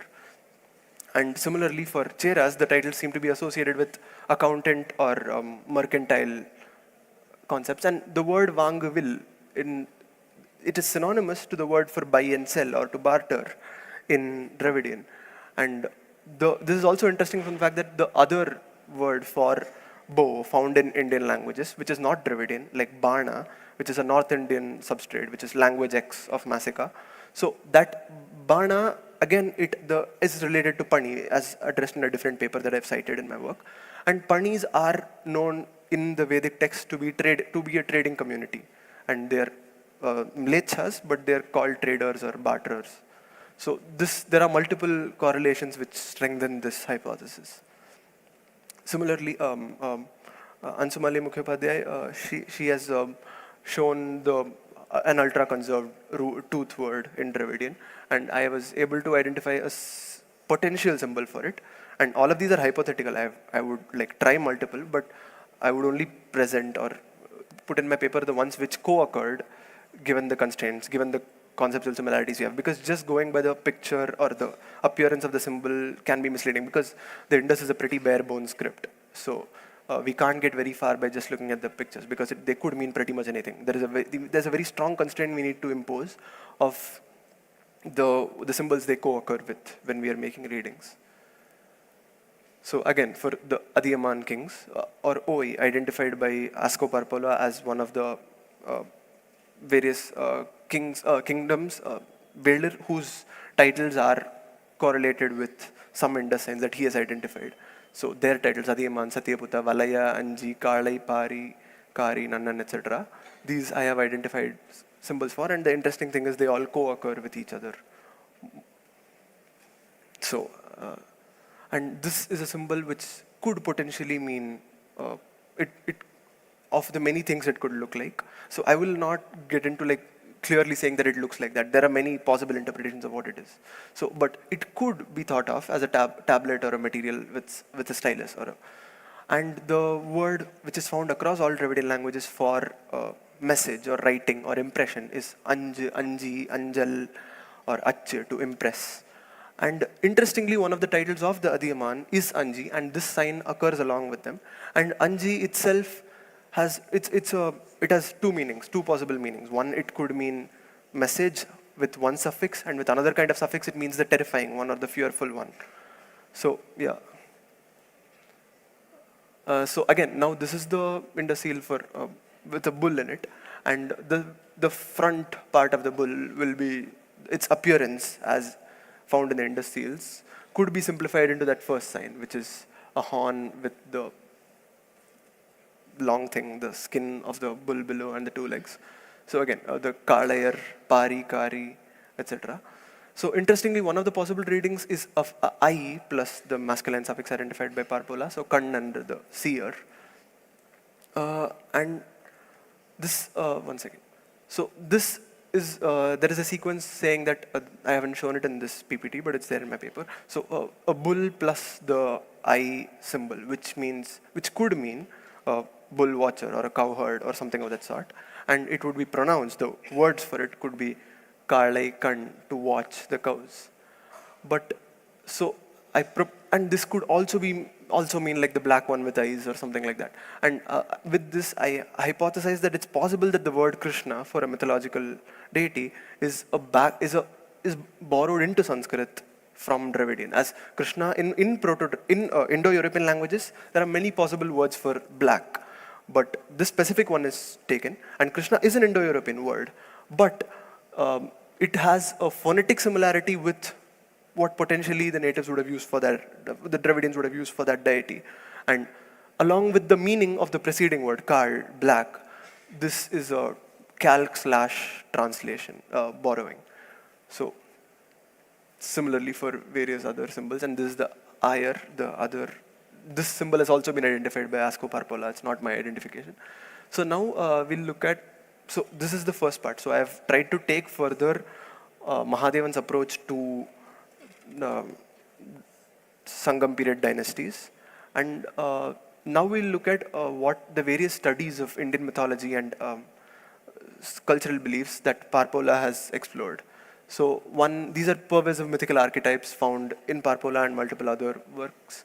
So the divinity of auspiciousness and the divinity of inauspicious. So the myths of Lakshmi versus Alakshmi or Jyeshtha, etc. These myths, they pervade in multiple languages. They are found in Tamil Dravidian mythology, in tribal folklore, and in the Vedic Sanskrit texts and classical Sanskrit texts, independently originating, not in a borrowing from one source, one of these sources. So there is a basal origin to these myths. So that would indicate that there is a previous common origin where people believed in these things, where these beliefs radiated out from and manifested in various different ways in these cultures. So these are the various myths that are ubiquitous and common across these people. So, for example, islands sinking, cities and land claimed from the sea.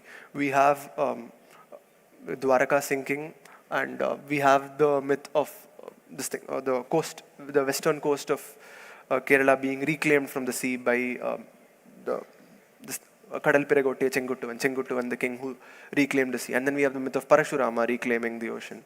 And these are multiple similar myths that occur across varied regions.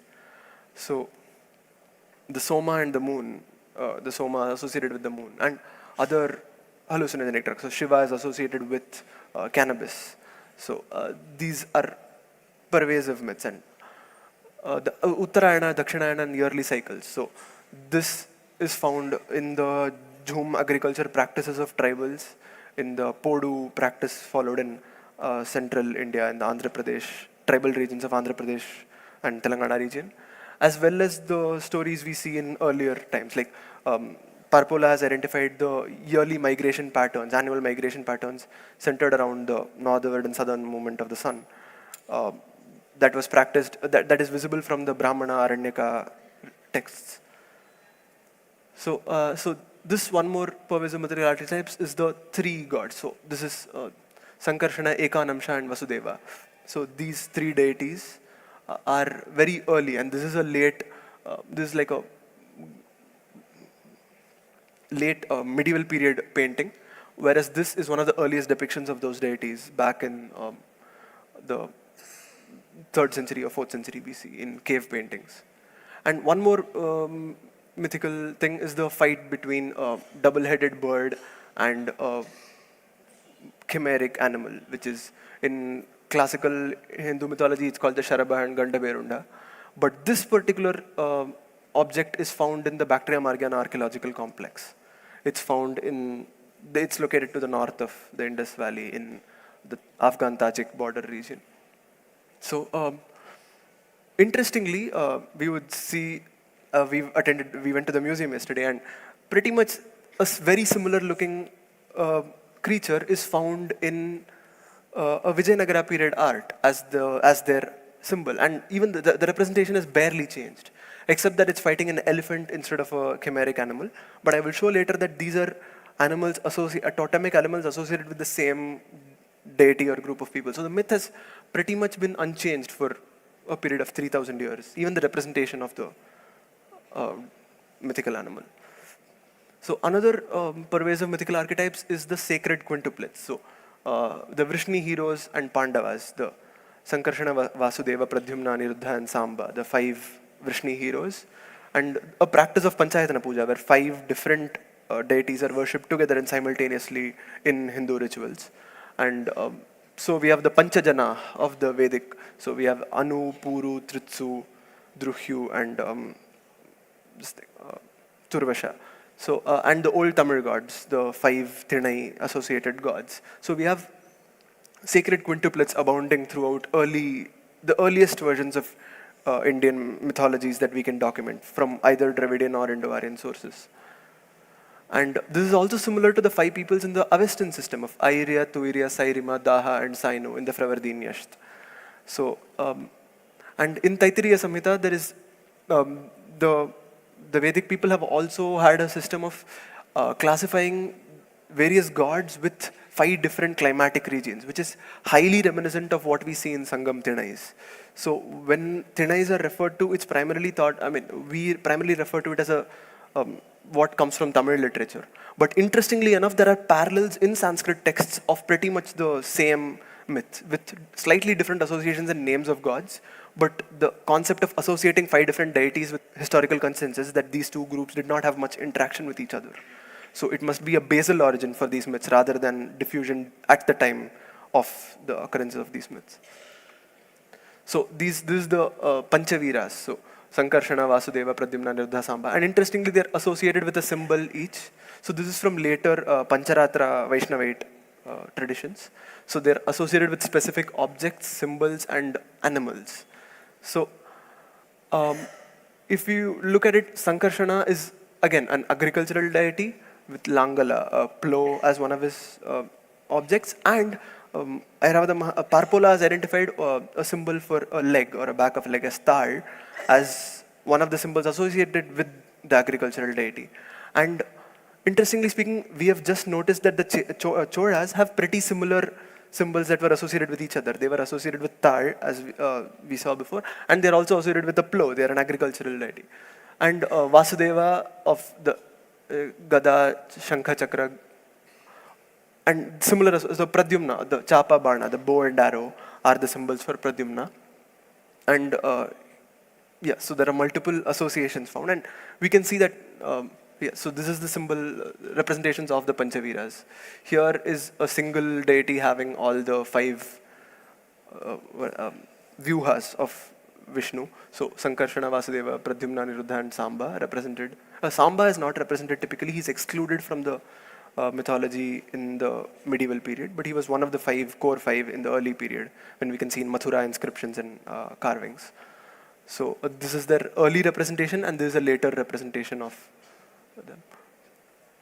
So now this is just guesswork. Beyond a point, I'm seeing patterns and I'm trying to see if they fit. That's it. This is not a claim that these are all necessarily related to each other or reflexes of each other, but I'm just hypothesizing that they could be because of the wide-ranging similarities. It makes one think that it's likely that they had a common basal origin. So the various Sangam divinities, the Vishnu, Kuru, Kosala, the different Mahajanapadas, they had different sets of mythology. The Yudhishthira, Bhima, etc., the Pandavas, they also pattern similarly. And the Tamil Kingdom, Vedic tribe, and Western tribes, they pattern in the same 5. Except that in the later period, in the later Sangam period, the three of the kings start dominating overwhelmingly. But in the early Sangam poetry, we don't see a difference between the concept of Vendar versus Velar. The Ayar or Adiyaman are not distinguished from the Chera, Chola, Pandya as being of lesser status or anything. It is just a shift in the balance of power later on. So we need not restrict ourselves to the 3 kings that became powerful later on. So, and now the animals associated with the, Aniruddha is associated with Ganda or the rhinoceros, and Puli has been identified with the agricultural deity by Mahadevan and Parpola, both of them. And elephant, I have shown it's related to the Cheras, and bull of the Oyer. So potentially the 4 animals represented here might be the 4 different gods worshipped or peoples or something of the sort being represented in the quote-unquote Pashupati seal of the Indus Valley civilization. So this is an actual symbol that we can see of a 5 combined with a symbol that I have interpreted as warrior. It could mean something else, but given the amount of correlations, I would hazard to guess that it meant warrior. Or for other reasons, I have again discussed in the paper in detail most of these things. So I'm not able to convey all of it right now. So the rest of the results is just far too long. So I'm going to present a few things that I find convincing, but not all will make sense. I'm just trying to give you an idea of what I have done, but not necessarily the methodology. It won't be possible to convey it in this presentation. So one thing about Soma. So that symbol nil or grain or unhusked rice. With a different suffix, it is the word for the moon in Dravidian languages with the anj suffix. So again, and it is found on a stalk in a certain inscription. So in one particular sign, it seems to be a conjunction of a stick with this superposed on it. So these are various, and this is the Ephedra sinica seed, which is one of the contenders for the identity of the Soma. So again, that particular symbol is seen below, and we can see that combined with the symbol that Mahadevan has identified for growing or cultivating. So further for the words, the various different words like Bekanata, interestingly there's a word Bekanata in Rig Veda, which is understood as the name of a foreign people, and it's also said in the sense of usurer. Whereas in Tamil there is a similar word in lots of Dravidian languages actually, Pikinari, Pisnari, which means miser, which could etymologically be related to the word that in Rig Veda that had similar connotations. So, and this is marks found on spindle wall in graffiti marks in a spindle wall. So, I mean, I hazard to guess that it could mean spindle. But now going forward with the various words related to spindle found in Dravidian languages, we could have multiple other correlations. So, the word for spindle and nool, pulling, it's kad, ek, to pull, and these have other words which are mythological in nature. These have other connotations which are mythological in nature. So that has been explored. So similarly for continuing with the same process. So now interestingly we find one of the symbols that I identify with the spindle wall in the arms of a person, which again, you can go through the paper to understand what I've made out of it. So, yeah. Similarly. And so now one symbol, that the trefoil motif, which is found on the clothing of the priest king, quote unquote, priest king statue. There is also references, as Parpol has discussed, there is references of a priestly clothing which is studded with stars called Tarpya, worn by Varuna. And there is a similar concept in old Sangam poetry of Oliel. And given that it's found on the priest king, this particular symbol could mean that. And it's called as a golden clothing in the Vedic myths. So this potentially could mean gold itself as one of the possible meanings. So again, so the word Oliel, so for instance, one of the words for the Ghaggar Hakra river, the Michael Witzel says that one of the words documented in the Brahmanas and Aranyakas for this river is Vaishambhalya. And since it has multiple variants of pa, bha, bha variation, it is unlikely to be of Indo-European provenance. And there is a symbol which I have the first part identified as Oliel and the second part sky, as in this goes right to left, obviously. So the first part meaning sky, one of the words for sky is Visumb. So in Proto-Dravidian also there are multiple cognates that go back to this. So the sky river, which is a potential etymology for the river Vaishambhalya. Similarly, the myth of the three cities. We have a symbol 3 combined with the symbol identified as citadel by Mahadevan. And we have symbols with the symbol identified as silver plus city and gold that I have identified plus city. And even this myth is found across multiple locations. It's found in the Tamil myths. It's found in Krishna Yajurveda, where there are 3 cities mentioned, which cities of yore, which were destroyed by Rudra: Puh Rajata, Puh Harini, and Puh Ayasmai. So again, they're associated with 3 different metals or colors. And yeah, so now it would have seemed that like even I was pretty unconvinced by all these correlations. Like it's pretty much guesswork and correlating whatever comes to mind. It seems like that. But interestingly, all the correlations I found somehow have very clear Mesopotamian parallels. And I've given citations for all of these. So the Venusian god of Mesopotamia, Inanna, is associated with fertility, ownership of land, as well as law and justice, which I have correlated with the particular, the white god, the Venusian god in Harappa also. So similarly, the correlations are incredibly similar in both Mesopotamian and Indus mythology. And that is extraordinary evidence in my mind. So why would something, conjectural that came out from studying various different mythologies in India put together, the various correlations put together, somehow matches with Mesopotamian myths of 5 different gods who also are represented with symbols like those, like a wheel, a moon, etc. by them. So yeah, so it's likely that there was some level of interaction that led to this. Because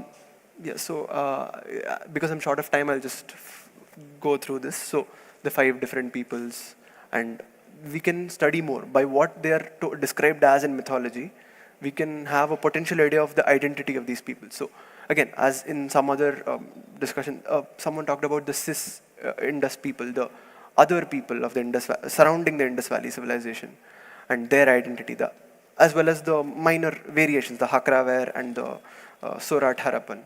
So in my paper, I make associations with lots of reasons for how these various divinities and peoples were associated with actual archaeological complexes found surrounding the Indus Valley civilization at that period in time. So the whale. So not just that, the linguistic identity. For example, there is a Elamo-Dravidian hypothesis of McAlpin, which is mostly discredited, but some observations he makes are valid about the verb suffixes found in archaic Tamil, the ku, kum, tum, ti, tir, those markers, like even in the Tamil anthem that we sang at the beginning of this event, Varthudume, that we praise, but the tum suffix is otherwise not found in most Dravidian languages. It's a pretty archaic form. But those precise suffixes are also found in Elamite as personal markers. And similarly, the Koraga is a highly divergent language spoken by a people with large amounts of Iranian pastoralist DNA in the maternal line. And they have the ka for past, in for future suffixes, which are otherwise undocumented in Dravidian, but they're identical to the suffixes used in Elamite. So probably McAlpin was onto something about them being related, but maybe it was a superstrate relationship or an adstrate relationship rather than a genetic relationship, because large-scale cognates weren't found by him. So this could be the reason why it seemed that they are related, Elamite and Dravidian languages. So similarly, the various other people. So K related with the BMAC for various other reasons. So in Tamil poetry, it's sometimes seen that the object of a verb is prefixed, like valayude kaiyal em anangiyole. So em anangiyole, she troubles me, the object is prefixed, and otherwise such a formation is unknown to Dravidian languages. But a similar conjugation system exists in Burushaski, a language isolated in northern Pakistan to this day. So yeah. One second.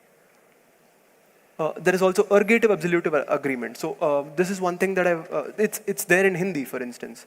There is split ergativity, where in the present tense, the verb agrees with the subject, whereas in the past tense, the verb agrees with the object. So if I'm saying main kar raha hoon, if the object which is being done, it could be of any gender, but the kar raha will agree with the person who is talking, the subject. Whereas maine kiya, the verb there will agree with the object. And this is found again in Burushaski and in various languages in the surrounding region. It's found in Pashto and various languages of the region. So it seems to be an aerial phenomenon associated with the same geographical location that I identify with the complex of those people. And again, the prefixes added to personal relations. So father in Tamil was endai, nundai, tandai, for my father, your father, and their father. Such a conjugational formation is found universally in Burushaski. All relationship terms have to be compulsorily marked with whose relation it is. So again, the hypothesis here, the explanation that fits this data the best could be that Dravidian was some sort of lingua franca of a multilingual Indus civilization, but Tamil poetry, by its virtue of being really archaic, and a certain other, the talk by Tony Joseph Sir, it talks about how there was a later migration of the post-Harappan migration that would have brought a superstrate of Dravidian, which would have mixed with all the languages found then.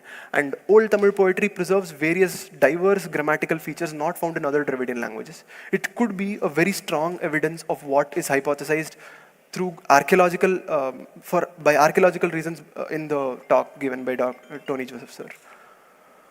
So again, the Pandi, the phonological difference, A versus O. Again, you can go through my paper for this, but there's a detailed linguistic analysis of Iranian, Indo-Aryan, and Dravidian languages done, and their correlations with whatever readings I've done. So, similarly, yeah, so. And Tamil Brahmi writing style. Tamil Brahmi was written in a broken manner in its early stages, which again, I've linked to this. And this is a pretty long presentation, but interestingly, the three animals that I have identified as so I showed Sankarshana, Ekanamsha, Vasudeva painting in the beginning. And these three animals I have identified as totemic animals of those three peoples. And I just saw in yesterday's talk, there is a seal, I missed it before, that there is a seal with these precise three animals located together. So yeah, that is again more evidence for the possibility that these connections could have some worth to them. Yeah, so this is I acknowledge my sincere gratitude to Dr. V. Rajesh in Iser Mohali. He encouraged me to go forward with my idea and informed me about this conference happening. I would like to thank Mr. Sundar for greatly aiding me in the process. And I would like to thank Dr. Rajshri Ramakrishna and Dr. P.V. Ramakrishna. They are people who I have discussed with. They've given me lots of help, given me citations. And a batchmate of mine, Mr. Aradhya Sharma, for enlightening discussions. And a family friend, Mr. Shankaranarayanan, for discussions. And I would like to thank my friend Monisha and my father, Lakshmanan, for reviewing my paper and helping me express myself better. Thank you so much.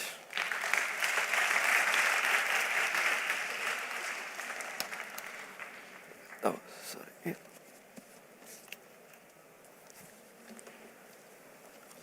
Thank you very much, Anish. It's a very complex subject, deciphering Indus script, and you have taken the route of Ascoperpola and Airavatam Mahadevan, and also thrown new light on the subject. And you are identifying this script through Dravidian, which is a very interesting thing for us. Thank you very much once again. And now over to Sukumar. Sukumar Rajagopal has been researching the Indus Valley civilization since 2007 in a personal capacity. He then began his formal research in 2009 as an associate of the Indus Research Center under the tutelage of late Airavata Mahadevan. He has published a paper on the IVC in the International Journal of Tamil Studies. He has also presented a paper at the World Classical Tamil Conference in June 2010 in the IVC track under the chairmanship of, again, late Airavata Mahadevan. Recently, he published his third paper in the Bulletin of the Indus Research Center, and he has 36 years of experience in the IT services industry. Sukumar received lifetime recognition for his work in IT through the 2014 Computer World Premier 100 IT Leaders Program. He is a mentor, a storyteller, an avid blogger, or a fitness enthusiast, and also a travel bug. I've known him for a few years now, and in fact, both of us presented a paper at the World Tamil Conference. I'm so happy that he's continuing his research in this area and trying to interpret the script. Now over to Sukumar Rajagopal.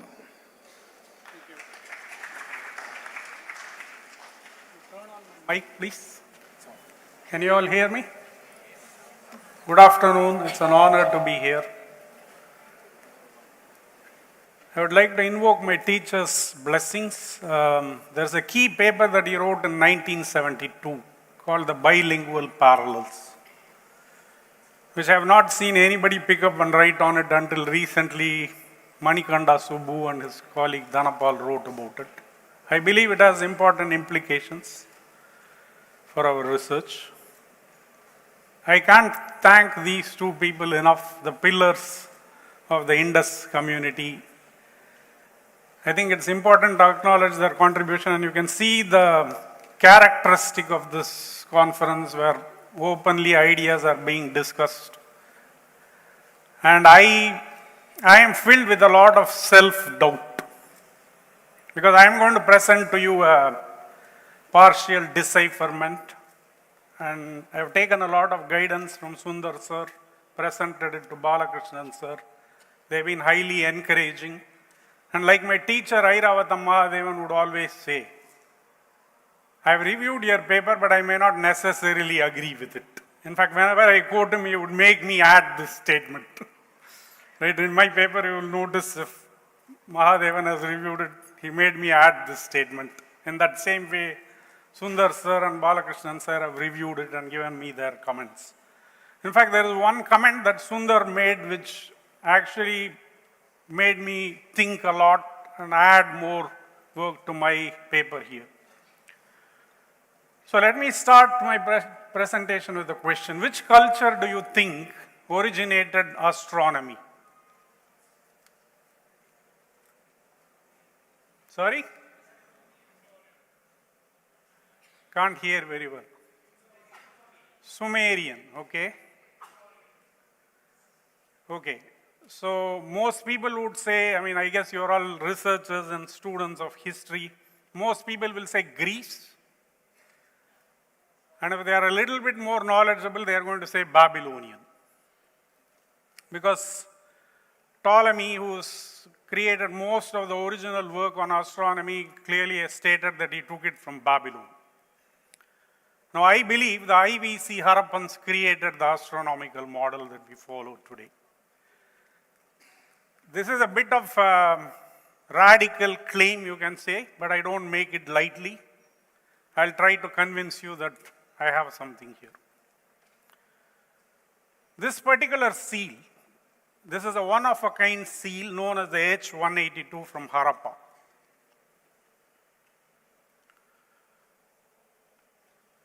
This is a very important seal and it conveys the octennial festival for Venus. Venus returns to its same position in the sky every 8 years.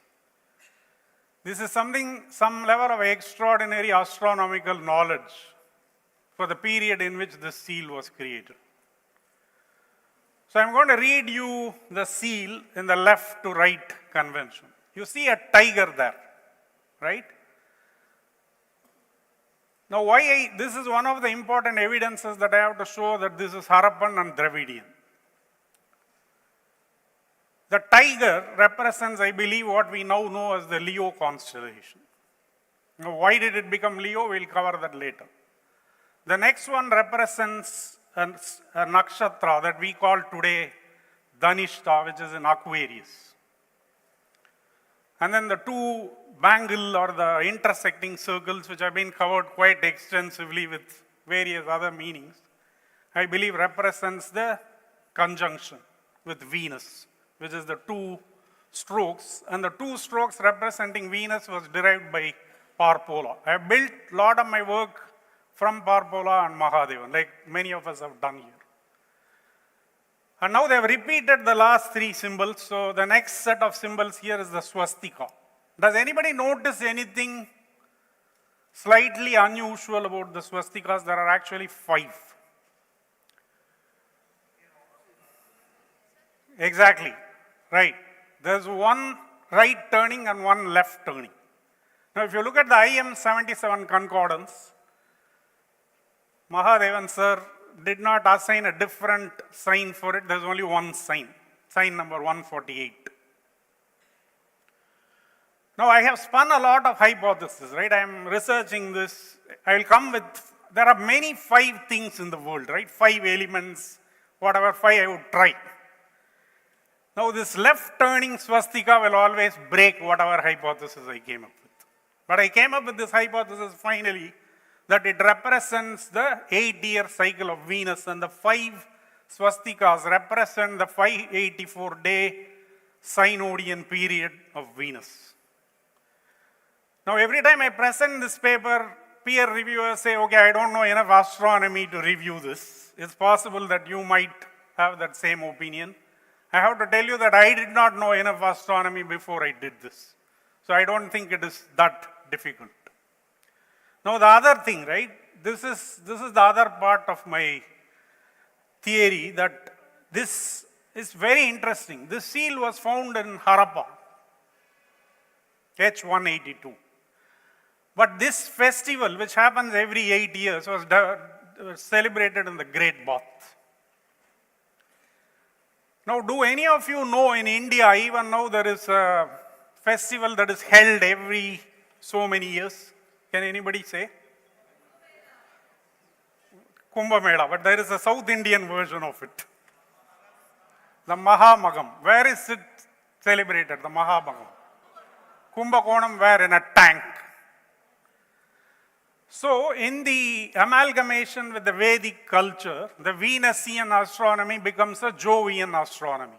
So, whatever Venus was doing was replaced by Jupiter. I will show you that the astronomical configurations are more or less similar, but Venus has been replaced by Jupiter. For reasons I don't think we can quickly figure out. But near the Great Bath, there was also a temple for the moon and the 27 asterisms, and there was also a temple for Venus. So those of you that think that there were no temples, please revisit this. I'm also happy to say that this is the first ever seal that was discovered by Cunningham. All of you know this seal. And we have been able to decipher what this is. This is a very, very rare conjunction of Mercury, Venus on the day of the equinox, on the day of the vernal equinox. So I've done archaeoastronomy studies because I was interested. I can make up something, right? I can assign a symbol and make up something. How do I know that this is correct? This is my self-doubt. And I've gone to great lengths talking with astronomers, people like that. Now, luckily for us, NASA has the ephemeris tables from minus 999 BCE to plus 999 CE. So on any given day, any given moment to the minute, I can tell you which planet is where. So I've used that to show that indeed such a configuration would have occurred.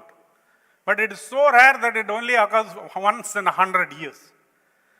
That means imagine the level of astronomical tracking they were doing. This is just mind-blowing. Now there is some, Dr. Beck had her own interpretations, which is somewhere here. So I believe that the 7 fishes, which actually Parpola has already identified as Yerumeen, I believe it represents the ancient festival called the Chemmeen Yerumeen Viravu, which is now, anybody, okay, I put the answer there. Today it is the Arudra Darisanam, which happens in the month of Margari, one day before Paurnami, and it is also a rare astronomical event called the occultation of Rohini. There is some astronomical thing going on a lot. And this, the 6 fishes, this is Kritika, okay? I believe this represents the Kartigai festival. If you go to the Sangam literature, they talk about the Kartigai festival. It's not clear what exactly they did.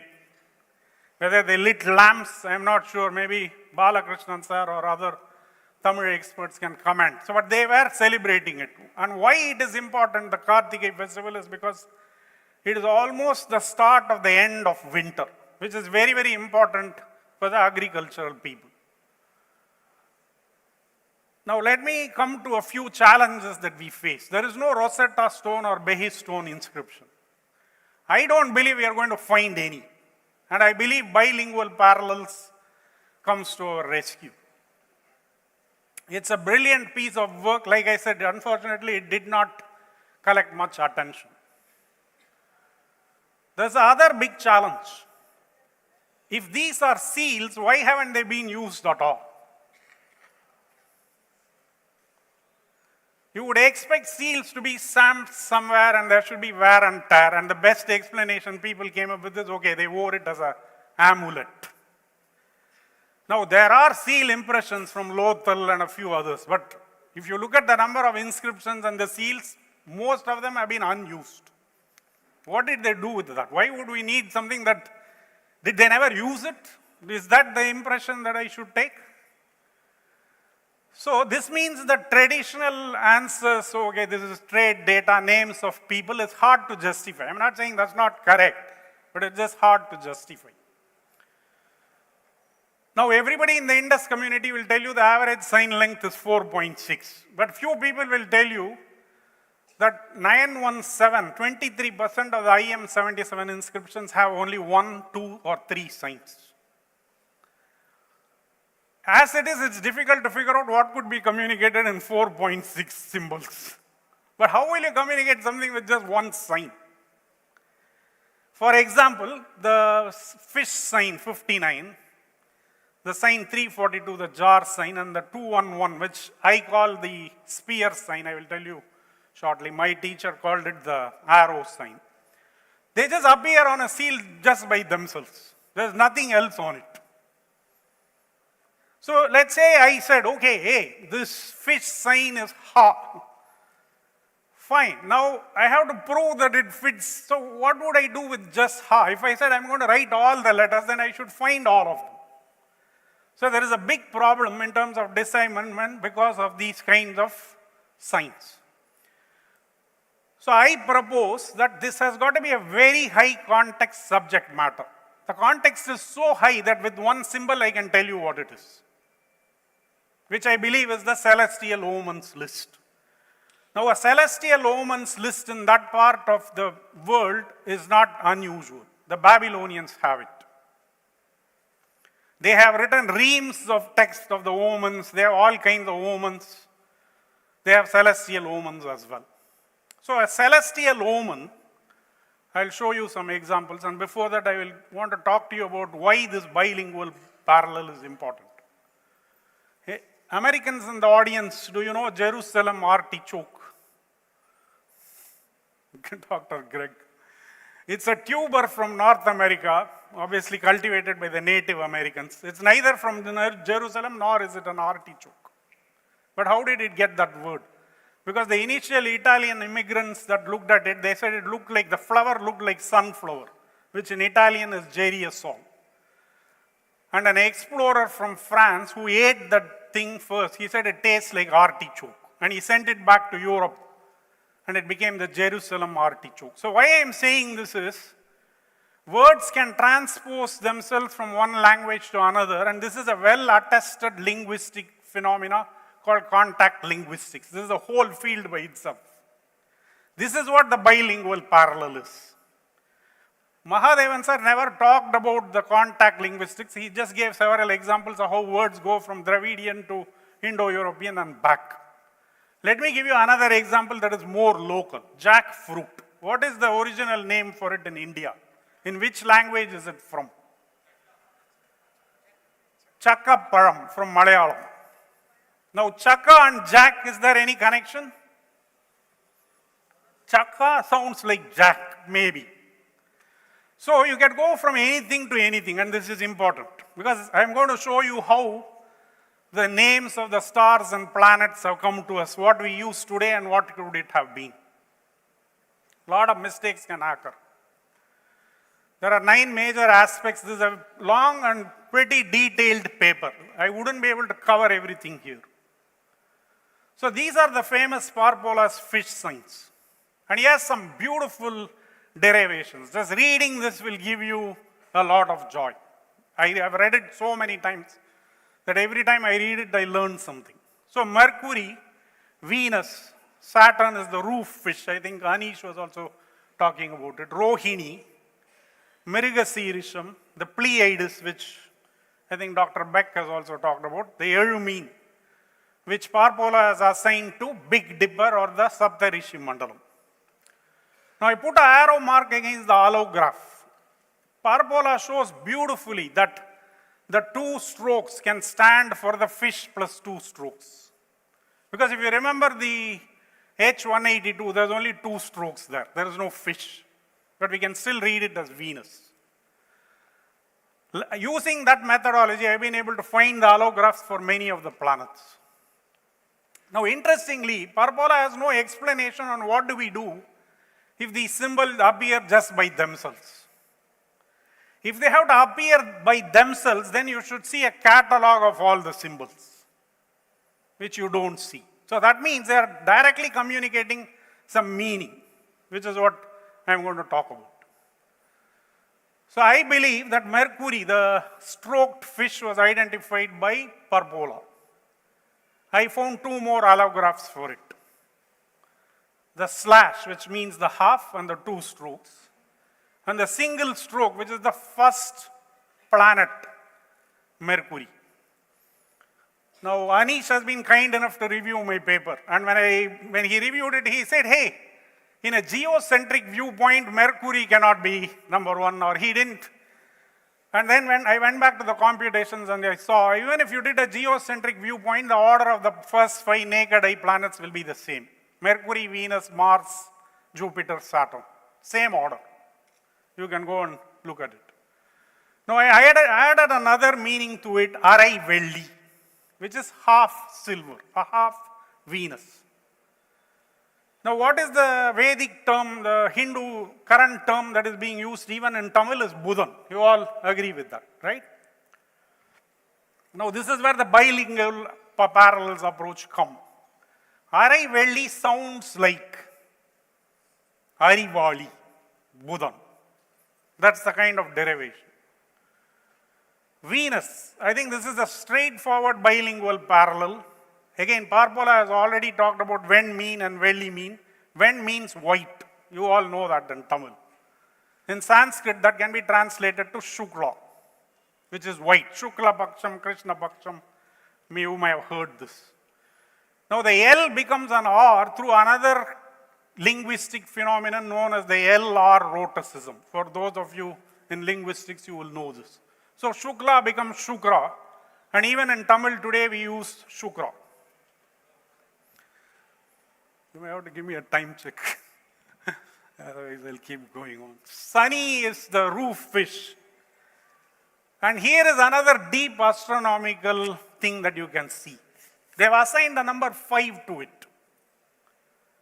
And the roof, think about it, it's a roof fish. Now, if you're a naked eye astronomer and you're observing the planets, which most certainly they were doing, I'll show you many more examples. Saturn has a 30-year cycle. I don't know how many of you knew that. Which means if you're sitting and observing and tracking the planets, it'll take the longest to make one round seemingly around the Earth because they are a geocentric viewpoint people. That seems like that is the roof of the world, a 30-year orbital period. That's another reason why they called it the roof fish. Also, Parpola's derivation that a tortoise is like a roofed fish, I think that is also valid. They load multiple meanings into it so that it becomes very clear what they were thinking about. This is where I have another disagreement with Parpola. He called it Rohini, and he has written actually maybe 10 pages or something like that to show that it's Rohini. I believe it is Rahu. Again, to track the lunar nodes by themselves and the transit periods of that suggests understanding of the eclipse cycles, the Saros cycles. Right? So, Rahu, I made this hypothesis that Rahu is a Karum, it's a black snake. I believe that the eclipses are caused by 2 snakes. Right? In Dravidian, they are the red snake and the black snake, and they are the sons of Venus is what I believe. I was looking for evidence for it. Finally, I found it in a text called Pingala Nikandu. I'm not even able to pronounce this text correctly. Balakrishnan sir was trying to correct me. I couldn't quite get it. They talk about the 2, Karum Pambu and Sem Pambu. Mars. This is another example of the bilingual parallel methodology. Mars is Mangal in Hinduism, you all know. In Tamil, we still call it Sevvai, and Sevvai means red, it means auspicious. So when they translated it and loaned it, they called it Mangal. But now they have landed into a problem because Mangal is actually an inauspicious planet. In fact, many of you would have heard that in your chart, if Mangal is present, you have Sevvai Dosham or Mangala Dosham. So why would they name a planet which is supposed to be inauspicious as auspicious? Nothing explains that. The only way you do that is by going from red to auspicious. Jupiter.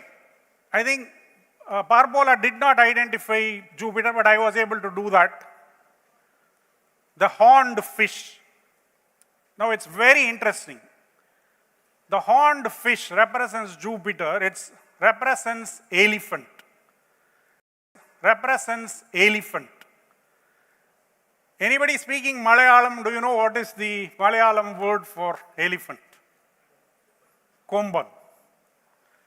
It is not always used, they also say Aanai like us. We say Yanai, they say Aana, but Komban is also used. So they were able to know that it is a big planet. They knew the orbital period, which is 12 years. So they loaded it into that, and it does have a numerical 4 as well. Kartigai festival. Here is another bilingual parallel that I found. Dr. Beck, you may find this interesting. In Tamil, Kartigai is called Arumeen. Arumeen. Now in Sanskrit, it's called Kritika, which is kind of what we use today. But if you look at the root word of Kritika, it means cut. Now how could Kartigai becomes cut? Because due to Tamils or Dravidians' grammatical constructs, Arumeen becomes Arumeen. Aru sounds like cutting something. You all agree? Those of you that know Tamil, Aru means cut. So that cut becomes Kritika, and then it comes back as Kartigai. Because Kartigai month happens in Kar column, which is our winter rainy season. That in the Indus, that's not the rainy season. The rainy season is June, July during the monsoon period. But when it came down to us in Tamil Nadu, it is Kar column, Kartigai kind of fits. This is another example of the bilingual parallel. This is the occultation of the Rohini, which I don't have the time to go through this. But Elu mean is Orayan, not the Saptarishi Mandalam. Again, that was during the amalgamation with the Vedic. It was changed from Orayan to the Saptarishi Mandalam. It is a very, very fascinating phenomenon, the Rohini occultation. I have found some references to it. If you read my paper, you will be able to understand more. How much? Okay. So I've been given 10 minutes. So let's see if I can wrap that up. So why are these celestial omens important, right? It allows us to be extremely terse. If P, then Q. Okay? Now, I have not been able to find the equivalent omens in the modern texts of India. But there is one text, Varaha Mihira's text, which has a lot of omens. In that there is an omen. If Kritika arises or Venus arises in Kritika, that day will be inundated. That's it, 3 words. So, and my other computation is 40% of the IEM 77 is celestial omens. So if we can build on this, we can crack open 40% of the seals. So this could be a very important breakthrough if you all agree that this is important. So what does the model look like, right? There is a seal which has the sign 72 and sign 211. I believe the spear sign is the bad omen. In Tamil or Dravidian, that sign I translated to Kuttu Iti. Kuttu in astrology is bad. So this is one omen. This is a good omen. This is Mars transit. Mars transits, all the planets transit from one zodiac to another. That's constantly happening. This is a phenomenon that's almost continuous. So when Mars rises, we don't know which zodiac it rises, that's part of the context, but when the Mars rise happens in a certain zodiac, it's good. Now, sign 342 and 211 appearing by themselves. It's just a good day and a bad day. This day is a good day. If you open the almanac even today, you will see Karinal or Nallanal. Now, this, I want to give you an example of a more complex omen. Venus, Jupiter, Mercury, all appearing in conjunction is a bad omen. Now, I picked this from harappa.com and it has an important information there. This particular seal is from 2200 BCE. At that point, they were tracking a triple conjunction of Venus, Jupiter, and Mercury. This is just remarkable for that period. Now, the latest you can assign any Babylonian omens and any astronomical knowledge of this level of depth is 1700 BCE. Now, I didn't say this. Parpola has already shown that the Nakshatra system is from early Harappan period. So, they had tracked the zodiacs and we are still using the same names. And if Rahu just appears on a seal, that's Rahu transit. Now, some of you that are observing this closely might wonder why there is no Ketu transit. Can anybody guess?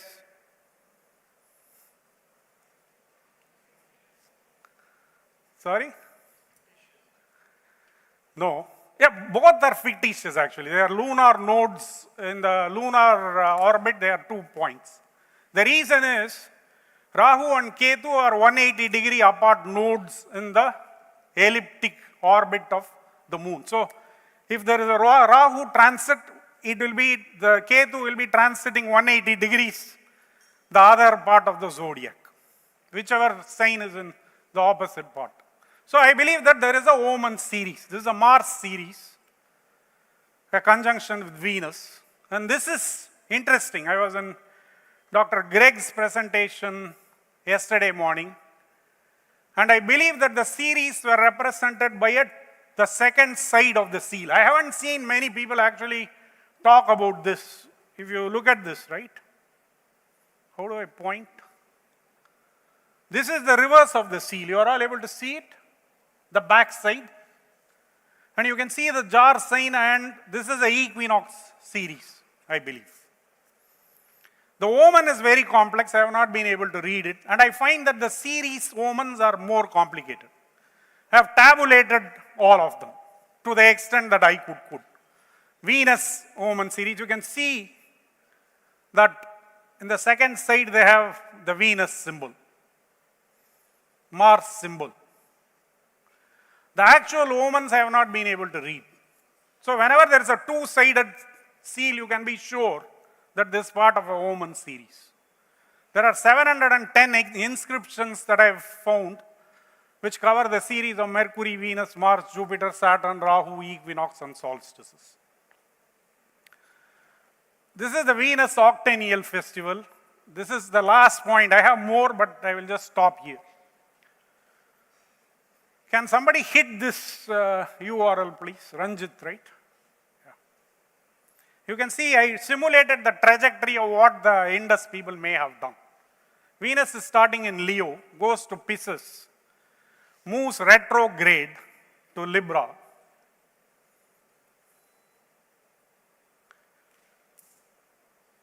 From there it goes to Taurus.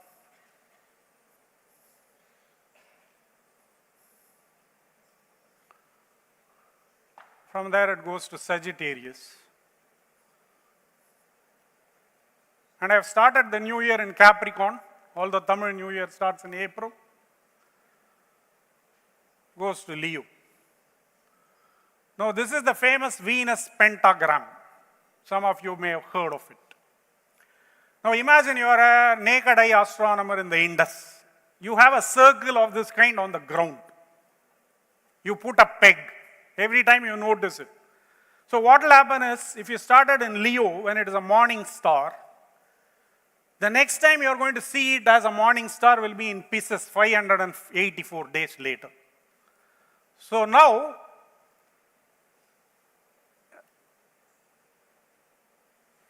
each of these swastikas represent the 584-day synodian period of Venus.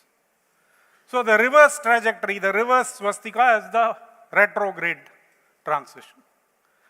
Now what is happening within this 584 period, right? This is very interesting as well. So I was one day looking at the NASA site, and this is the Venus trajectory on the left-hand side. Sounds like a snake. Yeah? I know it's post-lunch. So if you juxtapose two snakes, you will get the swastika symbol, which is why I believe that the Sempambu and Karumpambu, and that also has astronomical significance. Because the moon becomes red on a lunar eclipse and the moon becomes black during the solar eclipse. So, they knew about the Venus octennial cycle, the Metonic cycle, which is the 19 years, because when the Venus cycle repeats itself 12 times, they will get the Metonic cycle. They were tracking the eclipse cycle, 30 years Saturn cycle, Jupiter cycle, and the Mercury cycle, which is half of the Venus cycle, which is why it's called Arai Veldi. So this is why I believe that there is a lot of astronomy coded in this. Have I run out of time? Yeah. So, this is the thing, right? I think Balakrishnan sir and many others have talked. This is sort of the memory that we have. There is extensive documentation in the Sangam literature about Venus and rainfall. Because if you ask the question, why did they track Venus so much? In Pinkala Nikandu, Venus is called Malai Koal. It is so important to track it to know when the rains will come or when the rains will fail. I have given the references here. There is also the reference to Saturn. Now this is the most other interesting thing. What is snake? Why snake is important? Amongst the snakes, the king cobra, the Ophiophagus hana, is the only one that builds its nest above the ground. Which means that, and they knew somehow how much rain will come. Now this might seem like wild ass theory, but there's a lot of research shown that animals actually know how much rain is going to come. So by determining at what height Ophiophagus hana is building the nest, you can predict how much monsoon is going to come. So these people were obsessed with water, and there is just so much evidence of that water, water, water. So that is why the two snakes, this meteorology. So now I want to show you quickly the proof that why I think this went from Indus. So it goes from Babylon to Arabic world into a text called Al-Sufi. What is the animal do you see in the center?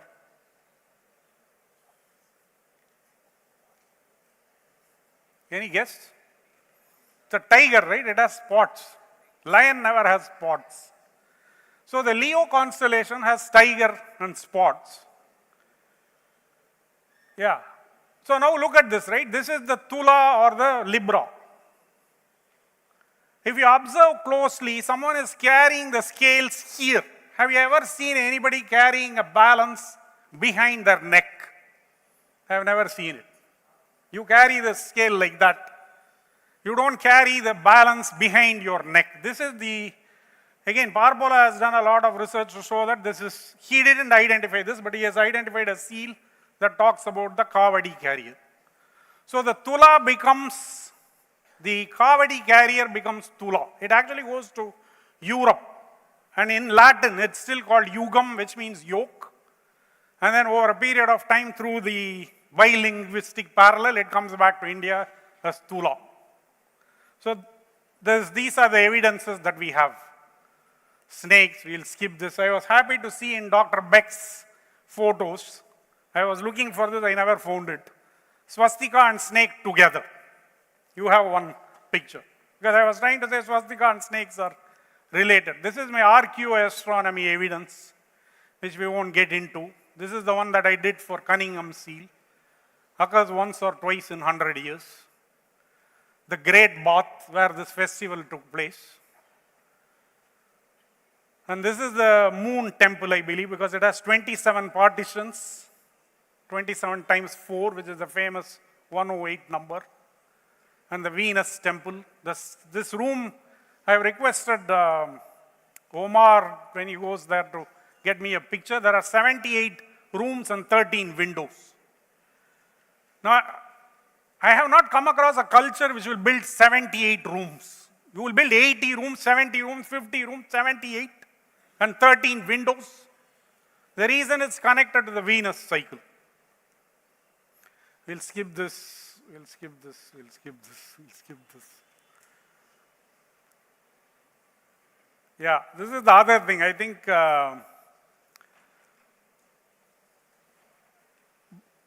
Balakrishnan sir mentioned this.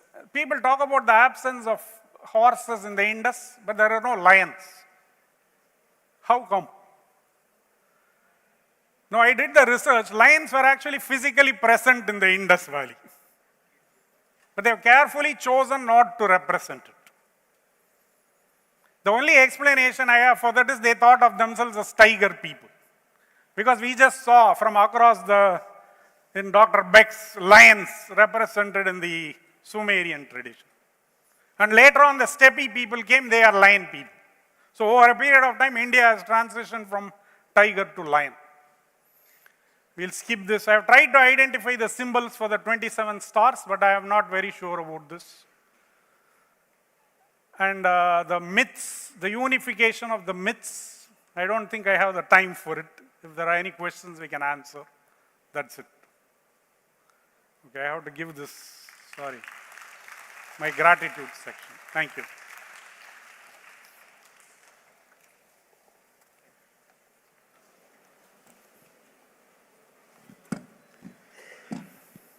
Yeah, thank you for this wonderful presentation, Sukumar. Thank I you. think it's really brilliant, both of you. A round of applause for them. They've really done a great job. Thank you. Are there any questions? It's open to the floor. And it'll be nice if questions come from students. தைரியமா கேள்வி கேளுங்க, என்ன சந்தேகம் இருந்தாலும் கேளுங்க.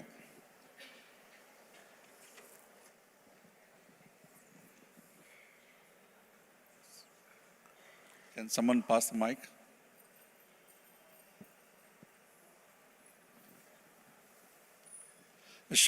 கேள்வியை comments எல்லாம் அப்புறம் வச்சுக்கலாம் பிரேக்கில். கேள்வியை ஷார்ப்பாக ஷார்ட்டாக கேளுங்க. Am I audible? Yeah. Okay. So Yeah. the question is to Mr. Sugma. You had talked about the celestial bodies, right? I have two questions. One is you had collected, like combined certain signs and call it as a planet, like the fish signs, you call it Mercury, Venus, like that, right? So all of them occur only at like, if I call it Mercury, does it occur as Mercury everywhere in all the seals, or there are parts of it in one seal, parts of it in another seal? That is my first question. Ask your second question also. The second question is, Indus people are known for trade, right? So this celestial women or fish signs, whatever you had explained, did they make use of it in their trading when they drive the Navai from one place to the other place for their trade purposes to reach the Sumerian region? How was it useful in their travel? Yeah, the second question is easy. The way to think about it is, the Celestian, there are like 4,000 inscriptions just in the IM77 corpus. If you add the CASI from Parpola, it will be a big number. So we are looking at a subset which concerns celestial omens. Doesn't mean that there are no trade symbols or name symbols or other symbols. So what did they use it for? I don't know. I know that trade took place. The first question is easy. If you set the context as a celestial omen, Mercury is always Mercury. Venus is always Venus. Mars is always Mars. Jupiter is always Jupiter.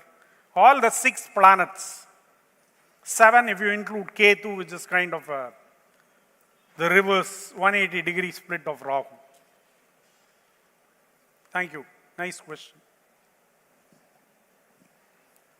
Sir, I have a question to the second speaker. Sir, like in TC seals, in the past 3 days, we see some have hypotheses that those were used as amulets or trade or anything. So what made you think that they could be connected to astronomy? Like I know Asoka, so he had some hypothesis of it, but then what made you think to conduct further research on it as it may be related something to astronomy? Yeah, good question. It builds on Parpola's work. Actually, I was very inspired by Parpola's work. So I thought that makes a lot of sense. I didn't know when I started that this could be celestial omens. It's over a period of time I developed that. And in any case, I'm not saying everything is celestial omen. I'm only saying there's a subset of it, which is a substantial subset. 40% out of the IM77 corpus is substantial. So, thank you for that question. Sir? Yeah. Sir, you have shown tiger sign, but you said it's a Leo constellation. But the Leo constellation relates to lion, sir. Can you explain my...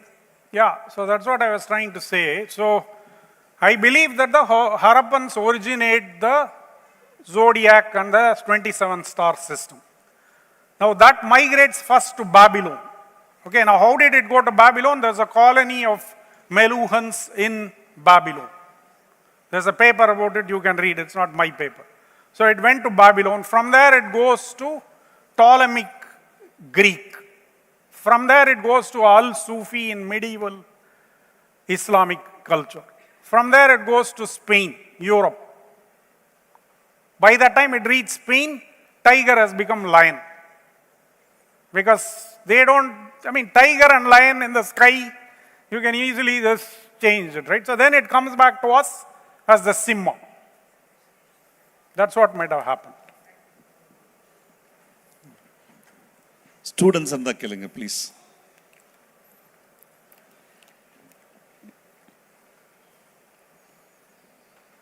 Ilya? Students காலேஜில் இருந்து வந்த students யாரும் இல்லையா? இல்லைன்னா okay. Sir உங்கள் கேள்வி short ஆச்சுங்க.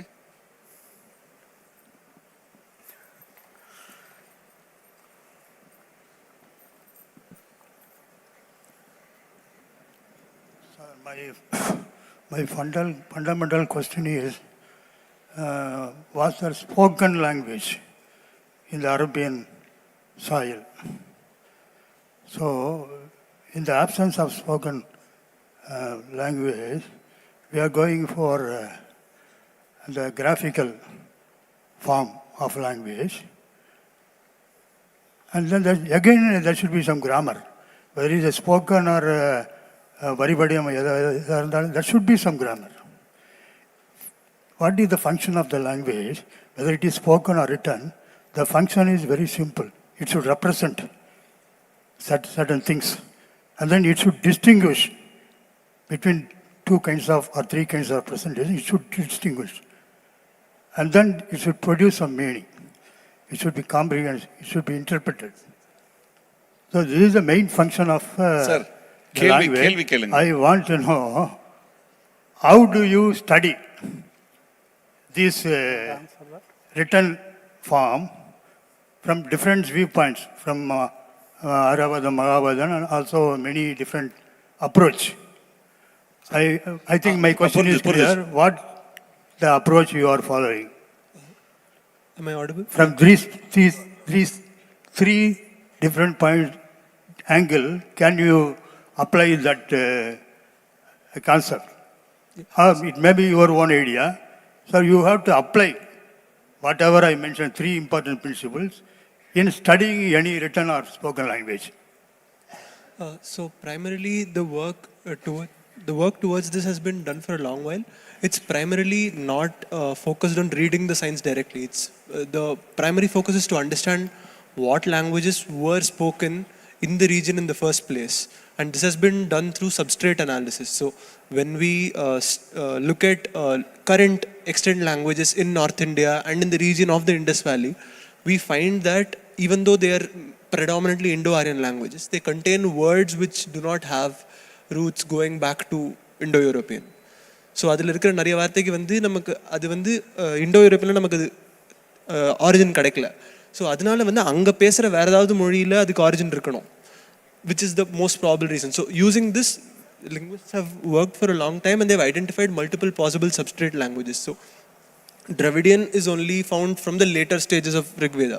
In the earlier stages, there are words which has been, Masika calls it language X in the Uttar Pradesh, the Punjab region is language X. We have substrate from the BMAC, Bactria Margana archaeological complex region, which is substrate words common to Iranian and Indo-Aryan branches. So the primary focus is to do a linguistic analysis to find out the language, possible languages which would have existed there prior to the transition to Indo-Aryan and Iranian languages. That's the model step. That is what scholarship has focused on for a century almost or more. And that itself leaves a lot wanting, and any potential reading of the IVC is, I would believe, relatively into the future, because the linguistic baseline work is yet to be like very solid and yet to be done. Thank you.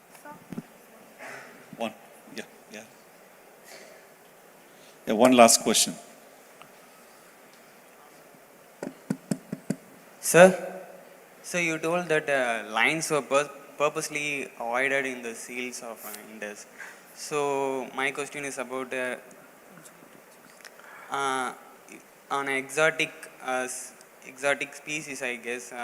The book which wrote by Romila Thapar and Valmiki Thapar, she notes that lions were not existed in the Indus region because tigers were there, and also some wildlife conservators' opinion on lion. So what are your views on that? It's a quick answer. There is a research that you can see, I have cited it in my paper. They have traced the migration of lions, like humans migrated out of Africa, lions kind of have migrated. And they got distributed. Now they are there only in the Gir forest today in India, but they were there in the Indus region. Whatever you said is not correct. There is technically they were there. So I would like to add a small thing. So we would also need to consider paleoclimatology in this context. Firstly, like we see Indus seals that contain rhinoceroses and elephants and various other animals which are today associated with highly wet climates. Like rhinoceroses today primarily exist in the Terai Duar savanna along the Himalayas and in Assam region. So given that it was there, and various paleoclimatology studies show that it was a much wetter region before, and lions primarily are steppe or grassland hunters, whereas tigers survive in a large, more varied environmental context. So, in this context, I think I disagree with him, but it's possible that they did not encounter lions at all. And that's what most other people have also said. But this is, and another issue is most civilizations and societies which have encountered lions at all, and even civilizations which have not encountered lions at all, like Sinhalese in Sri Lanka, which they natively do not have lions, they place a high value on it. So that the Indus people don't make any mention of it makes it likely that they did not have it, but it's possible. His hypothesis is also possible that they had it and didn't mention it. Thank you very much. Yes, sir. I would suggest that reading of Exotic Aliens, Valmiki Thappar's book, on lion having been in the areas and the lion versus tiger, he very elaborately discussed. That book would be a very good read. Thank you, sir. Thank you, sir. And one of the worst things is, being a chair, especially when there are papers are very nice, very good papers. We had to cut short. I'm very sorry for that. But to get over the guilt, we are going to organize these 2 lectures at the Roja Muthiah Research Library very soon, with their permission. Thank you once again to all of you. Thank you, sir, for chairing and the speakers for the talks. We'll now go for break, and I request all the participants to reconvene around 4:20. And I have an announcement. Mr. Ashik Ilahi Khan from Kala Singham Academy of Research and Education is kindly requested to report at the reception. Thank you.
to the last session of the International Conference on Discovery of Indus Civilization.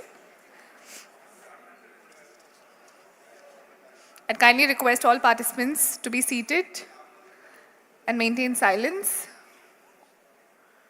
Also to put your mobile phone and other devices on silent mode.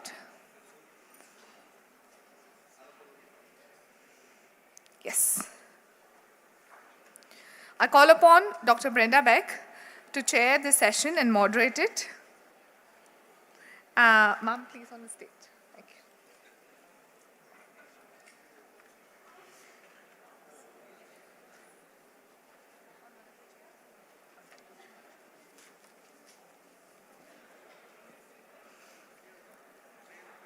We have 3 talks in this session. The first speaker is Dr. Sitapra Sinha from Indian Institute of Mathematical Sciences, whose title is Data and Decipherment, Computational Approaches to Epigraphy of Indus Writing. Sir?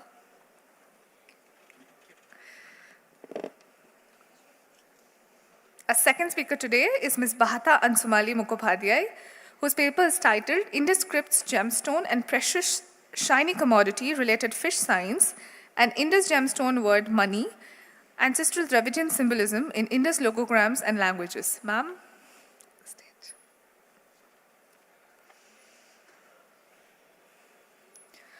Our third speaker of today is Dr. Arun Raj T, who is the director of Pandit Deen Dayal Upadhyay Institute of Archaeology, Greater Noida, and his paper is titled Decoding the Harappan Writing System in Search of Rosetta Stone.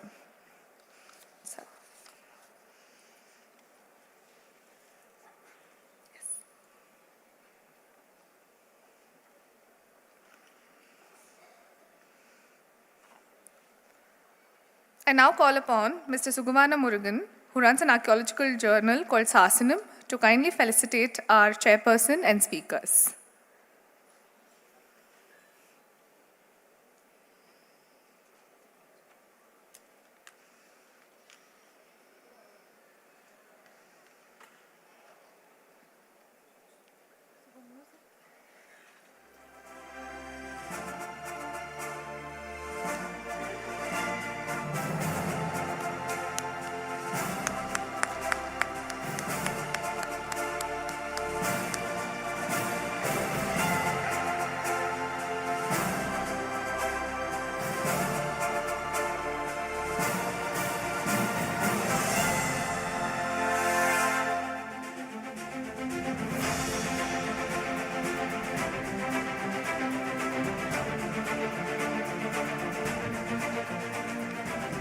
Thank you, sir. As per the request of Dr. Brenda Beck, I'll be on the time watch out, but also, ma'am, it's your stage to take over. Thank you.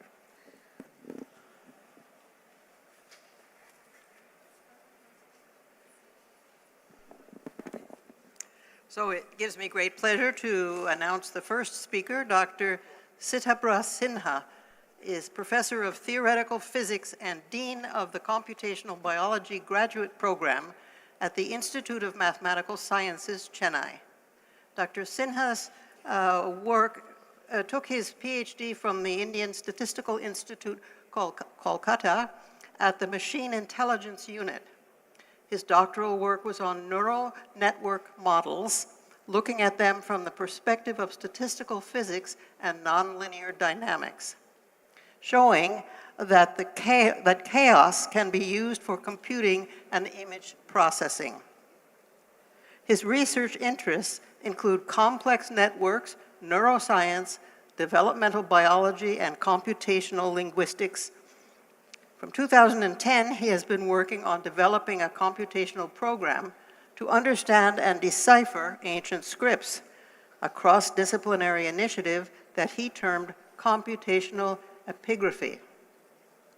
In 2021, Professor Sinha established the IMSC Computational Epigraphy Lab with financial support from the Department of Atomic Energy, which has the mandate not only of carrying out computational research on ancient scripts and building online fully accessible databases of the inscriptions, but also to create a trained generation of young scholars who are equally at home with computational techniques and arithmetic sequence analysis, as with epigraphy.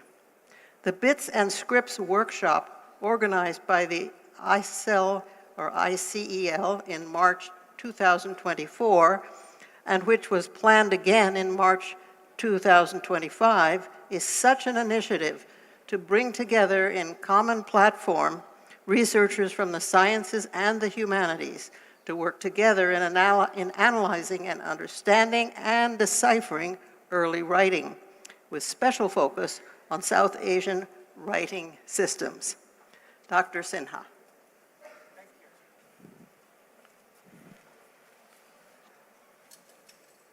So first of all, I'd like to express my gratitude to Roja Muthiah Research Library, and in particular Sundar, who's been a friend for over a decade now. So ever since we began our In This Odyssey, Sundar and other collaborators at Roja Muthiah has always been with us. And I would really like to take this forum to appreciate our great thanks to them.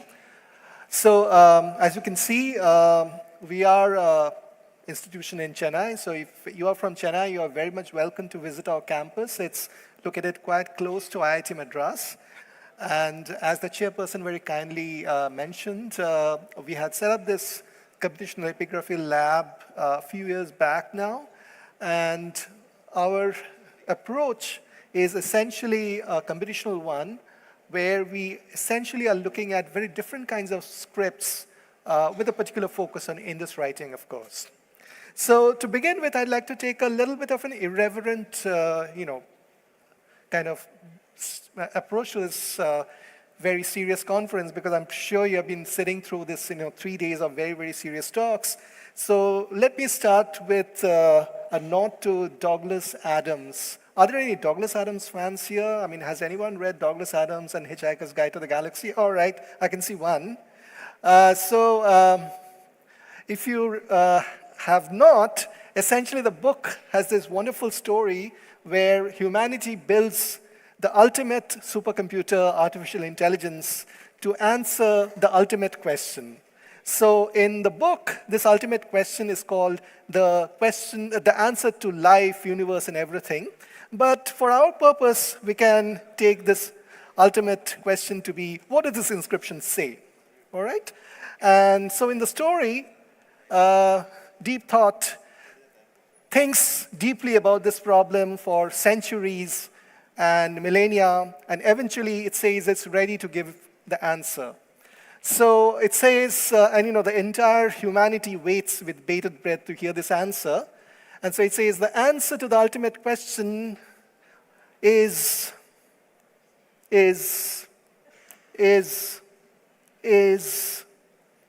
42. So whole humanity goes, what? And so Deep Thought says, hey, look, folks, you just wanted me to give the answer. You didn't tell me to tell you also what the question should be. And the main problem, as I see it, of a whole lot of decipherment approaches, is that even if you know the answer, you can't really make sense of it unless you know what's the right question. In this particular case, it's figuring out the context in which you make sense of that answer. And so at the ICEL, what we do is to try to bring this contextual approach to understanding early writing systems and also compare with extant writing systems. So I always do this. I'm all thumbs when it comes to this remote. So if you look at this beautiful graphic taken from Andrew Robinson's article in New Scientist, you'll see that there are a whole lot of undeciphered scripts all over the world. And there are several scripts which have been deciphered which are kind of contemporaneous with the Indus script. And what we are trying to do is to come up with methods by which we can analyze these deciphered writing systems without using any prior linguistic information. So in some sense, this acts as a test for whether our methods are working correctly, and then apply them to yet undeciphered scripts, of which, of course, Indus is the most prominent. So one of the ways we approach this problem, so like you might say, okay, if you don't know anything about this writing system, you don't know the language, you don't know what kind of system they use, how do you even begin? So what we try to do is we go back to what exactly writing means by doing a comparative analysis of various kinds of writing systems that have been known. And more or less, you would see that almost all extant writing systems involve some mixture of, phonetic elements. So essentially associating sound values, like, you have a particular sound which stands for R, you have another sign which stands for Ka. So this is this association of phonetic values with particular signs. But another equally important aspect is logographic elements. So essentially the sign can often convey some sense about what it means. So for example, if you're familiar with the rebus principle, you know that I can draw a rope, and so basically I'm thinking of some word which maybe starts with rope or something. So if you want to spell out something like Kumar, and you have to do it with some kind of a pictorial elements, you can say, okay, so in I don't know how many of you know a little bit of Bengali, but in Bengali, Kumor means potter, and so I will draw potter and use that as a visual pun to represent Kumar. Kind of, just using this, phonetically very, very similar values of sounds. So many early writing systems, for example, use such visual punning to convey meaning when it's not clear how exactly to represent an abstract concept using pictures. So many writing systems, in fact, have still a lot of logographic elements. And here is a picture which is kind of adapted from Robinson's book on writing systems. So here you have writing systems which are almost purely logography and writing systems which are purely phonography. So you can see that we don't have any examples on these two extreme ends. So we don't know of any writing system which is purely logographic or which is purely phonetic. But we have systems which come quite close. Whereas real writing systems occur somewhere in the middle. So for example, Chinese, which we often consider to be almost purely ideographic, is actually still has some phonetic elements. Japanese a little less so, English even less, French, and then Finnish is kind of as close to purely phonetic as you can get. And then you have this artificial writing system, the International Phonetic Alphabet, with which you represent how exactly it should sound like when you actually speak it. So like, for example, when I speak English and when, let's say someone else, let's say Ashraf speaks English, even though we are speaking the same sentence, let's say, in IPA this would be transcribed differently to capture the inflections, or very different inflections. So in some sense, this is quite well suited to capture subtle differences in the way we pronounce the same words. And of course, musical notations is even clearer, transcription of sound values, because they are in some sense trying to capture how exactly a piece of music will sound like. But even this is not purely phonographic. So, if you use a software and you have the software available where you can play a piece and the computer will generate the corresponding musical score. And you will see that this musical score actually has way more complex than the actual, score, let's say, of Chopin that you're playing on the piano. So it will capture each of your idiosyncratic movements. So when I will play Chopin versus when a concert pianist plays Chopin on the piano, of course, I will make some, errors in the amount of duration I keep my fingers on the keys and so on. And so the computer score maker will capture each of this, individual idiosyncrasies that is there in my playing and and put it all of this in the score, which of course I don't really need, right? And so even musical notation, it turns out, still does not quite go to this extreme of pure phonography. On this other extreme direction, you have this Dabawala notation. So if you are not familiar with dabawalas, so this is basically a system of carrying your tiffin box for lunch from your home to your office. So, many times in Bombay, you are starting out very early in the morning when, cooking has not yet started at home.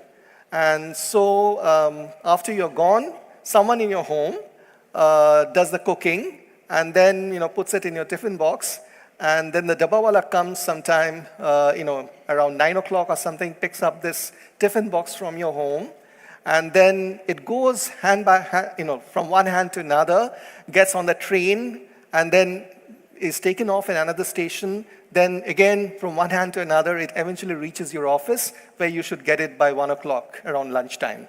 And one of the great miracles is that, most of the dabawalas can't read. And so it's pointless to, mention in your tiffin carrier what's your name or what's your address. And you only have some, abstract symbols, color codings, and so on, but using which they have been able to deliver the tiffin boxes in the correct locations with, basically the Six Sigma accuracy. So they're one of the best supply chain systems anywhere in the world.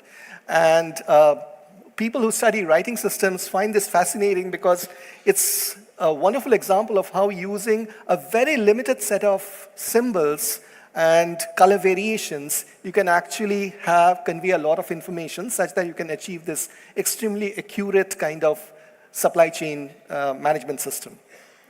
So what we are, of course, asking is that do early writing systems like the Indus Valley inscriptions resemble modern writing in the sense that do they show evidence of syntax? So one of the characteristic features of all extant writing system is that it exhibits what are known as syntactic structures. That is, it's capable of creating arbitrarily complex sentences just by embedding phrases within phrases. So for example, I can say I have a house, and then I can say I have a house which my father built. And then I can say, I have a house which my father, who was born in West Bengal, built. And then I can say, I have a house which my father, who was born in West Bengal, which is a state in eastern part of India, built. So you can see that I can just keep increasing the complexity of the sentence by embedding more and more structures. So this syntactic structure is very, very characteristic of language, and we try to see evidence of such syntactic structures in any inscription that we come across which is claimed to be as writing. Now, of course, this is often a point of contention among many scholars. So, for example, the book, The First Writing, which was published by Cambridge University Press, has a series of articles by scholars looking at different kinds of early writing. And Trigger, who's the editor of the book, actually makes a very interesting point and says that early writing systems were not the full systems that they later became, with gradual addition of grammar and syntactic capability over centuries as languages like Sumerian, cuneiform, and Egyptian developed. In fact, Cooper, in one of the articles in this book, says early Sumerian and Egyptian were probably no more versatile than the Inca Quipu, which was mentioned by one of the speakers in an earlier session. The early systems expressed language only in highly restricted applications. So here's an example of one of the early Sumerian cuneiform tablets, which was primarily intended for keeping records of donations made to a temple and so on. So they are more like account keeping rather than for recording epics and so on. And so obviously, you don't really need a very versatile system capable of recording syntactic structures. So some of the possible non-syntactic interpretations for Indus Valley Civilization inscriptions which have been proposed over the years can be classified into these suggestions. One, there could be accounting tokens like the Sumerian cuneiform tablets which I just showed. There could be Dabawala-like symbols, which is like a special case of this accounting tokens. There could be heraldic devices or clan symbols, and this is something which Mike Witzel, for example, has proposed. Then there could be ritual or religious symbols, and this is something that Farmer has actually pushed for a while, or they could be just mnemonic devices. Basically they are a way of remembering something without necessarily encoding explicitly language. So if we go through all these options one by one, so if you look at accounting tokens, the scholar, Shmant Besseret back in 1978, looking at this collection of the early Sumerian cuneiform tablets which are stored in Louvre, mentioned that the Sumerians in fact invented writing, not intending to encode spoken language per se, but because they needed some way of account keeping for the great temples. And it was only slowly through this, invention of some kind of an accounting device that gradually they realized that the system is capable of doing much more than just keeping accounts, and eventually realized that it could, be used to encode speech, and that's how writing developed. And Cooper, writing in 2004, said that, in fact, there's no evidence of grammar in these proto-cuneiform tablets, even after 4 centuries after they were invented. But clearly, they serve their purpose, and has a very interesting comment that even today, grammar has little or no role to play when we are writing accounting ledgers. So how do we test this? I mean, do Indus Valley Civilization inscriptions have recursive grammatical structures? Well, if yes, then the system clearly incorporates syntax and would not be purely numerical records. And so that's why, later on when I go on to look at segmentation and trying to establish whether they have recursive structures, this is basically what I'm, hinting at, that is it a purely accounting system token, or is there possibly some kind of a syntactic structure inherent in this kind of writing? So this is a figure taken from Shmant Besseret's article, which shows the slow evolution of cuneiform from initially just tokens shaped in different forms to represent different kinds of donations. For example, some could represent a donation of a cow, another could represent donation of, let's say some amount of crops, and so on. And then at some point they realized that these needed to be kept safely, so they put them inside a clay envelope and fired it. But the problem of keeping it in clay envelope is that you don't know what's inside, right? Once it's sealed, the only way to know is actually to break it. But then you have to again put it in an envelope. So how do you figure out, what's inside without actually breaking it? Any ideas? Sorry? No, you already have a, clay envelope, so to say. You have a ball inside which there are tokens. And so you want to have some way of knowing what's inside without necessarily having to break it, because you've baked it already. How do you do that? So you put impressions of what's inside on top of this clay tablet before, firing it. So you from the impression itself, you know what's inside. And then they realized, hold on a second, if we are taking impressions, we don't even need to have an envelope. The envelope can itself act as the, information set.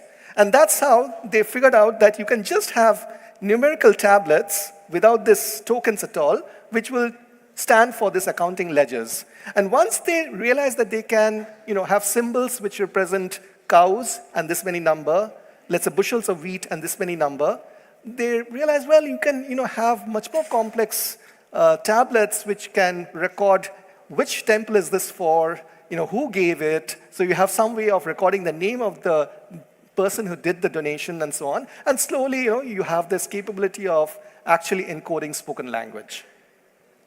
So, in fact, there's a very interesting connection with Indus, because the short sequences often suggest that the writing is for a very specialized or restricted context, which could be possibly economic. And so this is independently suggested by evidence that many of the Indus seals were used to impress inscriptions upon clay tag sealing. So, for example, Parpola has a picture where he shows that, there are sealings which clearly on the back side has impressions of rope. So, they were used to seal kind of a jar on which a cloth was placed to seal it, and then a rope was used to tie up this, cloth which was sealing the contents, and then around it, you basically put clay in order to prevent tampering, and then so that people don't break the seal and steal and then again put clay around it, you also put your own seal. So in fact, there are evidence from Iraq of clay tags which bear multiple impressions, so which essentially means that there were multiple people who were giving their seals on this kind of object in order to probably verify that it has passed this house and then it has passed this post and so on. So then another hypothesis is that these are possibly Dabbawala symbols, and this was suggested to me by an archaeologist, Kurush Dalal, and he and I were just talking sometime in 2008, and he said, what if these Indus signs are just the same as what these Dabbawalas use to enable very accurate point-to-point delivery of packages. And the fact that sealings appear to have been attached to fabric makes this very likely, I would say. But of course, how do you test this? And again, you can do this by looking at signs or sign groups which occur at certain positions, whether they occur very commonly, and whether these are correlated with physical locations. So for example, if you find that certain set of signs always occur at Harappa, or certain set of signs only occur at Mohenjo-daro, or in a certain set area, let's say DK and so on, this could give some support to this hypothesis. Third possibility is that these are heraldic devices or clan symbols. And Witzel, for example, has said that even if Indus signs do not encode a spoken language, like heraldic signs or Turkic tagmas like this, which were used to brand cattle to indicate that they were the property of a certain clan, and they can even contain occasional puns, just I mentioned Kumar and Kumor, Potter and so on, even without systematically encoding language. So how do you test this? Well, one of the things we realize is that, if it's just a simple marker, it will have very little correlation in occurrence of the various sign combinations. And so it's kind of unlikely that you'll have recursive structures in the sign combinations. So if it turns out that there is a recursive structure, then very likely there is some syntactic element to this, even though it may not be a full system for encoding writing. Fourth hypothesis, as I said, was given by Farmer, is that Indus symbols served key religious, political, and social functions. So this picture has already been shown by a previous speaker. So essentially, Farmer used this picture to argue that, just as this stela found in Nippur shows one of the Assyrian kings, and these 5 symbols represent, gods of the Assyrian pantheon, maybe the Indus signs are just invocations to various gods. And in favor of this, he kind of argued that, look, you have a small number of high-frequency signs which are dominating the inscriptions, and most of the other signs are pretty rare. The length of inscriptions are relatively short, but Brian Wells, who actually worked with us for a long time, had a very good counter-argument where he showed that, if you look at Proto-Elamite tablets or texts from Uruk, they're just as short as the Indus texts. And so are, for example, Chinese seals like this. Anau seals, this is essentially from Turkmenistan. This is a seal found in Jerusalem from the old temple period of the Jewish kingdom. And these are Egyptian seals from the pre-Old Kingdom period. So you can see all of these actually have very few signs, which makes it not very uncommon for seals to have very few essential symbols in them.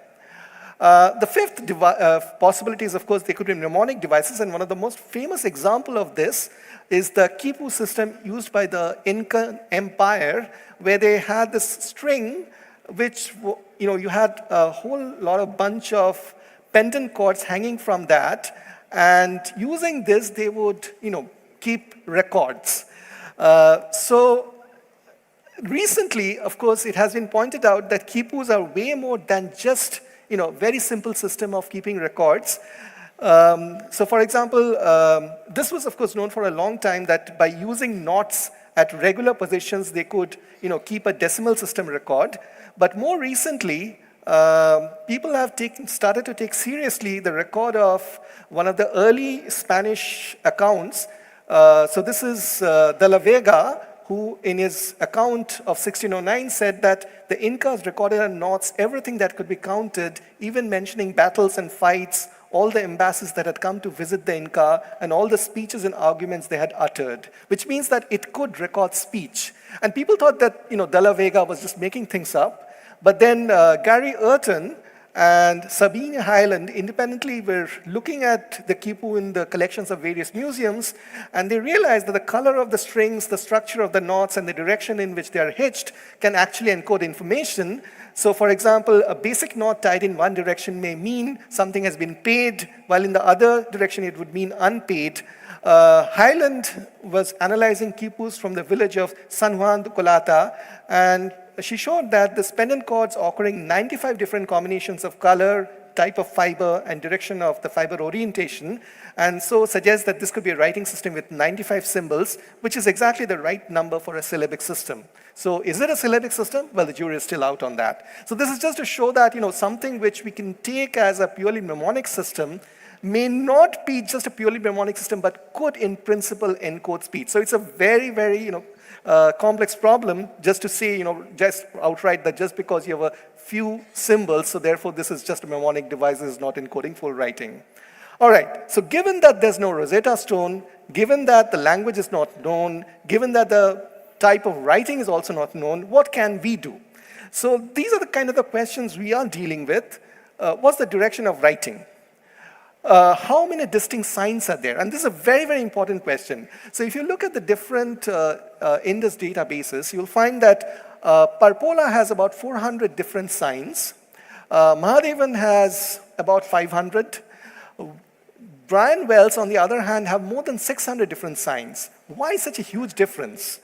It partly has to do with the fact that you can't really distinguish whether two signs are really different, or they're just different forms of writing the same signs but with different hands. If you and I write a particular sentence, the way I write A or E or I would look very different from the way that you write A, E, and I. So are there just variations in handwriting, or the variations the way you carve the seal, or are there really distinct symbols? So this necessarily becomes a very subjective choice, and this is what leads to this very different number in the various databases. So one of the ways we try to solve this is by doing segmentation, which I'll talk about very quickly. There are a few other questions which I'll not mention, but just to say that we have also worked a bit on, is there a core set of signs which Indus uses, and which we can focus on to try to break the what is exactly is the being written. What's the Indus grammar? What's the role of context, that is material, morphology, site, etc. So how do you infer the direction of writing? So one of the first things you note when you're a child with an encyclopedia is that some volumes are much fatter than others. So for example, when I was growing up, my father bought me this Encyclopedia Britannica Junior, and I was, very curious that the volume for C was the fattest volume, while there was a single volume which contained W, X, Y, Z. I'm sure you all have noticed this. And the reason has to do with the fact that there are more words beginning with the letter C and very few words which begin with W, X, Y, or Z. So if you now ask, how many English words begin with A, how many English words begin with B, how many English words begin with C, you get a distribution like this. Okay? On the other hand, if you ask, how many words end with A, how many words end with B, how many words end with C, this is what it looks like. So you can see that this is way more, unequal. So E, L, N, T, and Y ends far more words, whereas there is much more equality here. Okay? And so this is what Ashraf, who was in the audience, used to basically show that the beginning of a word has always more equality in the sign occurrences than the ending. And he used this to essentially work out how, from various different languages and writing systems, you can work out, is it written from left to right or right to left? So as you can see that, he looked at a whole series of languages and writing systems, and then used it on Indus, and it shows that it's written from right to left, which exactly agrees with the archaeological evidence. So segmentation essentially tries to find very frequently occurring motifs in a writing system. So you take essentially signs which, let's say, occur with a particular frequency, and then you ask, do certain pairs of signs occur together more often than you expect by chance? So in order to find statistically significant pairs, you have to, randomize the sign sequences and compare, do certain pairs occur more frequently than their random counterpart? So for example, you can take a random sequence, empirical sequence like this, and then randomize these sequences like 1, 2, 3, and then compare which of these pairs are occurring way more often than what you would expect by pure chance. And this would allow you to segment into sequences like this. So for example, this will tell you that this cluster occurs together, this cluster occurs together, and so on. You can do it with more than just pure pair correlation, so you can with triplets. And so Ashraf has an unsupervised procedure for segmenting written text, which for English would go something like this. So if you have the word development, it will gradually, work out which sign pairs occur together, which sign triplets occur together, and eventually it will break up the word development into development, which exactly matches the phonological building blocks. So you can apply this on different kind of writing systems. So we applied it on Sanskrit, Tamil, Chinese, Urdu, Sumerian cuneiform in Indus Valley, which, the first 5 is just for, showing that it indeed works. And then use this to build up an Indus lexicon. So the advantage of Indus lexicon is that now we can use these frequently occurring subsequences to act as anchors to do a multiple sequence alignment. So if you work with bioinformatics, this is a very commonly used tool to match DNAs of different organisms. So we used a variant of that to find out that there are certain signs which occur very frequently with the same sign triplet, for example. So here you can see that this and this sign occur with the same triplet, which indicates that probably these 2 signs, which Mahadevan actually treated as just variations, but Wells treated as distinct, are probably the same sign, but just looking different. So now we are using neural network-based clustering methods to detect this allograph. So this is a brief example, a preliminary example of how the method, for example, clusters together these kinds of wheel sign, this kind of jar signs, and so on. And just to mention one forthcoming work, we are right now at trying to develop a 3-dimensional image database of Indus seals. So with seals that are available in this country, we are using 3D scanning in order to figure out in order to reconstruct them virtually in the computer as a 3D object, so you can rotate them and you do whatever you want with them, so as to provide material and morphological context to the sign sequences. So I'd like to end by thanking my various collaborators from the past and present. So my student Raj actually did a lot of initial work. Brian Wells was a postdoc in my group. Ashraf is, of course, in the audience, and from this picture itself, that he's been working for a long time with us. And C. Subramanian, who was initially with the Roja Muttai Research Library, has been discussing with us for a long time, and Nandini, who was there on the first day, has been also working with us on this problem. So let me just end by announcing that we are having this workshop on conventional epigraphy. So this was the first version, which took place in March of last year. So in March of this year also, we are going to have the second edition of this. So if you're interested in this, do please get in touch with us. And if you're interested to know more about the center, Ashraf, I think, has still a few brochures left. So please contact him for more information after this session. Thank you.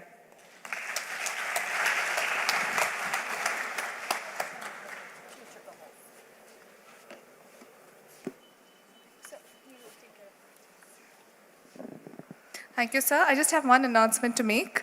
Post the academic sessions, we're going to be having a closing ceremony. I kindly request all delegates and participants to stay back after the sessions are done. And also, as a matter of note for the participants, the certificates will be provided immediately after the closing ceremony. Thank you.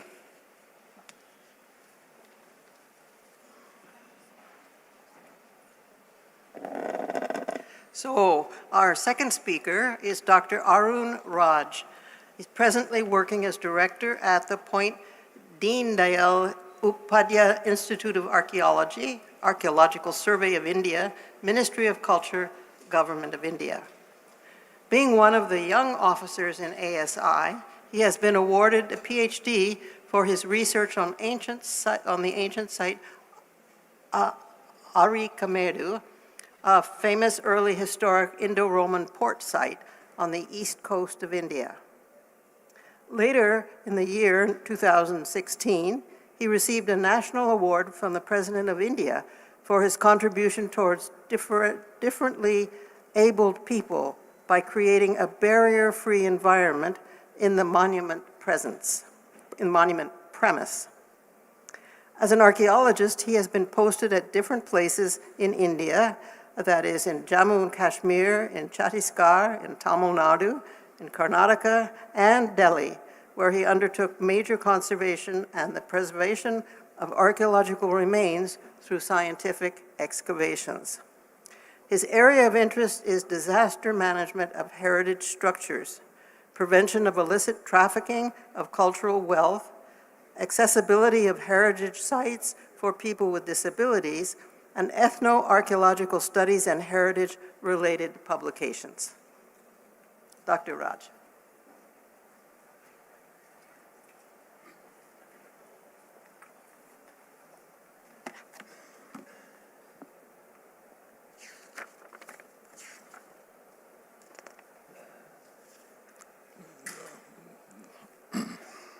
Thank you, Dr. Brenda, Chairperson, for allowing me. Very good evening. Malai Vanakkam to all of you. Let us start a quote from Mahakavi Subramanya Bharati.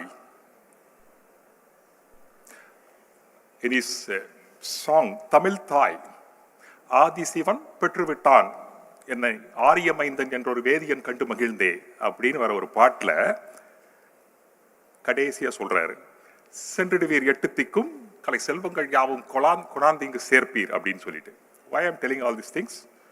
In the end of my lecture, I am going to connect this Bharati with this.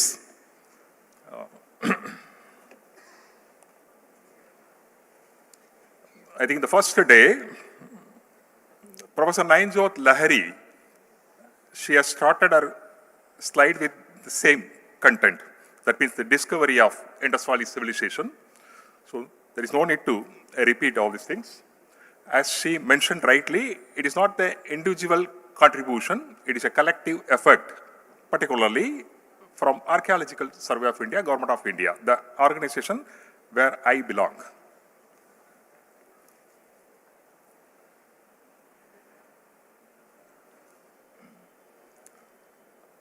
Before the discovery of Indus Valley civilization, way back to 1924, as we know, very few discoveries astonished the entire world. Among them, this discovery. Many of might have been knowing the Troy Hollywood film, the character, real character. That means the literature, whatever the literature, it was proved by this gentleman known as Heinrich Schliemann. So after this discovery, all over the world, that means the shocking, the discovery only, our Indus Valley, just to show, because the audience, among the audience, student community I could see, so to convince, to attract them, I just added slides like this. Yes, of course, the personalities, whether it is in ASI or state archaeology or any bureaucrat, the personalities are important for the development of that particular department. Here in ASI, these two personalities, Sir John Marshall and the later Sir Mortimer Wheeler, they shaped the ASI.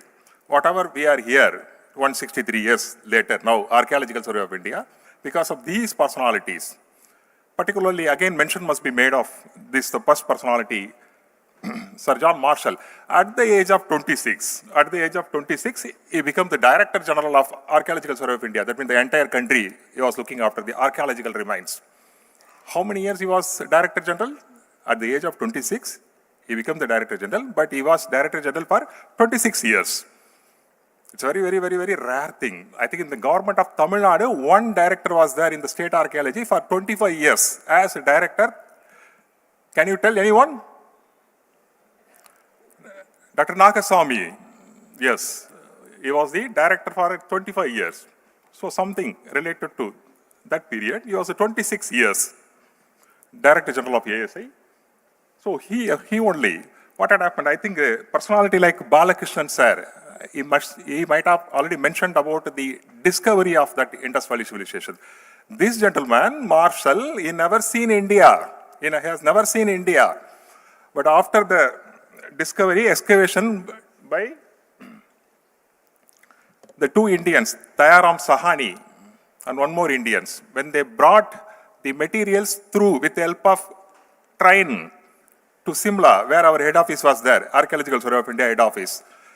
So after going through the excavated remains, this person, with the help of his naked eye, he proclaimed to the world, yes, whatever you discovered, it belongs to the 3000 BC. How you could say? How you could say? Nothing. Only because of the interest in archaeology. Why I'm showing this slide? Again, for the student community, I'm showing this slide. The selection of this gentleman, Marshall, as a DG ASI by the first gentleman.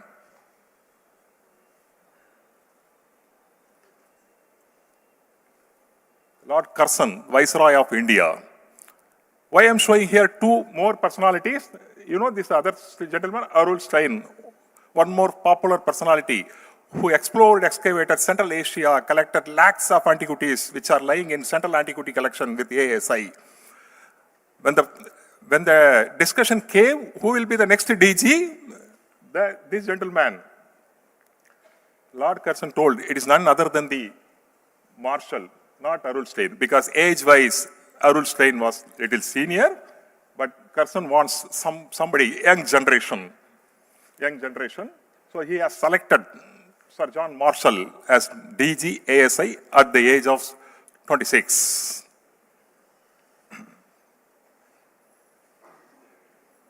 As I mentioned, the real excavator, one who excavated the Harappan Mohenjo-daro, it's none other than the Indians. One is the Dayaram Sahani, the other one is Raghuldas Banerjee. You all are familiar with this photo, the Mohenjo-daro tank. Interestingly, almost in the same period, across the globe, 4 different civilizations occurred. One is Sumerian, the other one is Egyptian, the other one is Harappa, ours. The final one is Chinese civilizations. If you see the period, almost same. These are the main area of concentrations. Now the area extended up to the Maharashtra, Indus Valley civilization extensions. As many of you know, the father of Indian archaeology, Sir Alexander Cunningham, supposed to be the first Director General of ASI, 1861. Why I'm showing this slide? As we are celebrating here today, the discovery of Indus Valley civilization, the final identification of the Indus Valley civilization way back to 1924. So we are celebrating the century year.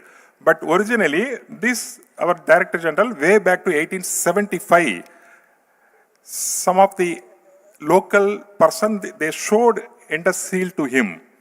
But this gentleman, since he was only interested in Buddhist remains, sculptures, he simply neglected the Indus seal. If he could have given importance to that time itself, 1875, the real discovery might have gone back 1875 itself. This is the description of Alexander Cunningham.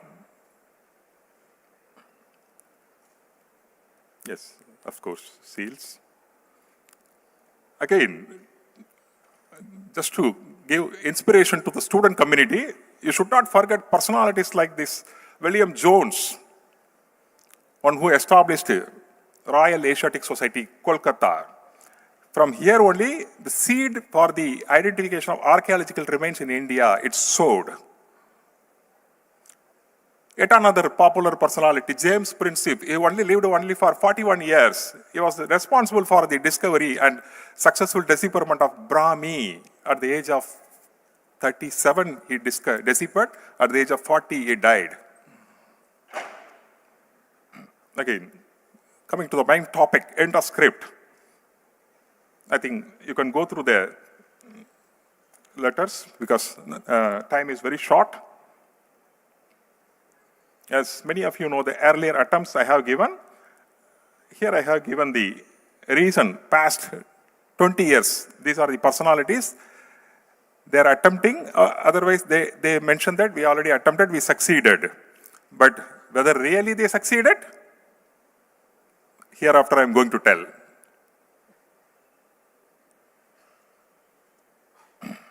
So far, since 1921, the first excavation at Harappa, so far we have 3,500 seals approximately recovered, which contains single character to maximum 20 characters.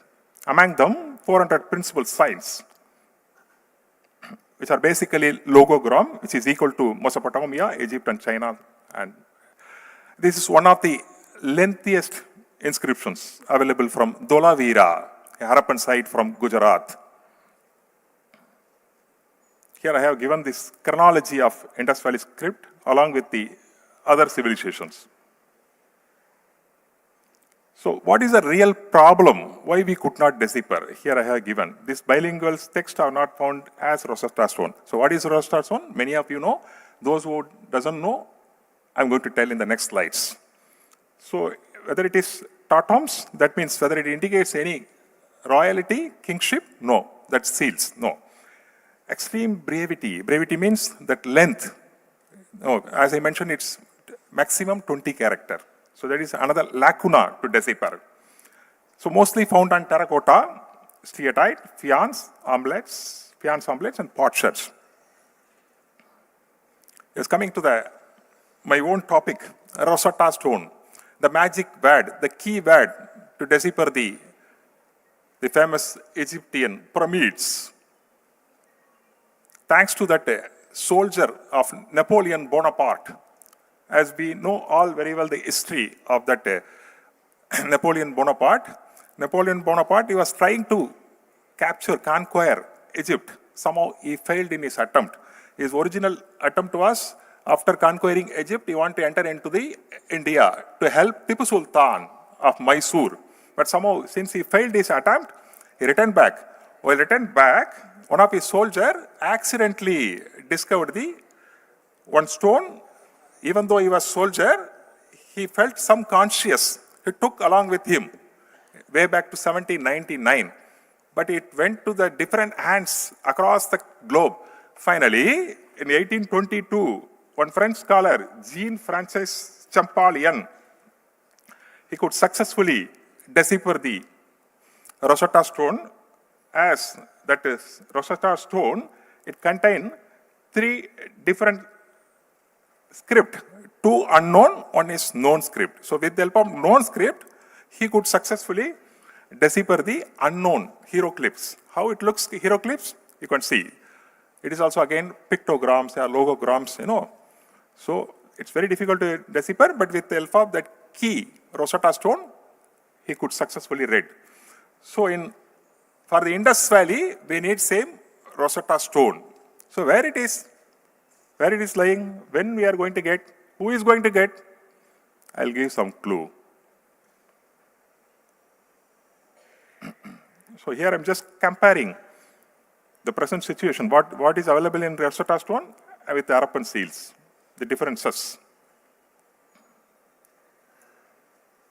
Yes. I think many of the scientists presented here, they also mentioned it's very difficult to get Rosetta Stone. In the absence of Rosetta Stone, so astronomy, astrology, so they proposed in that way. But in my view, as an archaeologist, I would say that definitely we will able to get something similar to Rosetta Stone in India in near future. Definitely, it is there. It is our belief. So then meanwhile, what type of approach we should do? Yes, definitely we should do the multidimensional approach. So among them, that multidimensional approach, one is that ethno-archaeological study. It is very much important. So I'm going to talk in coming 2-3 slides about that one only. Among that ethno-archaeological study, I want to concentrate on tribal studies, tribes. So popular, that means major population in India. Among the various tribes in India, I'm going to concentrate on Gond, a popular tribe in India, the population is more than 1 crore at present. They're mainly concentrating in Chhattisgarh, Madhya Pradesh, Maharashtra, and Andhra Pradesh. They belong to the Dravidian. Gonds basically they belong to Dravidian.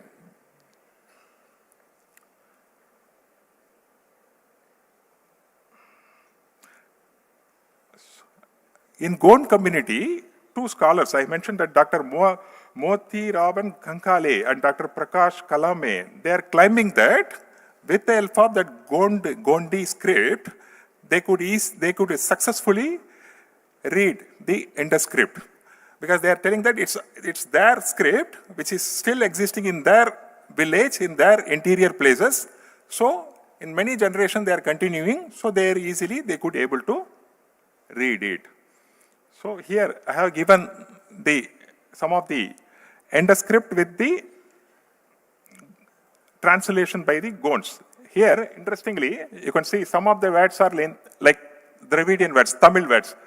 For person, they are mentioning all. We used to call all, or rendu all. Like that, they are telling that Kavadi. And I think Airavata Mahadevans are also mentioned Kavadi. For a dog, they are using, Tamil is calling Nai. They are also calling Nai. Like that, many interesting words which are very familiar to Dravidians, particularly Tamil words. So they are using Gondi peoples from Chhattisgarh and Maharashtra. So I think in the absence of Rosetta Stone, we have to concentrate on these aspects. I think now the Roja Muttaya Center and Government of Tamil Nadu Archaeology Department, they have to concentrate more, intensive. They have to send their team to intensive, that means documentation of these villages. It's very much required. Yes, definitely we may get some clue here. I can show more their decipherment. See, that Gond community leaders, they deciphered the Indus letters. I think if somebody coming from Bihar, they might be knowing that Chota Nagpur region in Bihar, there are also similar writings used by the tribes, but unfortunately, when the archaeologist historian communicated them, to know the exact meaning, they could not tell. They told that these all belongs to decorative elements. They could not tell beyond that one. But in the case of Gond, they could easily decipher the script. Interestingly, whatever they are deciphering, I could understand because it's nothing but Tamil words. So another thing, another example. There are many examples. I think almost all the 3,500 seals, they already deciphered, Gond communities.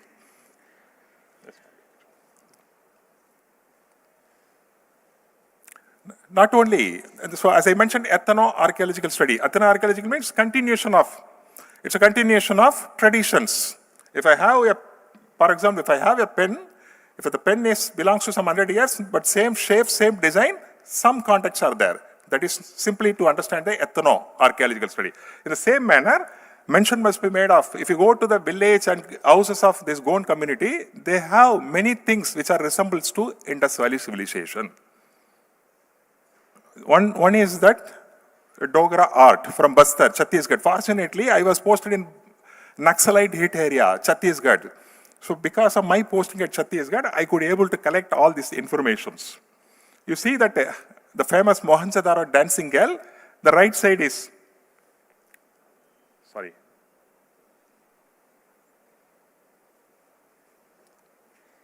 right side is the recent art objects from Bastar, Chhattisgarh, almost same. The methodology also same, the lost wax method. Till the Chola Empire we are telling, but Chola branches made out of lost wax method. The same method only in Indus Valley also they made, the Gond community also they made. So here, the tricky question is Adichanallur. Friends, from Tamil Nadu, even though empty numbers of sites excavated in the past and present, we are highlighting very few sites. We are simply forgetting this site, Adichanallur. Why? The antiquity of this site, it's unique. I think many of you know. Unique. Because this is so-called, this is supposed to be the so-called, what is that, Thangapattam diadem. which is popular in Harappa and Mohenjo-daro, even though period-wise, context-wise, both are different, Harappa, Mohenjo-daro and Adichanallur. But apart from Harappa, Mohenjo-daro, we are getting in the entire Indian subcontinent from Adichanallur. So our concentration, apart from Keeladi and other places, our concentration should be on Adichanallur. It's very enigmatic, different sites, trade contacts with Korkai. So our attention should be on Adichanallur hereafter. So just to cite an example, this Alexandria excavation of diadems, rarest rare after Harappa and Mohenjo-daro. Yes, coming to the last slide, the road ahead. That means what is the need of our, yes. As I mentioned, the absence of the tangible evidence, that is Rosetta Stone. So what should we should do? The ultimate, the purpose of this seminar to do, the authorities of this seminar, they should activate, they should encourage more the youngsters to do more research on the ethno-archaeological studies of tribals not necessarily in Chhattisgarh, tribals of our own Tamil Nadu and many other states. So about their culture, about their practices, all these things. I think that clue may help you what we got it from the Rosetta Stone. So that one only I want to say. So as I mentioned, friends, the first side I mentioned the Mahakavi Bharati, Sentidivir Yettikum, Kali Selvangal Yabum Konar Ning Serpir. மறைவாக நமக்குள்ளே பழங்கதைகள் சொல்வதில் ஒரு மகிமை இல்லை, திறமான புலமையெனில் வெளிநாட்டவர் அதனை வணங்க வேண்டும் அப்படின்னு அவர் சொன்னார். ஸோ அதைத்தான் இவங்க பண்ணிட்டு இருக்காங்க, தமிழ்நாடு ஆர்கியாலஜி பண்ணிட்டு இருக்காங்க. Now it's time to send the people outside of Tamil Nadu to get more information to Tamil Nadu. With this, once again, it's time to go to Delhi, Noida. So my flight is there. Thank you very much, the authorities, particularly Uday Chandran sir and Balakrishnan sir and Sundar sir for providing the valuable time. On behalf of Archaeological Survey of India also, I would like to thank this, I would like to congratulate the authorities. Arun, just announce it. We would like to, first, because since you have the flight to catch. Yes, sir. Because as an organizer, a co-organizer, would like to make an observation. First, congratulations. A good suggestion made about Adichanallur and particularly Gond tribe. I am duty bound to point out number one. Regarding Gond tribe, even a tribal study, one of the speaker representing Gond viewpoint, in this particular seminar, he participated. Number two, considering that Gond has doing the lost wax method, the Dokra thing, we get even the dancing girl statue again revived using the Gond tribe, and I have worked among the Gond also. So we are working at it. Second thing, coming to the, I will come to that other point. And regarding Keeladi and Adichanallur, I don't know whether when I gave my speech, whether you were there, I didn't notice. If I mentioned that what we are observing, because I consider you as a representative of the ASI, if you can also make it, taking good clue about from you, that means Adichanallur needs to be concentrated. Right. So you made a mention that why we are celebrating John Marshall, and there's an R.D. Banerjee and others. So we entirely agree that Banerjee, Sahni, M.S. Watts, they've done a tremendous contribution. And John Marshall, we keep on telling that he didn't even put his foot in Mohenjo-daro and Harappa when he announced the announcement. The beauty of John Marshall remains in that. By getting both the material from Lahore, Nagpur and Calcutta and putting it in the Simla on a table, he came to a conclusion it's not a local culture and made us a civilization. He is being celebrated because of that foresightedness, instead of treating as a Harappa, Mohenjo-daro local culture, and the foresightedness of calling it a civilization. Again, coming to that, if the Banerjee has done such an important, really we appreciate. In fact, actually, I would like to also ask, why in India, we never ever speak about the Indus Valley civilization in any national seminar. Last time, a very prominent person spoke about Indus Valley was in Madras in 1935. K.N. Dixit was the Director General. After that, I have never seen an invite. I am in this field for 35 years. Anybody talking about it? Anybody forget about whether John Marshall celebrated or Banerjee celebrated? If the Banerjee announced in 21, And then 2021, we should have had a centenary and we should have celebrated it. And then it's a very plural assembly. I think that the first goal for the Dravidian hypothesis came from Calcutta. Sunit Kumar Chatterjee, we have two scholars from Calcutta today. It so happened today both are giving the voice, and particularly coming to the Adi Chanalur after 1904, even in that particular Alexander Ree John Marshall played a role. By 2 years, 1902 he came here, 1904 I think Alexander Ree was promoted from the, without even salary hike, and then the Adi Chanalur was first visited formally by a superintendent in 1904. After that, after the even K.N. Dixit advising the archaeologists to go to the Kurkai side and Tirunelveli side, no one in Indian archaeology ever visited Adi Chanalur till T. Satyamurthy went in 2004, 100 full years. And after 2004 and 5, Satyamurthy's excavation, somebody has to go to the court to ask for the report to be submitted in 2018-19. Somebody, I never heard anywhere in the world that people have to go to court to get a report, Adi Chanalur report. And Keeladi report, we are not seeing. I'm telling you, talking about the personality, in the first two excavation in Keeladi, Amarnath did it. Third one, somebody else came. And he gave almost an impression that nothing more to be dug. We can show you YouTube video. After that, Tamil Nadu government took over and right now 10th excavation. Imagine if the Keeladi was not dug. It is easy to say that Adi Chanalur versus Keeladi, and we are very much one with that. Keeladi also should be celebrated, Porunai should be celebrated, but more importantly, it should be first dug, and more than that, the report should be published. This is what our humble request, because we have seen in Thiruvalluvar, Eethuvakkum Inbam Ariyar, Vaithilakkum Van Kanavar. He uses that the people who do not know the importance of giving, they are the people, he has got a terminology for them, Vaithilakkum Van Kanavar.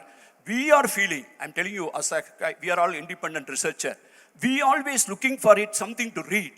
I think people, they just hide it, keep it, not reporting, not releasing, and this is the way we have been thinking. That is the reason today morning I said, in India, the archaeology has gone south.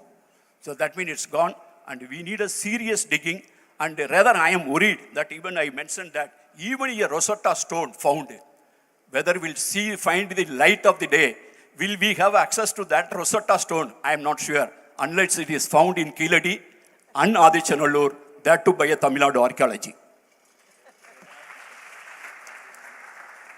Your points are well taken, sir. Thank you very much.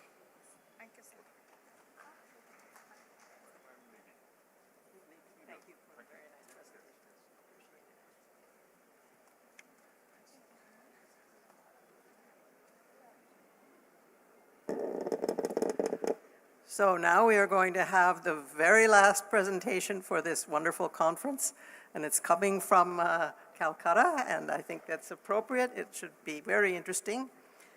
It's from Ms. Bahata Ansumali Mukhopadhyay. She is an independent researcher exploring the structural and semantic aspects of the yet undeciphered inscriptions. She earns her living as a software professional who writes heuristic and meta-heuristic algorithms for supply chain optimization. Her research about Indus inscriptions has yielded various scholarly articles. Her latest articles perform a thorough semantic analysis of the inscriptions. Her research claims that the semantic scope of the Indus inscriptions mainly comprises taxation, trade, and craft licensing, commodity control, and access control. She has given more than 12 invited talks on her research at several esteemed academic institutions. She has also talked about her findings regarding the Indus script on radio and on international television of India. She is also a widely published Bengali poet. Her poems have been published in several magazines and poetry anthologies and have also been translated to Oriya, Hindi, and English by other acclaimed poets. How wonderful that we are going to conclude with the thoughts of a poet.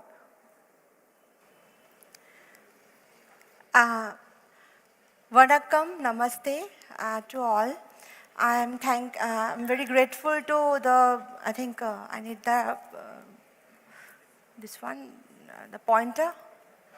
Yeah, so I'm very grateful to the Tamil Nadu State Department of Archaeology and to Roja Muthaiya Research Library for organizing such a secular, science-oriented and pluralist, inclusive platform where we can all have our say on IndusScript, industrialization, etc. So my talk is today from Mina to Mani, influence of ancestral Dravidian symbolism on IndusScript's glazing and gemestone-related fish signs, and Indus civilization's word for apotropic gemstone eye beads.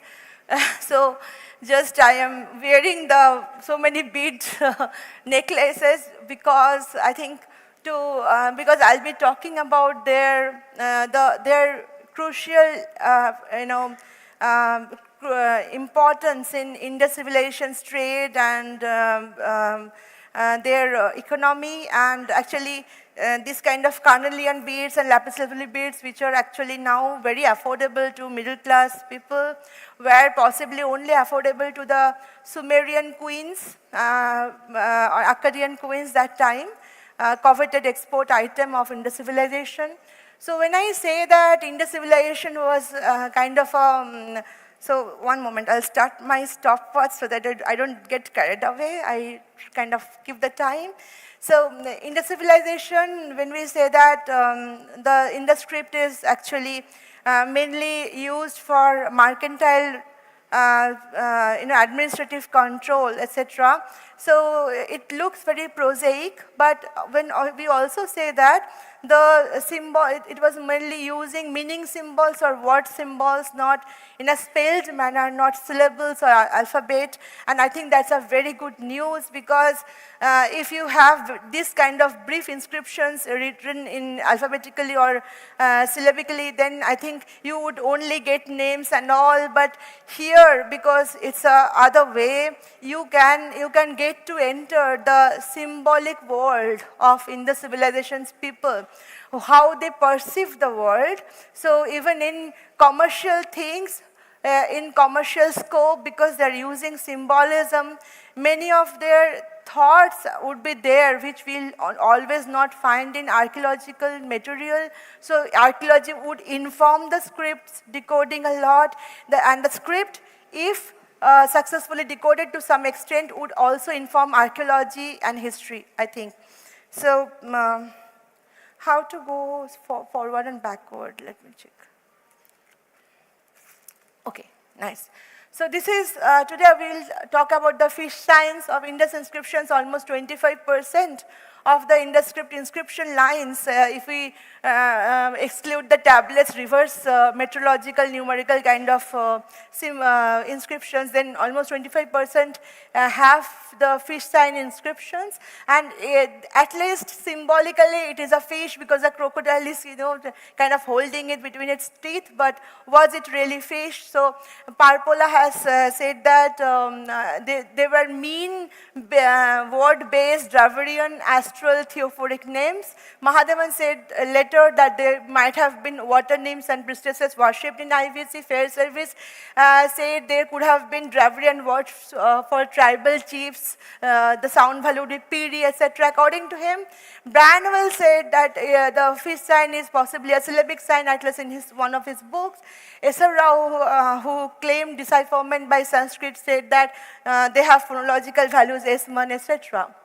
So, as I said, 25% of the inscriptions are comprised of fish signs. So kind of, if we understand their overall semantic scope, then we get a very good understanding of the Indus inscriptions. And my first claim, so I'll try to substantiate my claims in the later section of the talk, but just to tell what all I'm going to talk about. So I say that in these fish signs were used to signify crafts or commodities related to shiny, glazed, polished objects, such as faience, glazed steatite, gemstones, laboratory crafts, pyrotechnology, highly polished metals, etc.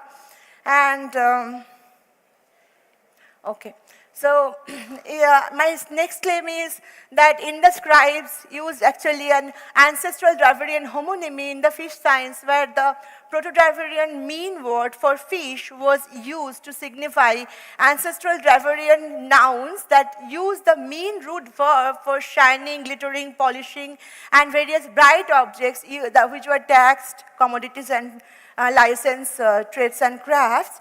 Why I say this, I'll talk about a bit later, but in the whole Indian subcontinent, in only one language group, we see this kind of symbolism where a specific word for mean-based word actually signify all of these, firefly, minnal, that is lightning, bright coin, gems, minko star, mean, and polishing, varnishing, etc. And that is not only in Tamil or Telugu, that is across Dravidian languages, including various tribal languages. Minko, Binko, there will be phonetic variations, but the base thing is the same. So I will say why I come to this conclusion later. And then there's another thing. We all know that Minakari is a kind of a Persian word. But I say that the Mina part of this word, actually Minakari means enameling, and that Mina part of the word is actually an Indus Dravidian word that would possibly originated with Indus glazing, faience, gemstone polishing crafts, etc., which were popularized in ancient Persian Gulf by the Indus traders, who were itinerant traders or resident traders. Actually, there's a lot of archaeological evidence that actually Indus traders not only traded, they actually settled there. Craft people settled there, Russell, Ginch, etc. They have 30% of Indus pottery. So so this glazing thing that they have this expertise on, later when glass emerged and actual Minakari started, that this word re-emerged with that evolved art, and then Mina word actually should not be originally Persian, because as per Meyerhofer Indo-Aryan dictionary, Mina doesn't have any Indo-Aryan root. It is totally a Dravidian root word. And then you can see across Dravidian languages, polishing, glittering, varnishing, etc. have this. And we will see how even in Egyptian hieroglyph, not about the language, not about the pronunciation, but the cognitive mechanism of talking about faience, talking about glazed things, and talking about glittering things, precious commodities have the same symbol, where this minnal lightning kind of symbolism is used. So, and my fourth claim is, this is possibly the Indus script's symbol for beads. There's a symbol of beads on a reed stick or mandrel, as Professor Kenoar has said. For faience bead at least, reeds were often used for rolling the paste and all, etc.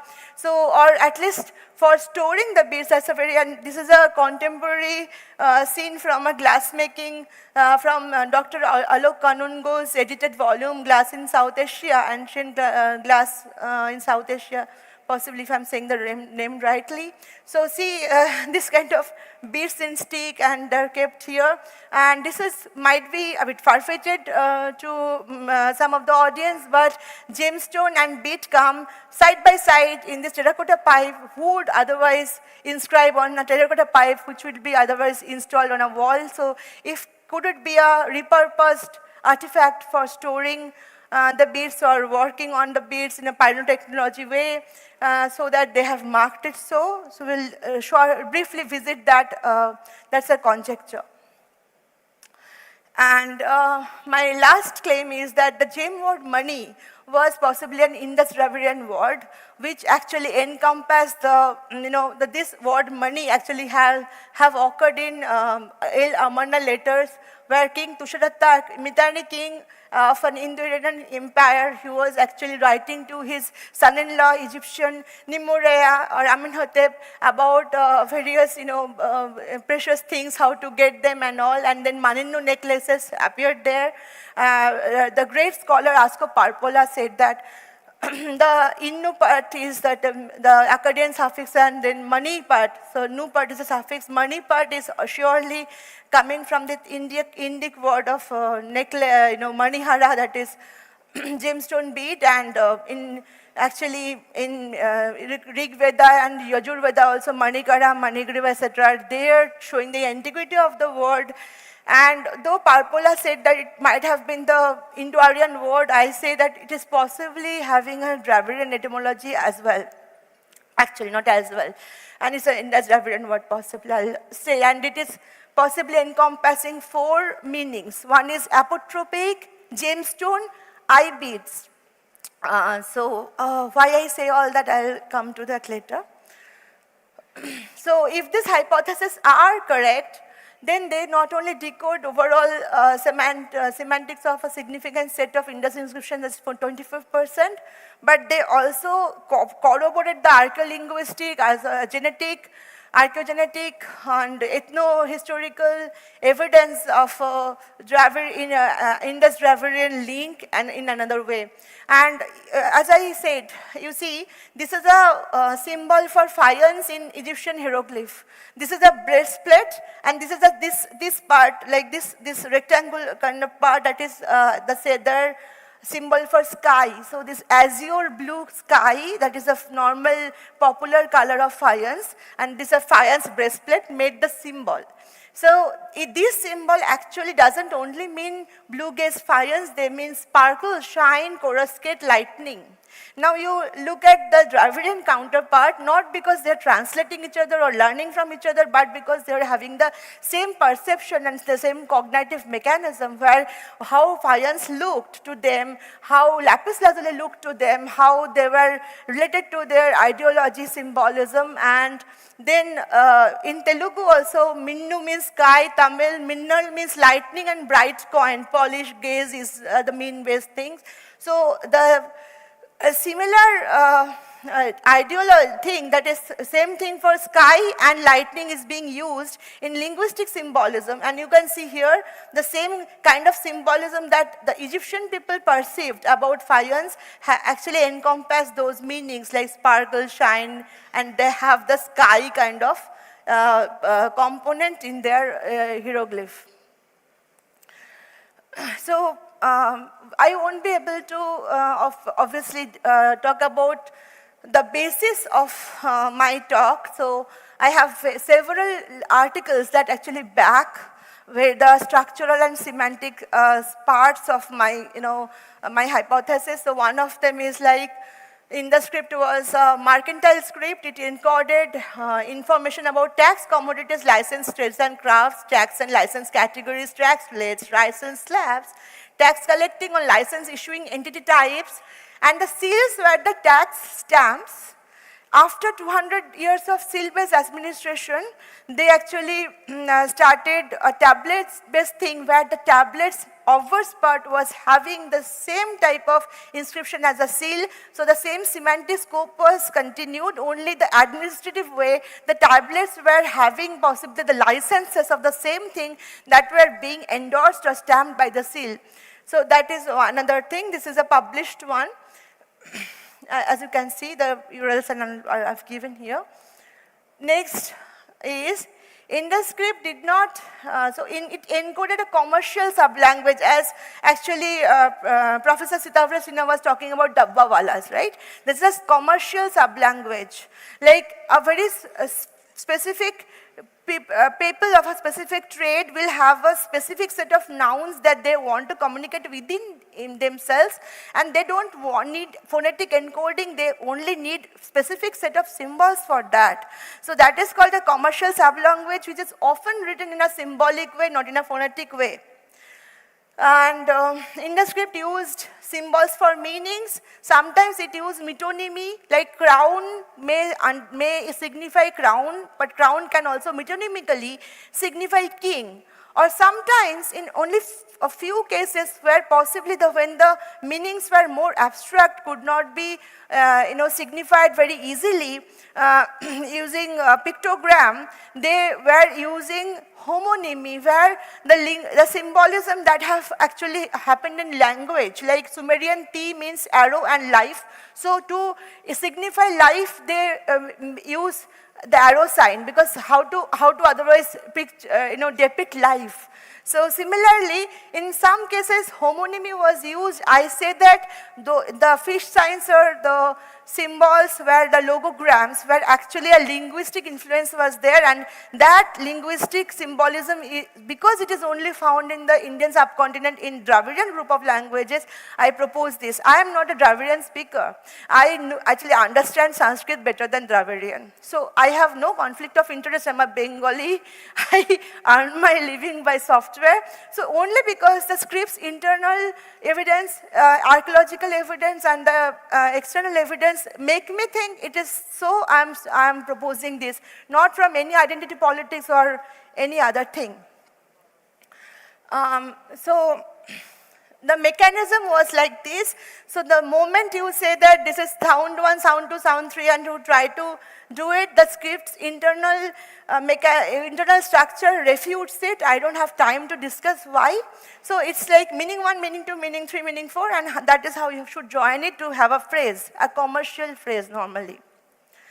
So is ISC a writing system? So many scholars, maybe rightly, because so many kind of hypotheses are always given. So many scholars seem very dismissive, and they don't like in the script. They don't want to talk about it. They don't want people to research about it. But is it a writing system? So I'll say, if proto-cuneiform is a writing system, then so is in the script. So a very important, very eminent scholar, Peter Damerow, said that proto-cuneiform structure is far from linguistic structure, doesn't encode phonetics, has a very specific scope of meaning, that is, I said, commercial sublanguage, and doesn't have a linguistic syntax often. Sometimes actually you can have a linguistic syntax, pronominal adjective, postnominal adjective. Even a stamp, if you have a Romanian language stamp, you have a different numerical noun sequence. In another thing, you will have a different numerical noun sequence depending on our cognitive mechanism, because subject, object, verb, object kind of thing. Our thinking, even in a stamp, have an influence on the syntax. But it's not a very rigid linguistic syntax in formalized data carriers. So in the script, seals and tablets were formalized data carriers. So they did not have very rigid linguistic syntax. They didn't have to. They were not needed for that. So you can see a very interesting modern example of commercial sublanguage in your hallmarked, bangles, say. So different segments will have different kind of information. Sponsors mark, standard mark, traditional fineness mark, assay office mark, date, etc. So in each segment, specific type of symbols like gold or silver Britannia, etc. Those kind of things will be there. So that means each segment will have a specific information. Each segment, that is why, can have a specific set of functional signs appearing in them, and the symbolism will not be very easily able to decode if you do not know beforehand, because it's specific to, like, the people who had it, they had their own symbolism, that okay, a crown is normally made of gold, so they use that, etc. And you can see the balance, weighing balance also comes in this kind of, we have weighing balance kind of thing in Indus civilization also, man, load carrier. So this kind of symbolism come there, but in different interpretations. So in nutshell, till now, my articles have said that different segments are there. In one segment, say, the commodity signs are coming. In one segment, tax rate or license slabs are coming. Another segment, commodity name-based or metrology-based tax or license categories are coming. There are very long papers backing up these things, right or wrong, but I don't have time to discuss all this now. One moment. So you can see the modern stamp.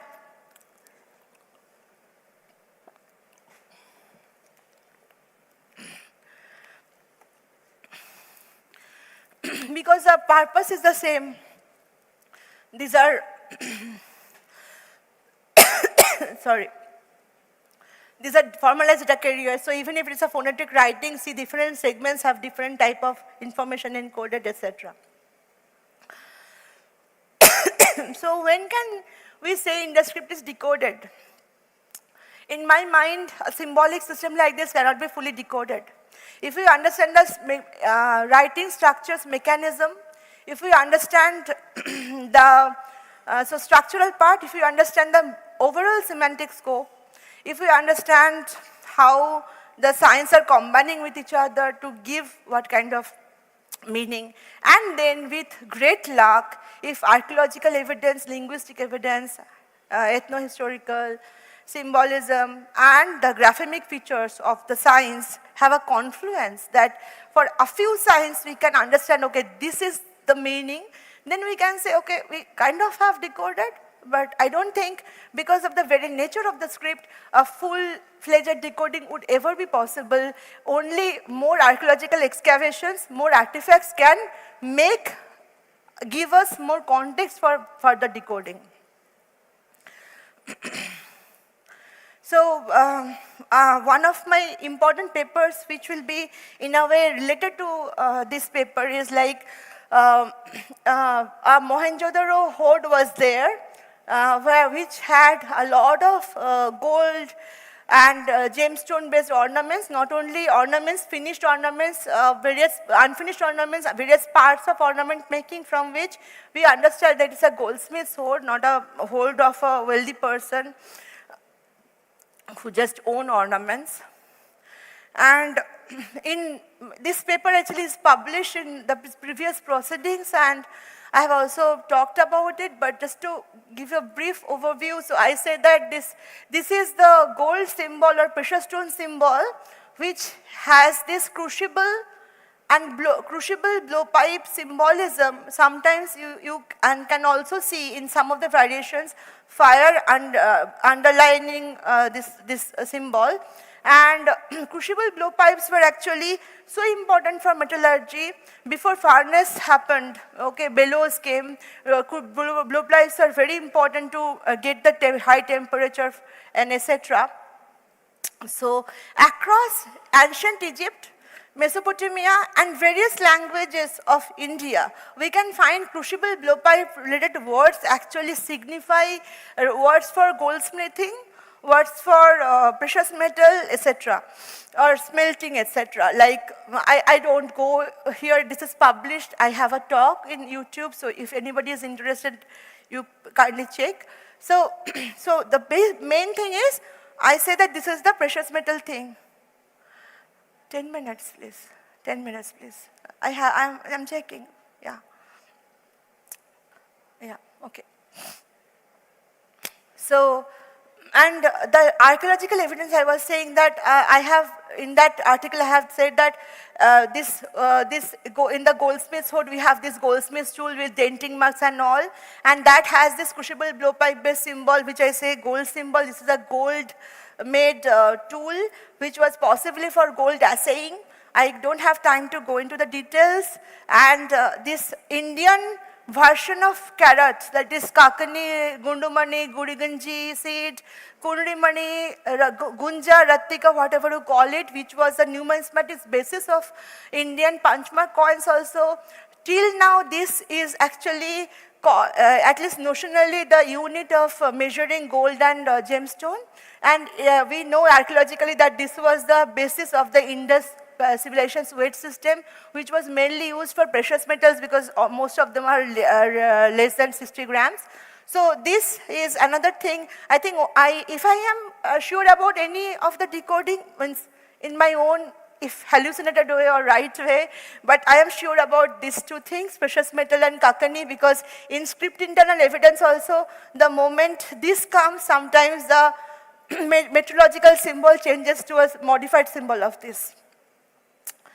So this is what, the Abrus precatorius seed, which has a huge resemblance with this symbol, etc., and was also appearing in a goldsmith's tool, possibly for a purity expression like 16 karat, 22 karat we have today. Similar kind of expression of that time, this much kakani, etc., Arthashastra and all actually shows that that was used for gold purity measurement also. So anyway, so I'll now skip to my main part. So in the scripts, fish shine very strongly correlate with this gold symbol. So I thought, why? Do they have any precious commodity related meaning? Is there archaeological evidence?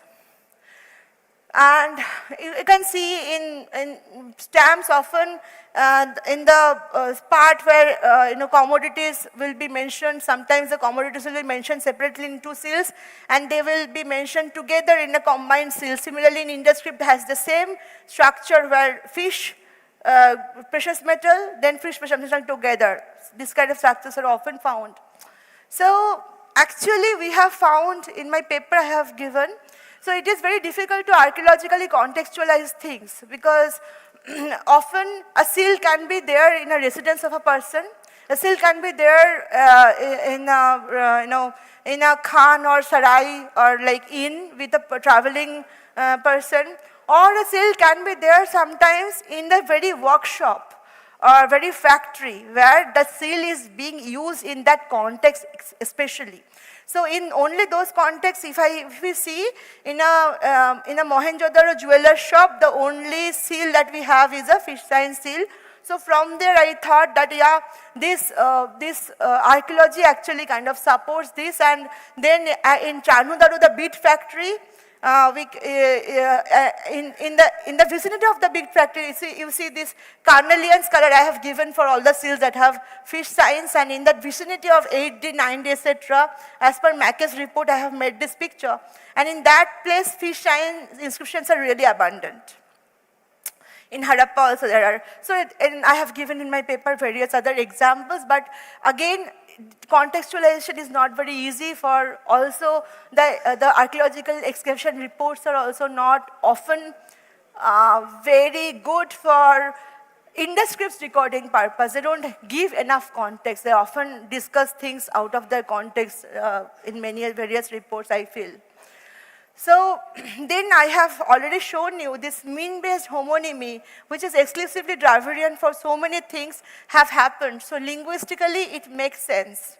Because in only, so if they wanted, so in Indus people, if they wanted to describe their very important pyrotechnology, their faience, their glazed steatite as traded commodities, and lapidary, polishing, those gemstones of various qualities, like lapis lazuli will be very costly, carnelian will be somehow less costly, agate is there, onyx is there, so many things are there. So they needed various fish signs. That is why so many fish signs are being used for all that category of glittering things. And in Egyptian hieroglyphs, you have found a direct parallel. Faience and glittering things have the same determinative of semantic classifier.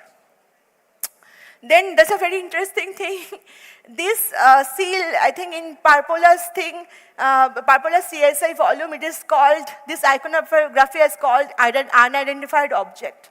But it is clearly a necklace, bead necklace, maybe because of maybe the eye of a woman, maybe, I don't know, so it was not found because S.R. Rao said it is possibly a seed drill, but I think it's clearly a necklace. So very few cases, normally iconography and inscriptions are having many-to-many cardinality. They are not 1:1. Iconography is about possibly merchant guilds, emblems, local rulers' emblems, etc.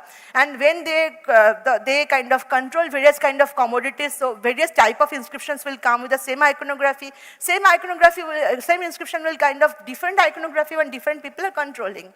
But in this rare case where we have an object as an iconography, so who will actually use a necklace as their iconography? Possibly a jewelry kind of guild of jewelers or bead makers. So if it might be accidental or whatever, but this iconography comes with a fish sign inscription, which is a nice coincidence if you may call it so. And this I have said that this graphemically, this is very much like This faience beads that Kenwar mentioned on a mandrel or reed stick. So this is also a great way of organizing beads, and sometimes this sign actually also comes with fish sign inscriptions, you can see here. So string beads possibly was represented here. And you can see, again from that book, I have given this example where you can see that on a mandrel, this kind of glass beads today are being used. The process of making them are different. One is hot, one is cold treatment.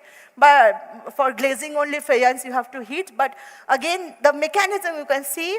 And I have a conjecture that this terracotta pipe, which they are saying normally terracotta pipes are like this, mounted on walls. So why would such things will be inscribed? So, in archaeology at least, you see this paper, like prehistoric repurposing of Mississippi and Dover tools. So archaeology has also various kind of repurposing, the way we do repurpose.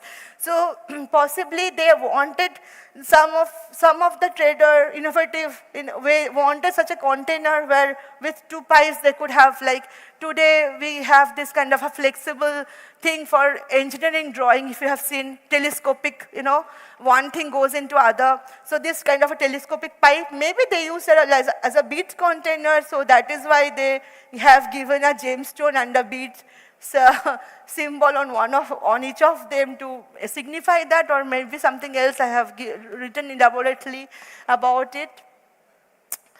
And then I come to Meenakari. This is the last thing, so please have some patience with me. So this is a Meenakari thing. So I said that Meena doesn't have any Indo-Aryan root, Indo-European root, etc. And as for for Stephen Turp Lawson has informed us how in Persian Gulf, Indus weights, Indus glyptic system were so prevalent, and Indus traders also had also ghettos there. Parpola has actually papers on that.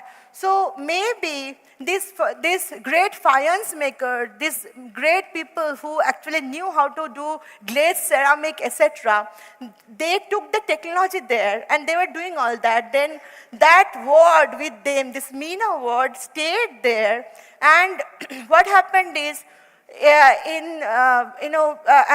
per this, you can see, go to this kind of, websites where they say that look-wise, for common people, enameling and glazing ceramics is very similar, though technically, elementally, they are very different. So possibly when glass happened, those technology again re-emerged in that place of Near East, then that name, Meena, got used with this kari, that is doing something, to give Meenakari, and it got camouflaged as a Persian word, because Persians say that Meenu means heaven, azure blue, that is why Meenakari is that. Faience is azure. Faience's symbol in Egypt is having this sky symbolism. So we have a lot of if it's kind of circumstantial evidence, and we know in across Dravidian languages, Meenu is the word for polishing, varnishing, etc. So I think Dravidian stands to be a very good candidate. It is possibly an Indus Dravidian word which went there and came back to us. And then I normally try to have a coherent system, at least coherent in my own brain. I won't say, so if all the seals and the tablets had the same semantic scope, same structure. So when they have that, I don't think we should call some of this, these were this, some of this, or that. It was the same administrative mechanism. Then we should have the explanation of other things. So on a few metal objects, you can see this precious metal symbol, crucible bulb is there, and then this symbol is there, and then fish symbol is there. Why a polishing or thing is there? Possibly polished metals are very important.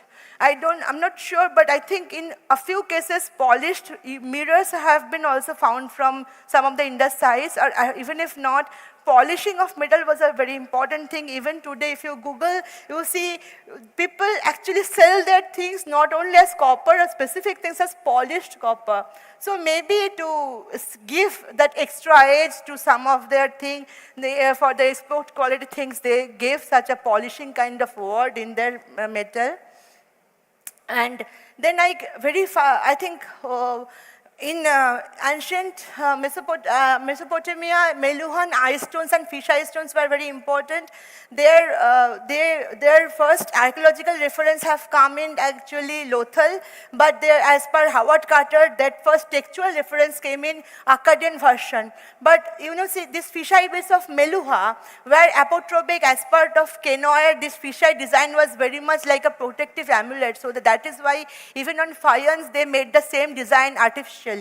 So then why were they called eye stones? And then what was the Indus word for it, as I have said before? So you can see, even today, drishti beads, nazar beads, G beads in Tibetan, these are all having this apotropic thing. See, this look like eye. Fish as a very strong apotropic symbol is often coming in all these contexts. And fish's eye actually looks like that kind of thing. It never shuts, so it's like always watching. So there are various reasons of this symbolism that why fish eye stone. And a pedagogical text from Sultan Tep actually gave the direct etymology of this Akkadian Harda Hubulu text, that what looks like a fish eye should be called fish eye stone. What looks like a snake eye should be called snake eye stone. You can see tiger eye, we say onyx and all. In Dravidian, there are counterparts like, I think, Punaika Kal, right? And those kind of things. So this word, why we say that it's Indus word? Because money, we can see in the Southeast Asian maritime bit trade also. Across this thing, money, manek, manikya is the word. And this Elamarna, let us talk about Marninnu, so 1300 BC to 1400 BC we're talking about.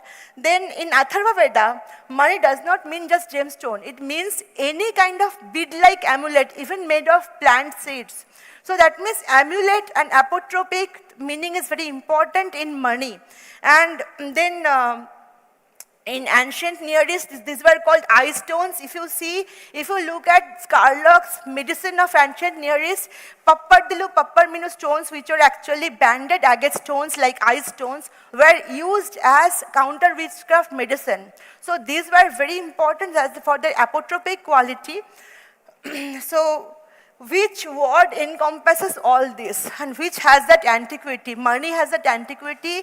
I think that is the word that God across this Southeast Asia and West Asia, through this bead trade, mainly bead trade was dominated by Indus people. So this bead trade, this word got in all these things, got fossilized in that Akkadian thing that got fossilized in the Elamarna later, like Hulilu, Hulaba stone, etc., Mani stone for agate, Manihara. And then what happened is, why should I call it Dravidian word? One is retroflex is there, that is a nice kind of, at least to some extent, linguists say that retroflex has a Dravidian correlation. You can see in ancient Sanskrit texts, in a very early stage, some sage said that if na and na, if you cannot differentiate, go for na. So in a very initial Indo-Aryan state, there was a confusion because retroflex was often not there. And then another part is, in Dravidian languages, money is used for various household things like knot in a fishing net, knuckle or joint of lobster, round sinkers attached to a net. Even for milk, if you see these bead-like structures, they call it money. So in other languages, it has got a reduced meaning, gemstone, etc. We do not call it money in such a wide range. So I think it is having the Dravidian etymology. And one thing is, every symbol doesn't have to be Dravidian etymology. Most of the symbols actually are not even linguistically linked, because this across 1 million square kilometer, people didn't want this linguistic phonological barrier to disturb their communication. So, and in Indus civilization doesn't have a single, surely not a single language group, not a single language surely. I think if we go for a story, I think when Indus civilizations, different people, different clans, different merchant guilds, they gathered together, they had to decide which thing will be symbolized in which way. And maybe people who are very proficient in a particular craft will be given the prerogative to have the symbol. So in some cases, some of the symbols could have been coming from language by whatever you call, different symbolism, cultural depiction of things. This is an AI generated image I made just to show my point that how things could have been there in a way. And this is my last slide where I come here and I show you that actually glittering beads, fireflies, lightning and fish are my favorites.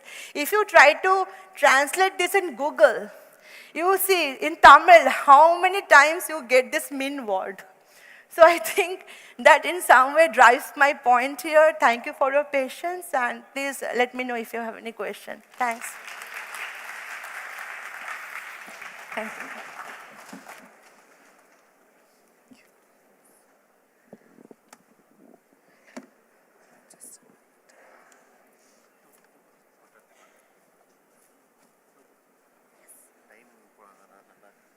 Thank you, speakers.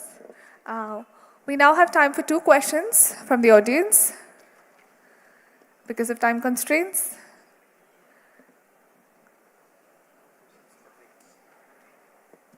Questions? Students? Anyone from the delegates? Any questions?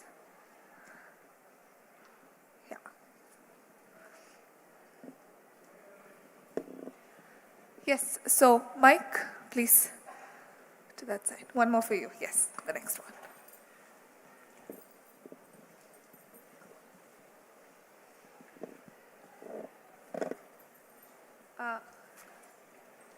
Satya, avங்களுக்கு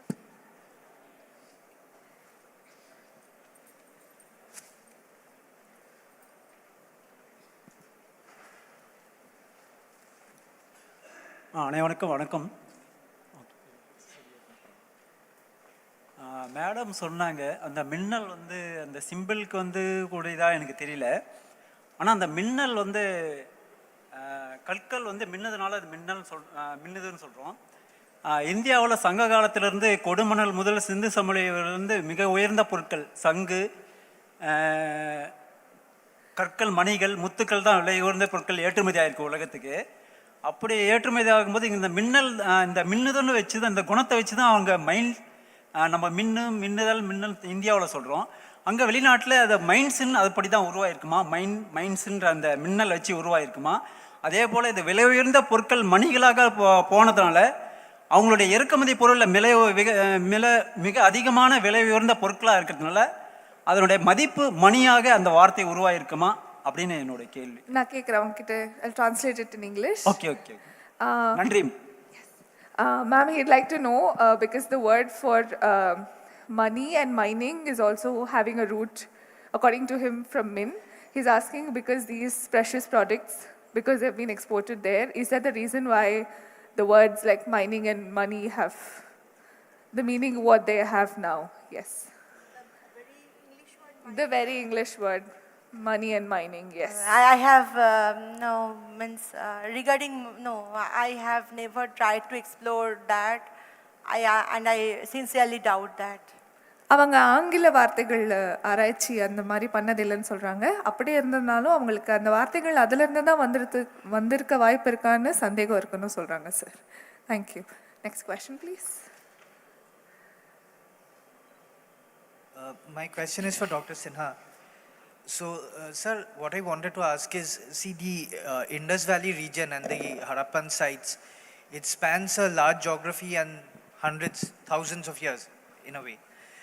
So, have you, is it a possibility that, the population was probably multilingual to some extent and they were also using the same set of symbols not only to depict different functions, like whether it's astronomical, mercantile, depiction of objects and goods, but also different languages. So has there been any sort of exploration in this regard that maybe it's not just one language, but maybe it's grouped together by trade, by function, and by language, and by site as well, and in chronology? Yeah, so very interesting question. So there are two aspects of your question. One is longitudinal, the other is transverse, right? So if you go across time, we would really like to know, whether there are certain signs which were first there, like earlier signs, then whether new signs were added later. Unfortunately, the stratigraphy information is available only for Mohenjo-daro and this latest Harp excavation. So there's not that much information available about the exact stratigraphy. See, the early excavations of Wirtz and Banerjee and so on, they don't have that much detailed stratigraphic information. So unfortunately, we don't have the exact period of each seal, and as to the best of my knowledge, I mean, I'm not an archaeologist myself, but from what I gather from my archaeologist friends, the stratigraphic information is missing for most of the sites. So this is the problem with doing this, age-wise dating of which signs came first, which signs came later. As for the hypothesis that whether they were multilingual, yes, that has been seriously considered.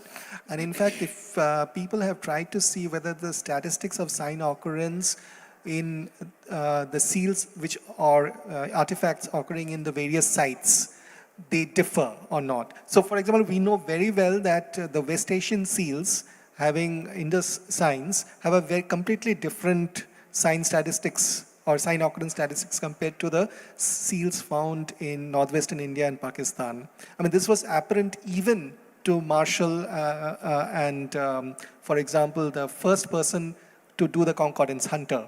So if you look at Hunter's book, the first concordance ever, this is I think 1930s or so, even without using computational methods, just by eye, he could see that, the sign pattern usage was completely different from in the West Asian seals, for example. So it's very possible that the same writing system was used to write very different languages. So for example, the Indus merchants who were based in West Asia were probably writing the local language using the Indus signs. But in absence of decipherment or well-accepted decipherment, this is all pure speculation. All right? Thank you, sir. Thank you. Any other question? No. Yes, one last question for you.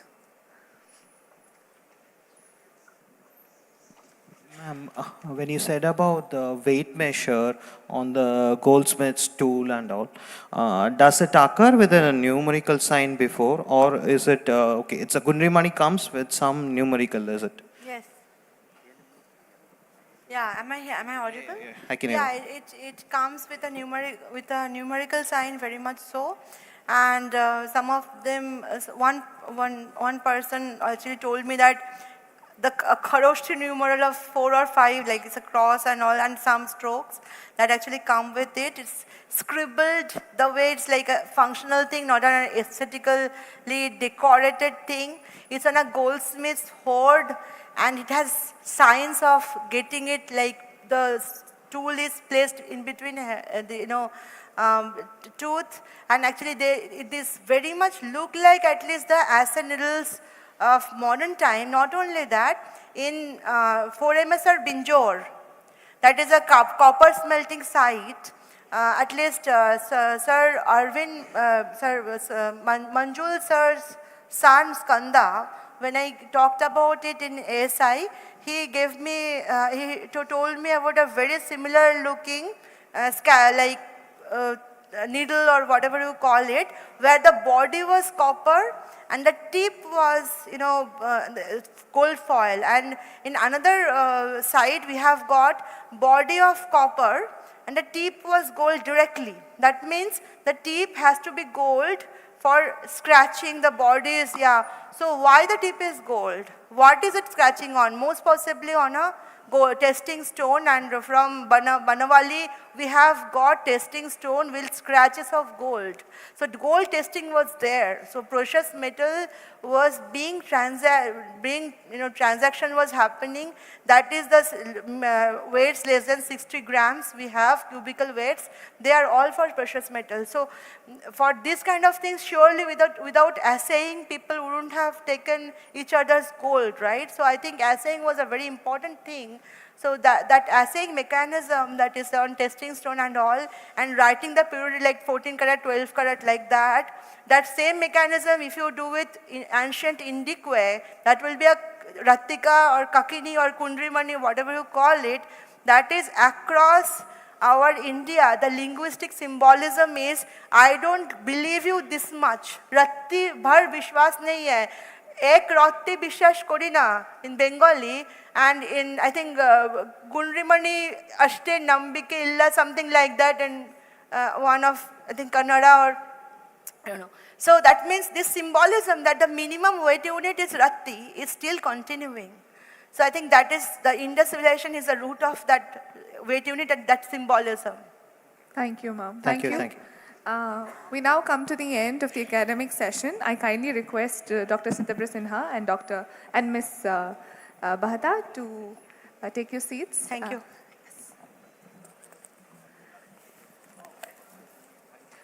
They'll remove it.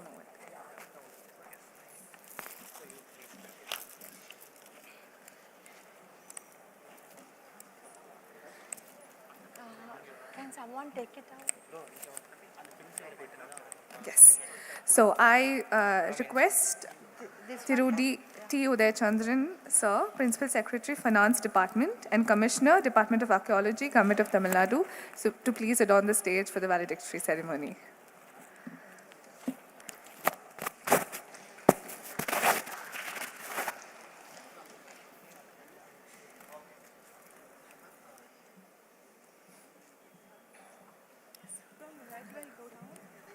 I also invite Thiruvar Balakrishnan to accompany us.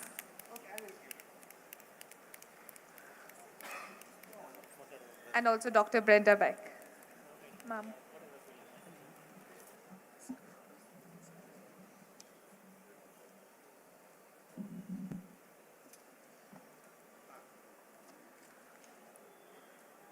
I'd also like to invite Ms. Kavita Ramo, Director of the Government Museum, to join us on stage, please.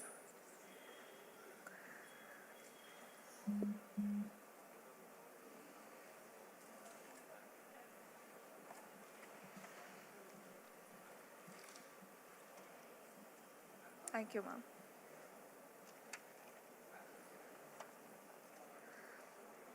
I now call upon Dr. R. Sivanandam to deliver the welcome address for the valedictory ceremony.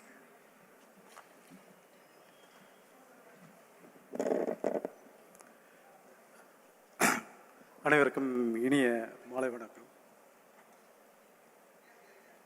Tamil Nadu அரசு தொல்லியல் துறை கடந்த 4 ஆண்டுகளாக சிந்துவெளி ஆய்வு மற்றும் தமிழ் எழுத்துக்களை பற்றி ஆய்வு செய்த பத்மஸ்ரீ ஐராவதன் மகாதேவன் நினைவை போற்றும் வகையில் தொடர்ந்து 4 ஆண்டுகளாக பன்னாட்டு கருத்தரங்கம் நடத்தி வருகிறது. இது இந்த ஆண்டு 4வது கருத்தரங்கு. சிந்துவெளி பண்பாட்டு கண்டுபிடித்து 100 ஆண்டுகள் நிறைவடைவதை பற்றி ஒரு பன்னாட்டு கருத்தரங்கம் நடத்த வேண்டும் என்று முடிவெடுக்கப்பட்டது. சிந்துவெளி பண்பாட்டின் அடித்தளம் என்ற நூலை எழுதியவர்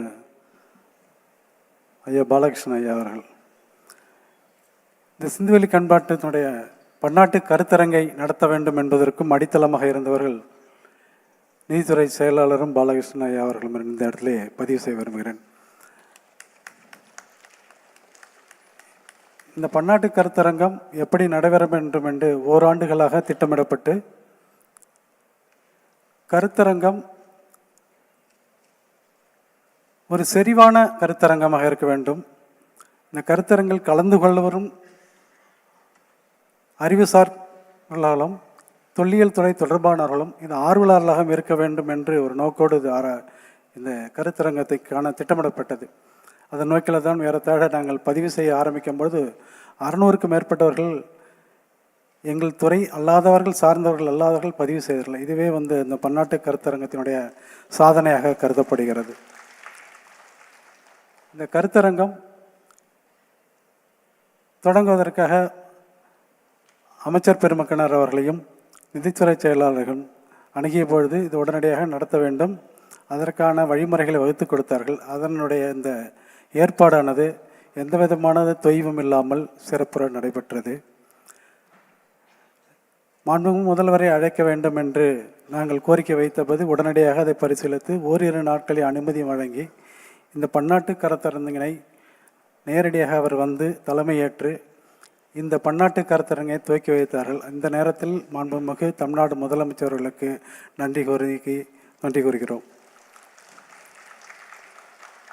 அதனை அடுத்து எங்கள் தொல்லியல் துறையினுடைய அமைச்சராக இருக்கின்ற அமைச்சர் மாண்புமிகு திரு தங்கம் தென்னரசர் அவர்கள் ஒரு சிறந்த முதலமைச்சர் கூறியபடி ஒரு தொல்லியல் ஒரு ஆர்வலர் மட்டும் ஆய்வாளர். எந்த துறையை தொல்லியினுடைய எந்த பாகத்தை பற்றி பேசினாலும் பேசக்கூடிய ஒரு ஆய்வாளர். அத்தகைய ஆய்வாளர் அவர் சிறப்புரை ஆற்றினார்கள். அவருக்கும் இந்த நேரத்திலே ஒரு நன்றி கூறுகிறோம், வரவேற்றுகிறோம். இந்த 3 நாட்களும் எந்த விதமான ஒரு சிறு தொய்வுமின்றி தொடக்கம் முதல் நிறைவு வரை இந்த அரங்கமானது பல்வேறு அனல்களோடும் பல்வேறு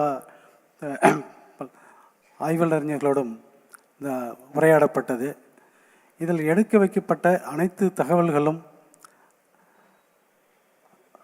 இன்னும் வருங்கால சந்ததியினருக்கு எப்படி சிந்துவெளி ஆய்வினை எடுத்து செல்ல வேண்டும் என்ற ஒரு நோக்கத்தையும் ஒரு அப்ஜெக்டையும் நமக்கு எடுத்து கொடுத்துருக்கு. அதுவும் முக்கியமானது.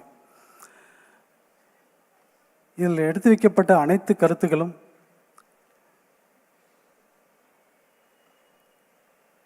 சிந்துவெளியின் மீதான பாலகிருஷ்ணன் சார் சொல்லும் போது சிந்துவெளி ஈட்டமும் சங்க இலக்கியம் தொட்ட இடமும் என்பது இருக்கும். அதன் முத்தாய்ப்பாக நேற்று முன்தினம் பேராசிரியர் ராஜன் அவர்கள் வைத்த அந்த கருதுகோள்களும் அதில் எடுக்கப்பட்ட எங்களுடைய திட்டத்தில் அந்த சிந்துவெளி எழுத்து முத்திரைகளும் தமிழ்நாட்டில் கிடைக்கப்படுகின்ற குறியீடுகளும் ஒப்பிட்டு அவர் ஆற்றிய உரையானது இந்த கருத்தரங்கத்தினுடைய முத்தாய்ப்பான உரை. இனி இந்த ஆய்வினை தொடர்ந்து செய்வதற்கு நீங்கள் இளைஞர் பெருமக்கள் எடுத்து செய்ய வேண்டும் என்று அதை வழிவகுத்து கொடுத்தவர்களால் இனிமே அதை உங்களுடைய கையிலே இளைஞர் பெருமக்களுடைய மாணவர்கள் கையிலே ஒப்படைக்க வருகின்றோம். இதனுடைய கண்டுபிடிப்பை மாண்புமிகு முதலமைச்சர் அறிவித்துள்ளார்கள். அதனை பெறுவதற்கான காலங்கள் நெடுங்காலங்கள் ஆவதற்கான வாய்ப்புகளை ஏனென்றால் இன்னும் அந்த மேலே ஆர்வத்தின் மேலாக அதை ஆய்வு செய்யக்கூடிய ஆர்வம் மாணவர்களும் மற்ற நிறுவனங்களாக இருந்தாலும் அது ஓரிரு மாதங்களிலும் ஓர் ஆண்டுகளுக்கு முடிக்கக்கூடிய வாய்ப்புகள் கூட இருப்பதற்கான வாய்ப்புகள் உண்டு. இந்த கருத்தரங்கத்தினுடைய நிறைவு நாட்கள் இதில் தலைமை பொறுப்பை ஏற்று இந்த கருத்தரங்கினை செம்மையாக நடத்துவதற்கு எங்களுக்கு ஆலோசனை வழங்கிய நிதித்துறை செயலாளர் அவர்களை உங்கள் சார்பாகவும் தொல்லியல் துறை சார்பாகவும் வருகிறவர் என்று வரவேற்கிறேன்.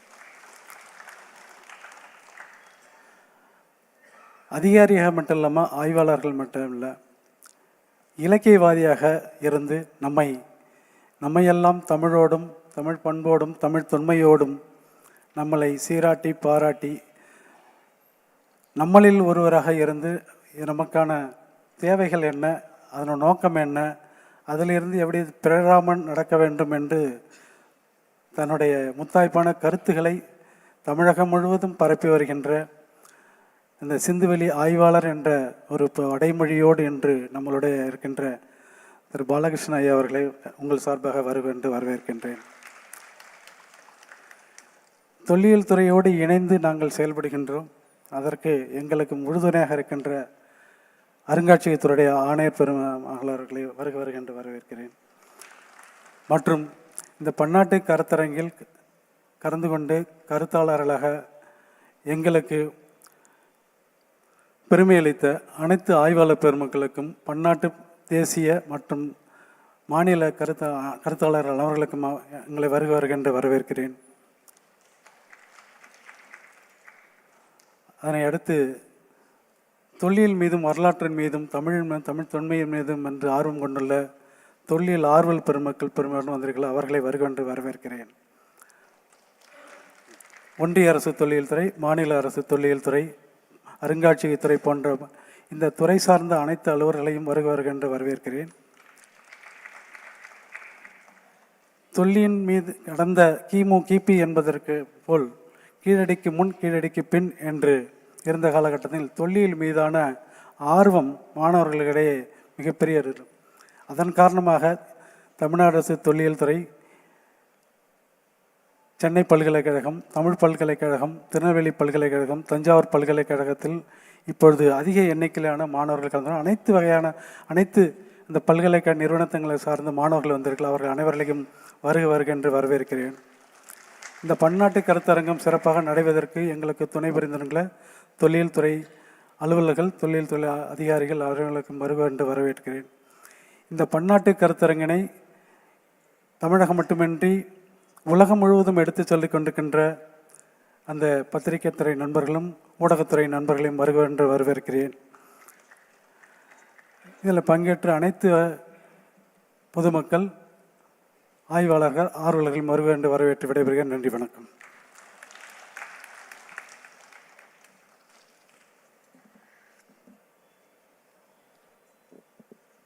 I now request Thiruthi Udayachandran sir to felicitate Ms. Kavita Ramu.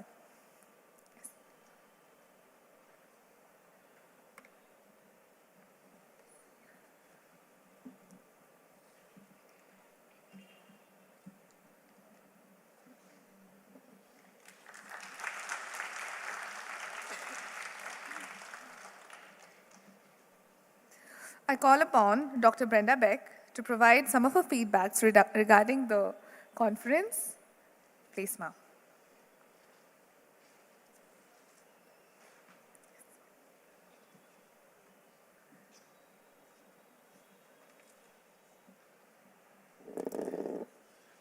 This has been a wonderful conference, a wonderful experience, and I'm particularly thrilled at the breadth of the conference. We've heard from so many different perspectives, directions, locations, and I think it's opened up a new excitement, a new kind of mindset that we need to go much further in understanding and exploring the significance of the Mohenjo-Daro discovery and its importance to Indian civilization as a whole. It's been 100 years since the first discovery, but we're still just at the dawn of what we can learn. And now with all the new technologies, the AI and the elaborate database software that we have, we can go much, much further. And so I think the next 10 years have much to look forward to. We're going to know a lot more and understand the significance of this wonderful early civilization in a much richer way. And I just wanted to remind you and remind myself of some of the topics we've covered. We've heard just now about gems and glitter, and I thought that was very interesting, and of course it also reflects the ancient appreciation of the glitter in the sky. We've heard about games and dice. We've heard about DNA and the new discoveries, and there are many more discoveries related to DNA that are going to come, and that is something to look forward to. We've heard and seen images from many different archaeological sites all over India that are going to have some significance as we further consider those discoveries. And we've had, the lighting here is a little difficult. We've learned a lot about languages and how to further explore the deciphering of the Indus Valley language. There's, of course, we're only at the very beginning, but I think it's going to come. There are many promising leads now. We've heard about astronomy, about omens, and about planets and constellations. the relevance of the databases and the complex data sets. Particularly, I remember the early presentation by Greg Jamieson, the very interesting new approaches to the Indus Valley seals by looking at the artistic designs and subtle differences which reflect, I think, a civilization that is rich with interconnections, different groups of people, probably different languages, all interacting. And some of that we can further learn about through looking at these subtle differences in the way the seals were made. Also, we focused on the diversity and the importance of how it seems Mohenjo-Daro was a relatively peaceful cohabitation of many different groups in an urban, sophisticated civilizational setting, a kind of a, if you like, a role model for that we should try to do better to emulate today. It seems that the contacts were enriching and the different groups were interacting with success and making the whole society more providing more economic and social energy rather than disputing and conflicting, trying to conquer. So that this emphasis on the diversity and the integration that was possible is very promising. We also learned a lot about the geographic spread, about cave art in various remote interior locations, tribal art, as well as the contribution of sailors and traders. This was a civilization that reached out to many lands and brought back ideas and stimulus, as well as sending out ideas and trades, crafts work to many, many areas.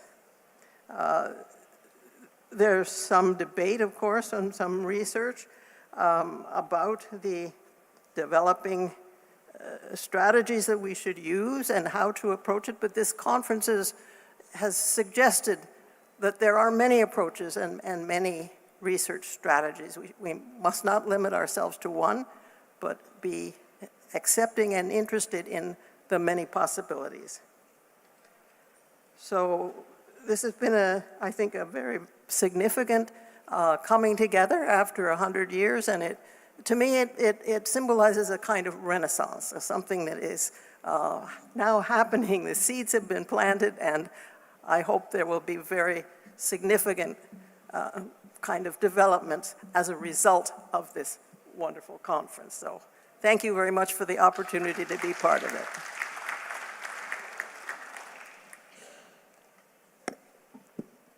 I now call upon Thiru R. Balakrishnan to provide us with the conference summary.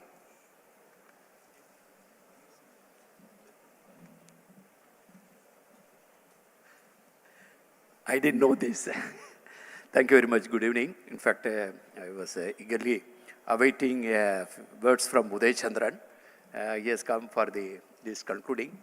But more than giving, this has been a great learning process.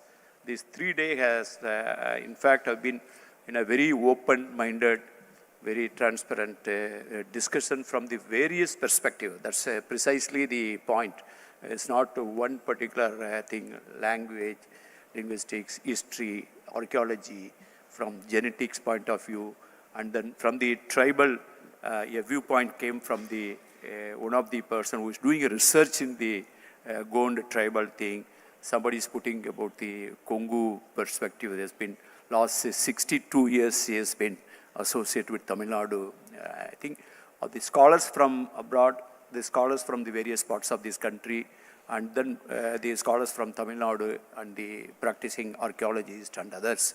And more importantly, I have never seen a particular a workshop like this being attended by the researchers and student community from the archaeology and history and so many from the various parts of this state. I think they all been assembled. Actually, as I told you, I'm 66-year-old now. We are retired, and in the sense that the future belongs to you. It's our job to carry this particular torch and hand over to the next generation. That is what people like Airavada Mahadevan did to me. And some of you, I think that Honorable Chief Minister has announced $1 million if somebody will acceptably, which is decipher it kind of thing. This is, it's not mere symbolism. It's a kind of, this is what the future is all about it. And we are thankful to Tamil Nadu government, particularly the initiative. I think there's a, very rarely a finance secretary will be also the commissioner archaeology. I think that's his subject. Actually, I remember that but for Uday Chandran, the Keeladi report would not have seen the light of the day. I have no hesitation in seeing. We have not seen what is the report written in Keeladi number 1 and number 2 archaeology. I remember in the 4th stage, excavation onwards, how in a difficult situation, 2018, this particular building, I came to know that it was this particular hall that announcement was made. It was a historic occasion. So that became a lot of input for us. So that way, the contribution of Uday Chandran at a personal level and as a kind of a person deeply interested in archaeology and finding the truth. And that's been a very, very important anchoring point, which as a colleague as well as a friend, it's been always an honor to interact with him. And his presence and his association, his position has been great help to this particular thing. It's our dream coming true, let me tell you. I must confess. And for this day, we were, I don't know. This way it will happen, we didn't know. But it happened. 3 days, jam-packed, and the students asking questions, the priority given to the students, and then various perspectives showed. There is no singular narrative. And as I told you that India is a rainforest pluralism. It's not a melting pot, and it's not a salad bowl. The rainforest pluralism is only the future of India. India's future remains in its understanding, its plural foundation. I think I would like to particularly thank the scholars who have come from the foreign countries and enrich the relevance, and particularly it's a great learning process because of our professional occupation and other thing, the time, the way we are running. This much is happening about the Indus Valley in different parts of the world. It's a learning process. And now, from now onwards, we would like to network with you. I think Roja Muthaiya Research Library, we have an Indus Research Center. Tamil Nadu Archaeology Department is very proactive. With all these things, we have an environment whereby we can take this particular learning further by collaborating, by networking. I think that Harappa.com, whenever we want something, anything about Harappa, anything about Mohenjo-daro, one place where we go and see it in Harappa.com, put a keyword and search for it, take an image and read an article. This all is a dream coming through having all of you here. Thank you very much once again for your presence. Thank you. Thank you. Thank you, ma'am. Thank you, sir, for your kind words. We've received 550 plus registration from all over as representation of the participation for the conference.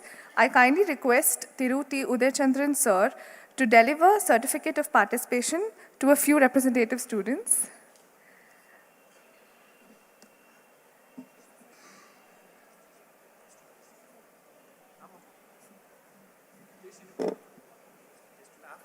Yeah.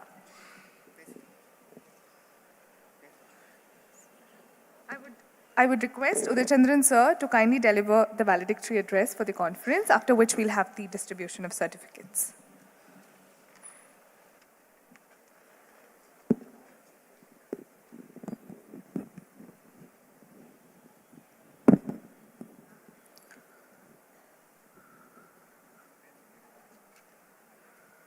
Very good evening to one and all. It's a great pleasure as well as privilege, with great pride that I am standing before you after having successfully, in a grandeur manner, conducted one seminar, and truly international, not only by the representation, by the quality, and as well as the open-mindedness we have discussed. and as well as about the informed audience. And the numbers, in fact, the historic hall could not accommodate the enthusiasm. The audience were overflowing. We had to arrange alternative, places for them to listen. In fact, we could not, of course, myself and as well as my finance minister, who happens to handle archaeology portfolio also, both of us, in fact, we were discussing today that, he was asking me how many sessions I watched online. I was asking him, so we exchanged notes. In fact, Brinda Bak madam, he was referring to, I was referring to Omar Khan, so we exchanged notes. In fact, we was watching. We were, slightly, concerned about two aspects. One about the qualitative discussion happened at the stage. Second one is about the, audience. How many people, how they are counting. So every 2 hours, I got the photographs of how many people are working, standing there, and then, we used to get, normally we administrators get multiple inputs from multiple channels to cross-verify. So we did that. So finally we found that, okay, we have really done one particular thing which we collected, assembled the large gathering from diverse fields, from heritage enthusiasts to, journalists and to, archaeology students. So it's in all respects, it's one of the truly international attempt. So I would say that.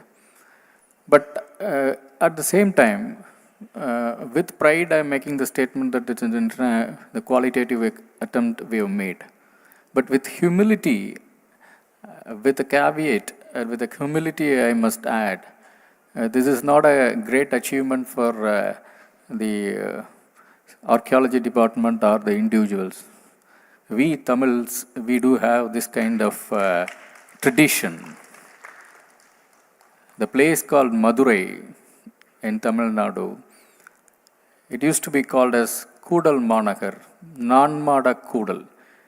The poets and literary persons from all over the place, that is 4 places from 4 different directions, they confluence together, come and assemble at Madurai, discuss with each other, measure their quality, and then prove their superiority. So this is the tradition we follow 2000 years, 2500 years. So it's a continuity. It's a tradition with continuity. So with all humbleness, we continue that tradition, as simple as that.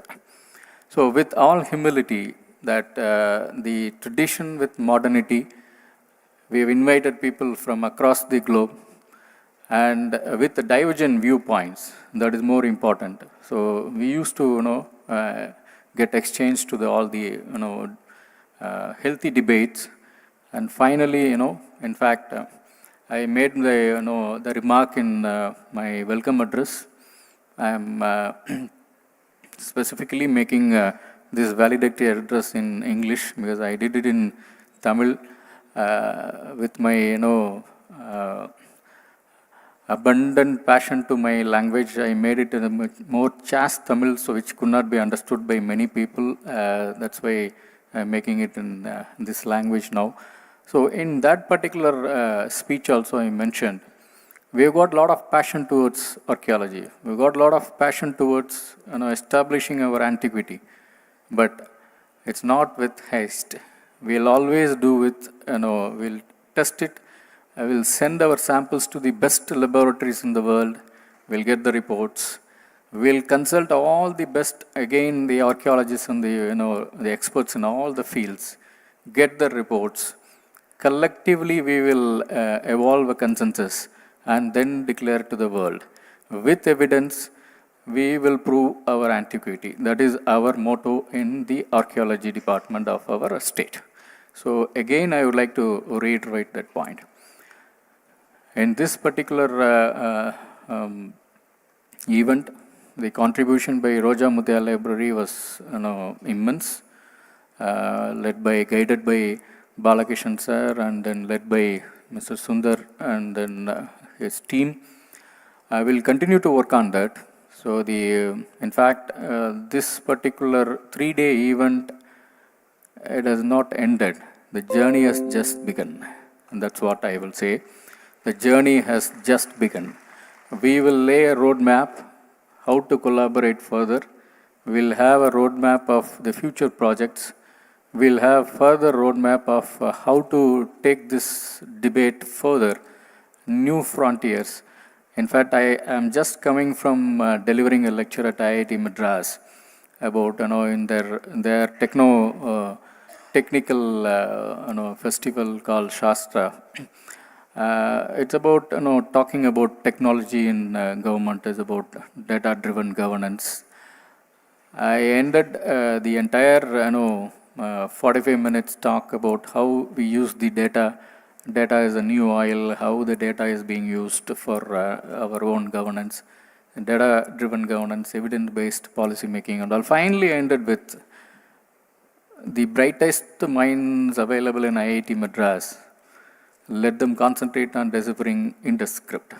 So that is what my appeal to them also. So we feel that any greatest research is being now carried out across the frontiers, cutting across the political boundaries of the countries, nations. So some is being done in Indian Institute of Science, some of them are in Harvard.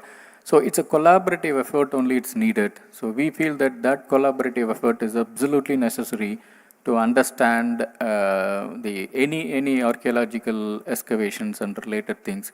In fact, archaeology is not limited only to excavation and to exhibit and probably to interpret it in literary way. Things have changed completely. Multiple fields have come into the play. We need to consult so many different fields to understand whether genetics or in ceramics, different fields. We need to consult so many people in the respective fields to come out with their own idea, to understand each other, enlighten each other, and finally the product should be a solid one. In that way, we just made a beginning. I would like to thank each and every one of the team member in the state archaeology team led by Mr. Shivanandam and all the archaeological officers.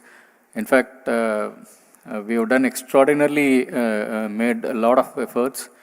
In fact, the ASI representative, Mr. Arun Raj, was making the comments about the international collaborations.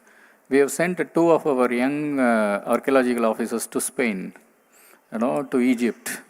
We'll continue to send our people to abroad to learn, to come back with the ideas. We'll invite people from abroad to study or interact with our kind of people to enlighten us. Similarly, we will also send people. We have decided that every year at least 3 to 4 people will be sent abroad to study the best practices and then come back and enrich our processes. So that is the way we approach our kind of things. And as well as we have, in fact, I mentioned in my speech also, it's not about individual-driven projects. We are in archaeology department, whatever we have done, whatever we have established, whatever we are trying to reach out are being dictated by the population, the people of Tamil Nadu. The people of Tamil Nadu decide where the archaeology department should go. The people of Tamil Nadu will decide how many phases the archaeological excavations to be conducted in Keezhadi. It's not in my hand, it's not in any other's hands. The people of Tamil Nadu will decide whether the Keezhadi excavations will continue or there. It's with the hands of the people of Tamil Nadu. Because if something negative happens, there will be huge uproar in the plains of Tamil Nadu. So the people of Tamil Nadu are very concerned about their heritage. They would like to know get back to their origins and get the glorious past, understand, and then go for it. But at the same time, we have got our own role that with evidence we should establish. The intellectual world across the globe should accept it. So in that scientific way, we are channelizing that particular, unbundled energy that is being present in the minds of common man in Tamil Nadu. That is our motto again. In that way, it's an extraordinary event. Probably we would have learned a lot of other aspects also. We'll have a proper roadmap, and we'll continue to interact with each other. And multiple, programs are being held. And we have got a lot of researches are going on. Again, we are consulting with major, reputed laboratories across the globe. We are consulting again with the, experts across the globe, and come to the conclusion, and then present it in a very formidable way, and as well as in a way which can be consumed by a common man also. Because whatever we do, it's not only for the intellectuals. For the common man, it should appeal, it should convince, and then enhance the wisdom of the entire population. Now, this is our entire idea behind it. We'll continue to do the take the entire mantle as indicated by Bala sir, that the next generation will take it further. So that is the way it will go. In fact, I have seen only few presentations, but definitely I assure all the scholars who come across from the globe that I'll again and again I will listen to all your the presentations personally when I find time, and then come back to you that if there are any queries or something like that. One full presentation I could sit through was Madam's presentation from the software side to for the decoding whatever you have done and publishing the articles in Nature is really heartening. I don't know why Sundar slotted this session as the very last. Probably you could have thought that to hold the entire audience, probably you are the right person to do. So you did very well, as I could see the entire this one. In fact, I can in lighter vein I can say, because in the introductory speech I told that this particular hall only we released the Kiradi report. Again, I can with lighter vein I can tell it to you that the very one this particular hall used to have, I think Commissioner Museum is here. Many school children annual days used to happen, because they will come and exhibit their all kinds of artistic abilities and then and all. My daughter performed here. I come here and then sitting in that particular chair, listen to her speaking and kind of thing and all. So today I will tell her about the final slide you have shown. When you translate it in Google, the minnum minminigal minnal anaithum Tamilil. Her name is Meenakshi, so I will tell her. I remind you about this. So thanks for all the the glittering kind of examples. So tonight I will carry this tale and tell her, so that she will study her for her 12th exams better. So thanks a lot for everyone, and we'll continue to make great strides, and we'll continue to make in fact, Madam Brinda Beck is here. In fact, when I told her that when I've read her book, this is the first time I'm meeting her, she was nodding her head. And the next statement I made, that I belong to Kongu region. She was really at, kind of, full of smiles at her face. That is a simple reason. When we see the Indus civilization, somebody says, it belongs to us, naturally we will bloom. So that is with that particular note, I'll leave it at that. Thanks a lot for everyone. Definitely we will meet again in some other occasion, in a much grander occasion, for an intellectual discussion and discourse. Thank you. Thank you so much.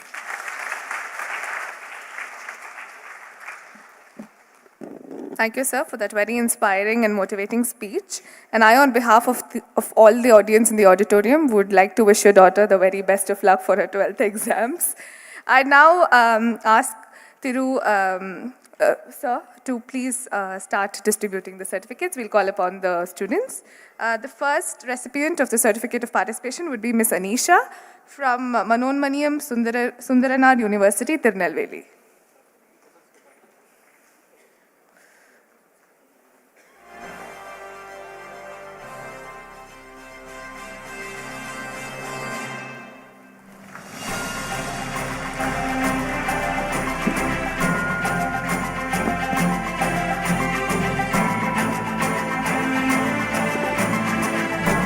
The next recipient is A. Hemakshi from SIBET.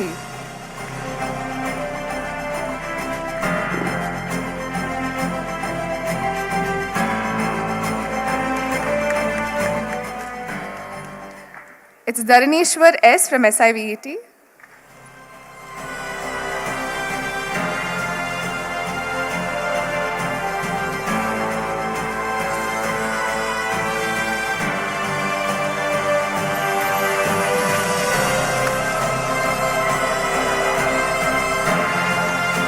I call upon A. Janani from University of Kerala.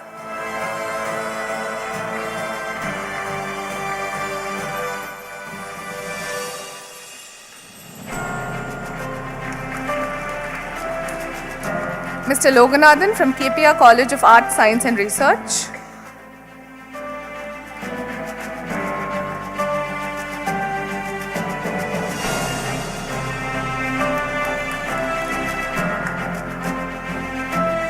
A. Manimaran from Tamil University.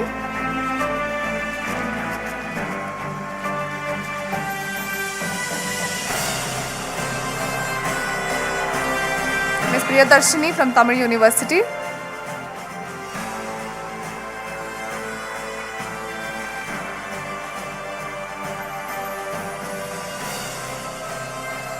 Ms. Shakti ML from Queen Mary's College.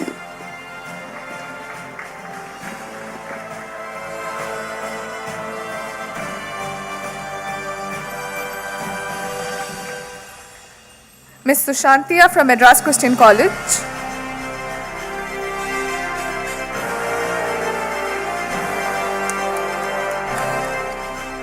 Mr. G. Vishnu Prakash from Loyola College.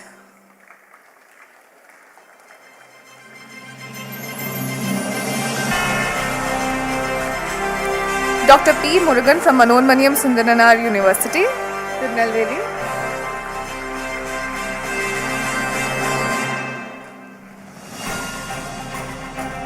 And finally, Mr. Ashik Ilahi Khan from Kala Singham Academy of Research and Education, Srivilliputur.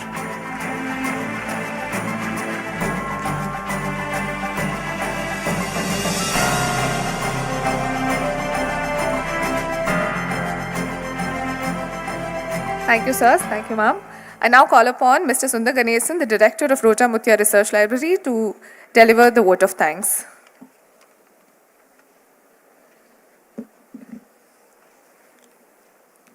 Very good evening to all of you. 3 days of deliberations, a historical occasion for all of us on the 100th anniversary of the discovery of the Indus civilization by Sir John Marshall, the announcement of the civilization. And let me first start, to begin with, let me start by thanking the Honorable Chief Minister of Tamil Nadu for inaugurating this historically important conference. And I also want to thank the Minister of Finance and Archaeology in whose presence this was inaugurated to attend this function. And I also want to thank Mr. Uday Chandran, the Secretary for Finance and Commissioner of Archaeology, without whom it would have been extremely difficult to organize such a wonderful seminar. He in fact crafted every bit of this program. So thank you very much, sir. And we also kindly agreed to come for this valedictory function and also addressing all of us and distributing the certificates to the participants, the students especially from long distances.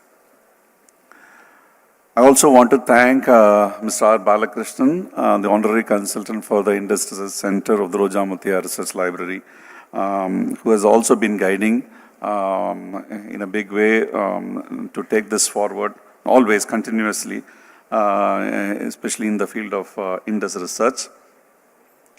I would like to thank the Department of Archaeology, Dr. Sivanandam, who worked with us shoulder to shoulder. It was very important to have somebody like that.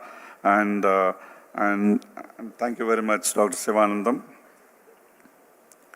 I would like to thank Ms. Kavita Ramo.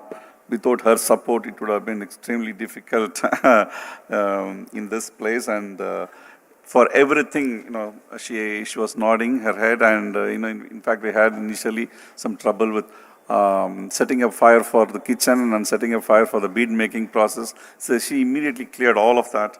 Thank you very much, ma'am. And there was no glitch at all here. So everything went very smooth. I'd like to thank the bead maker, Anwar, who came from Gujarat, and to demonstrate the process. And I would like to thank all the delegates who came from abroad and from other parts of India to make their wonderful presentations. And we now know who is who, and we will be networking with each one of you, and we will take this forward. Thank you all for making this program a big success.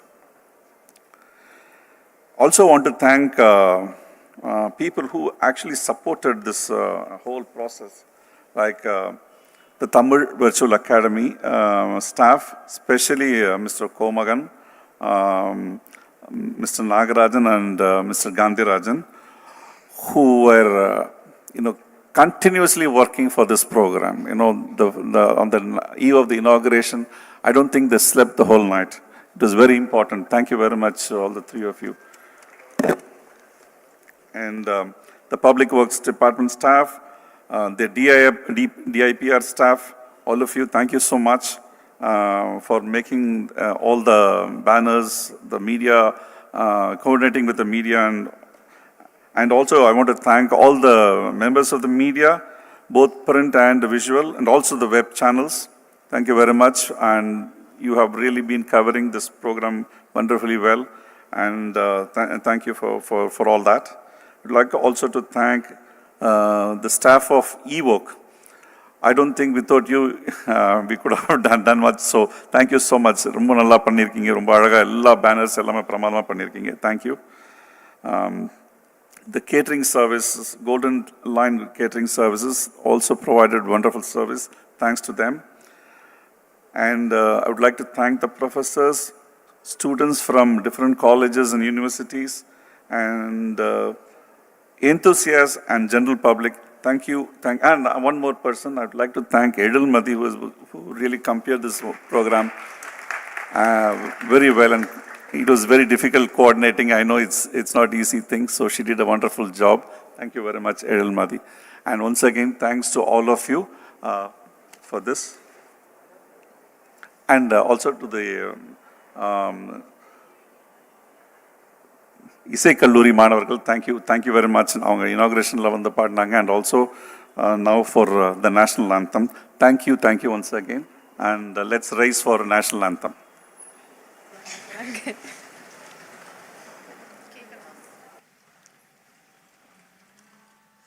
जनगण मन अधिनायक जय हे भारत भाग्य विधाता पंजाब सिंध गुजरात मराठा द्राविड उत्कल बंगा विंध्य हिमाचल यमुना गंगा उच्चल जलति तरंगा तव शुभ नामे जाहे तव शुभ आशीष माहे गाहे तव जय गादा जनगण मंगलदायक जय हे भारत भाग्य विधाता जय हे